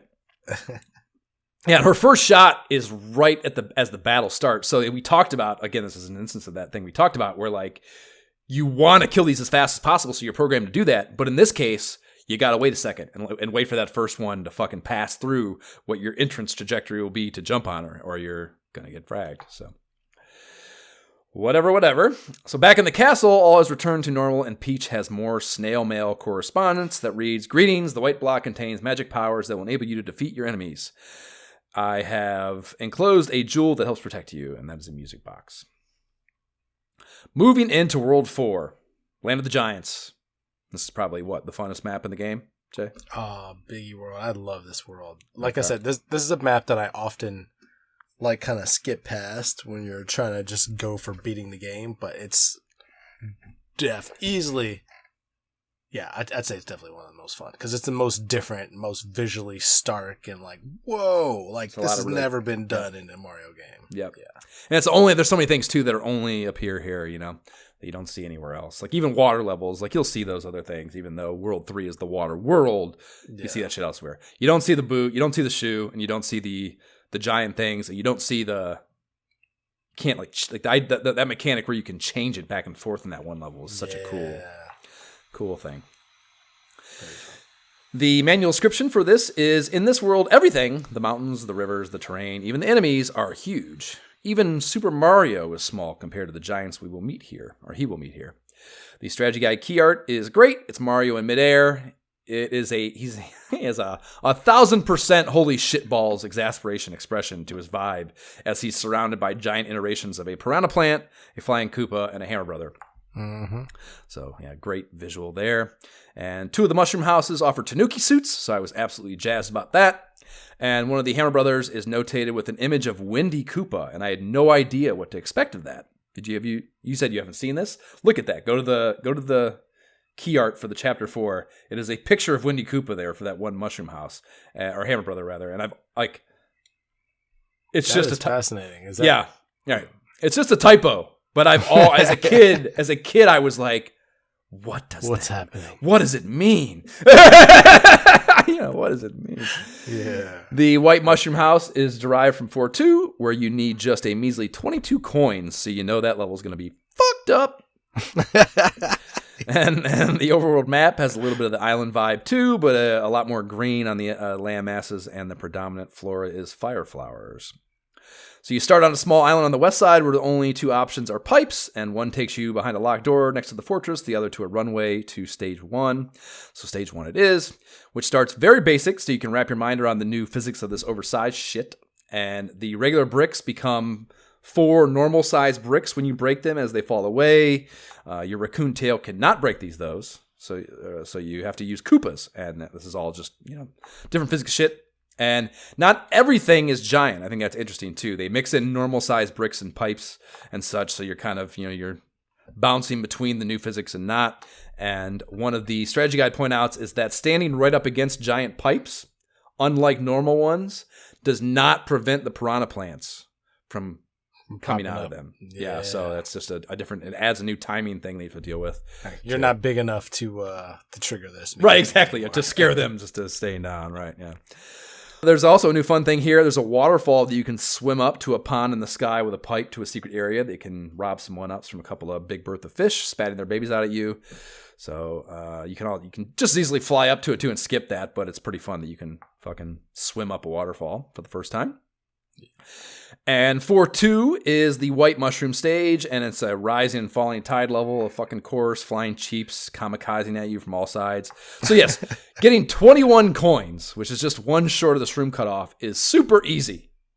Getting the 22nd coin, fucking damn near impossible. Require 3 or 4 tries of it. It's just, especially for an anchor too, which is the item, which is very ho-hum. But it's meh. Yeah. Hopefully I don't even need this item. Yeah, definitely not worth the effort. So 4-3 starts with a short above ground area patrolled by a couple giant Hammer Brothers, which freeze you in place for a moment. If you're on the ground when they land. So again, just new mechanics from the giant shit. Then it moves below ground for a subterranean platforming palooza with a bunch of spinies and buzzy beetles dropping from the ceilings. And this is cake. What's your, of all these, since you love this world, what's your favorite stage out of here? Honestly, I like the first one. It's kind of even though it's an intro stage, you're still the first world, the first level of kind of halfway through the game world. So it's still, I don't know. you can't just cakewalk through it, I guess. Like, it's enough that you get to see a bunch of cool stuff, everything being big, you're still getting things, and it's still a challenge. You know, it's not like Underground where you're constrained and anything. Sure. Yeah. So. Word, I hear that. So the first of 2 fortresses on this map introduces there's 2 on this one instead of just 1, so that's interesting in of itself. But they, for the first time, introduced the little candle flame guys, the Hot Foot, which is, again, another one of my favorite enemies. So it's a super cute name, and they work like Boo Diddly Ghosts, where they only run at you when your back is to them. So that's pretty fun. And then 4-4 goes underwater, which I'm glad I noticed in the strategy guide beforehand, so I could fire up a frog suit. And they they drop a pipe right at the beginning where you have to have that on to reach it, and it goes to a double P-switch coin fest. So this is a really fun area that you would miss if you didn't have it on, you know. So it's you're hitting P-switches to open up things and just get a bunch of different coins on each side of this little thing, you know. So, or this little area rather, and it's just again just using the P-switch to do unique shit that. It's good that there's and it's good there's other places that you can use the frog suit too, not just the underwater world. So it's if you felt cheated, like I wish there was more water, I still got like a frog suit or 2 left over. Right. At least you got more opportunities. Agreed. 4-5 keeps the new shit coming, giving us the guided bullet bills, and these flash and will turn around and boomerang back at you after flying past. And these things, it's kind of like it's the same idea as the rings from Windy. It's like, you know, get 1 or 2 of these, no big deal. But when you get into some of those areas where there's a bunch of them flying, like in concentrated areas, they can make your life absolute hell. Yes. This stage would have been full of basically overwhelming joy because this is where you get your first Tanuki suit. But in practice, it had me muttering a bunch of really terrible shit on my laptop, which kind of made me sad. Like, so getting up to the vine that takes you to the pipe in the sky, where that thing is, requires doing this boomerang bullet bill shit, like jumping off of a bunch of them, you know? And it's just, I don't know, it's fucking, like I don't think those fire out in a dependable way. Like, you can't aggro the firing mechanisms easily. You kind of had to just wait on top of that one. Well, no, that's the thing. You can't. You have to, like, you're standing on top of that thing just waiting for it to fire. And, like, you need to jump right away. So it's like you're standing there like, when's it going to go? When's it going to go? When's it going to go? And, like, you missed the damn time and jump too early and you miss it or you jump whatever. So, yeah, it was way harder to get to this than I wanted it or expected it to be. I found it a little infuriating. Yeah. But you get that Tanuki suit and it's fucking dope. And so 4-6 is a cool stage. It has a mechanic where you can go into these doorways that switch the world back and forth from giant to normal size. And yes, I think this is fucking really, really awesome. The world's otherwise straightforward, but that's just a really cool mechanic, I think. Yep. And there's that. It points out too that you can even, again, this like higher level Mario shit. You can use this to manipulate the stage by going through those doors. It resets things, the coin blocks and stuff. So you can kind of resets the 1-ups, resets the coins, yada, yada, yada. So you can use this to stack resources if you want, you know, and that's pretty fun. The second fortress for this map is a real doozy. Some less than easy platform to do at the start, and then those falling D-shaped block things too are part donuts. of it. Yeah, those are brutal.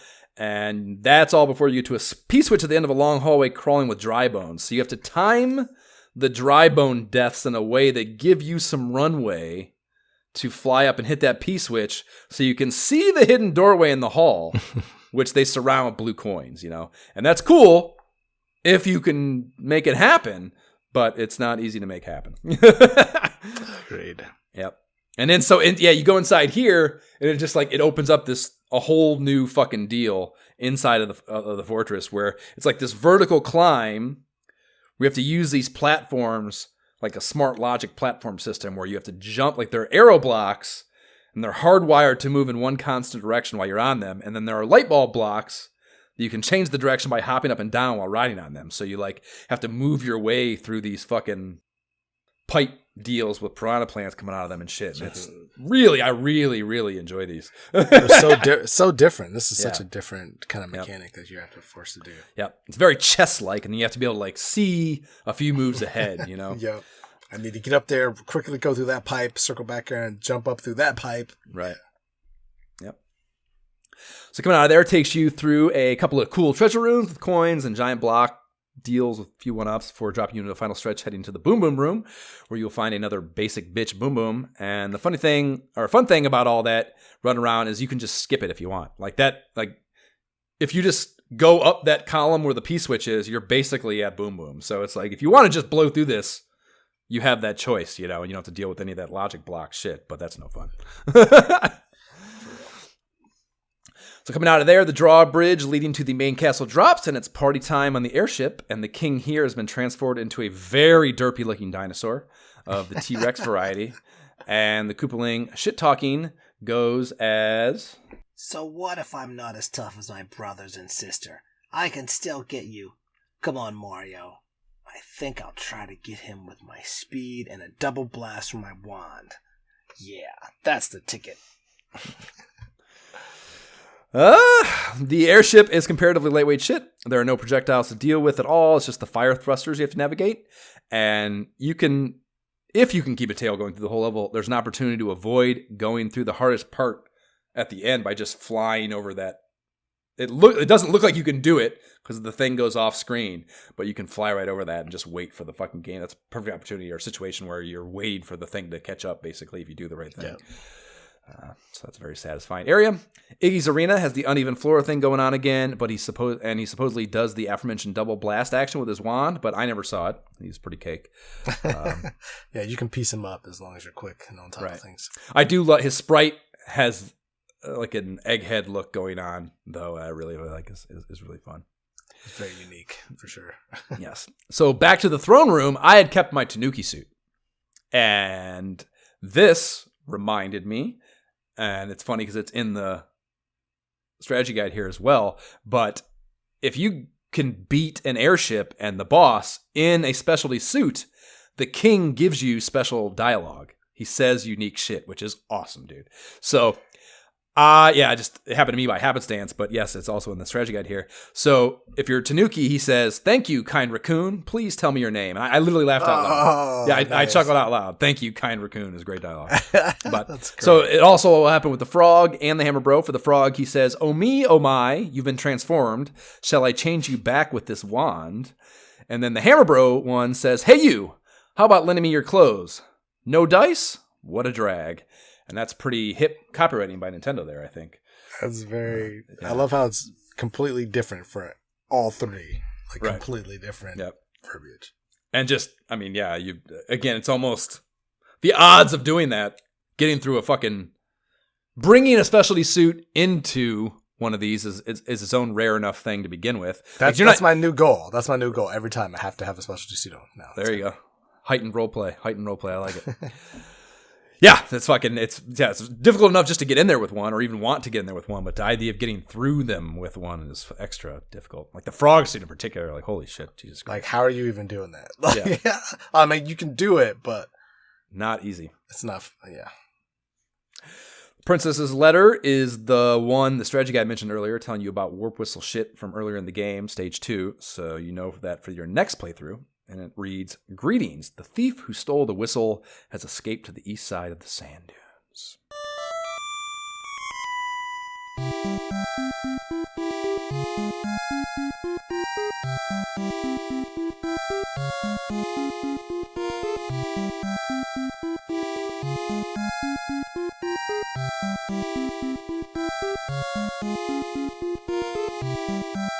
That is the recorder theme, bringing us into our final segment, which would normally be the blessing, our verdict, but now we're just talking about where we go next. Yeah, right. On to stages 5, or worlds 5, 6, 7, and 8. But we probably could just very simply say it gets a blessing also. I don't think that there's any point in... Dang, I cared. Is that a question? Like, yeah, right. Yeah. No, it is not. So yes, so that's what we'll do. This was long enough as is, so we broke it up into 2 episodes. So we will get into those latter 4 and then couch co-oping as well in the next episode. And I plan on having some economic analysis in there, and I can't wait to find out what that's going to be. Nice. So next up we'll do that, and then just as a reminder, we'll be getting into Nintendo Power 18 ever so fittingly, that we are going into Nintendo Power after the Super Mario 3 issue. I can't wait to see what tip is in that issue that's not in the strategy guide somehow or another that we'll wish we had known. Somebody found it. Somebody found something new. Yeah, something for sure. So that's next. You can subscribe to the pod on the platform provided, whatever dumbass company that serves up your pottery. Please rate and leave positive shit for the pod on that podcast platform of choice or any other for that matter. The website is nyehentertainment.com/ISOH pod. Email us at isohpodcast@gmail.com. Follow the pod on Facebook and or Instagram. Link to the YouTube gameplay videos link to the YouTube gameplay videos playlist is on or in the show notes. There's the ISOH subreddit if you want to get down on us on Reddit. We don't have a Patreon, but if you like giving money to things podcasters tell you to and would like to do so at our direction, the Able Gamers Foundation creates custom gaming rigs for gamers with disabilities, and that's cool as fuck. AbleGamers.org is where you can find them. T-shirts are on the website. They're dope, and proceeds on those after pod expenses go to Able Gamers. Jay, what are your socials?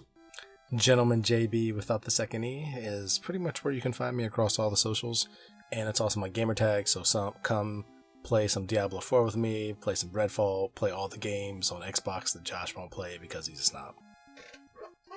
Correct. I am on Twitter at Josh Folan. I am on Instagram at ShiftKeysBroke, and that is how you can find me for some Walkabout Mini Golf on the whatever the hell they call their platform on Quest. Okay, bye.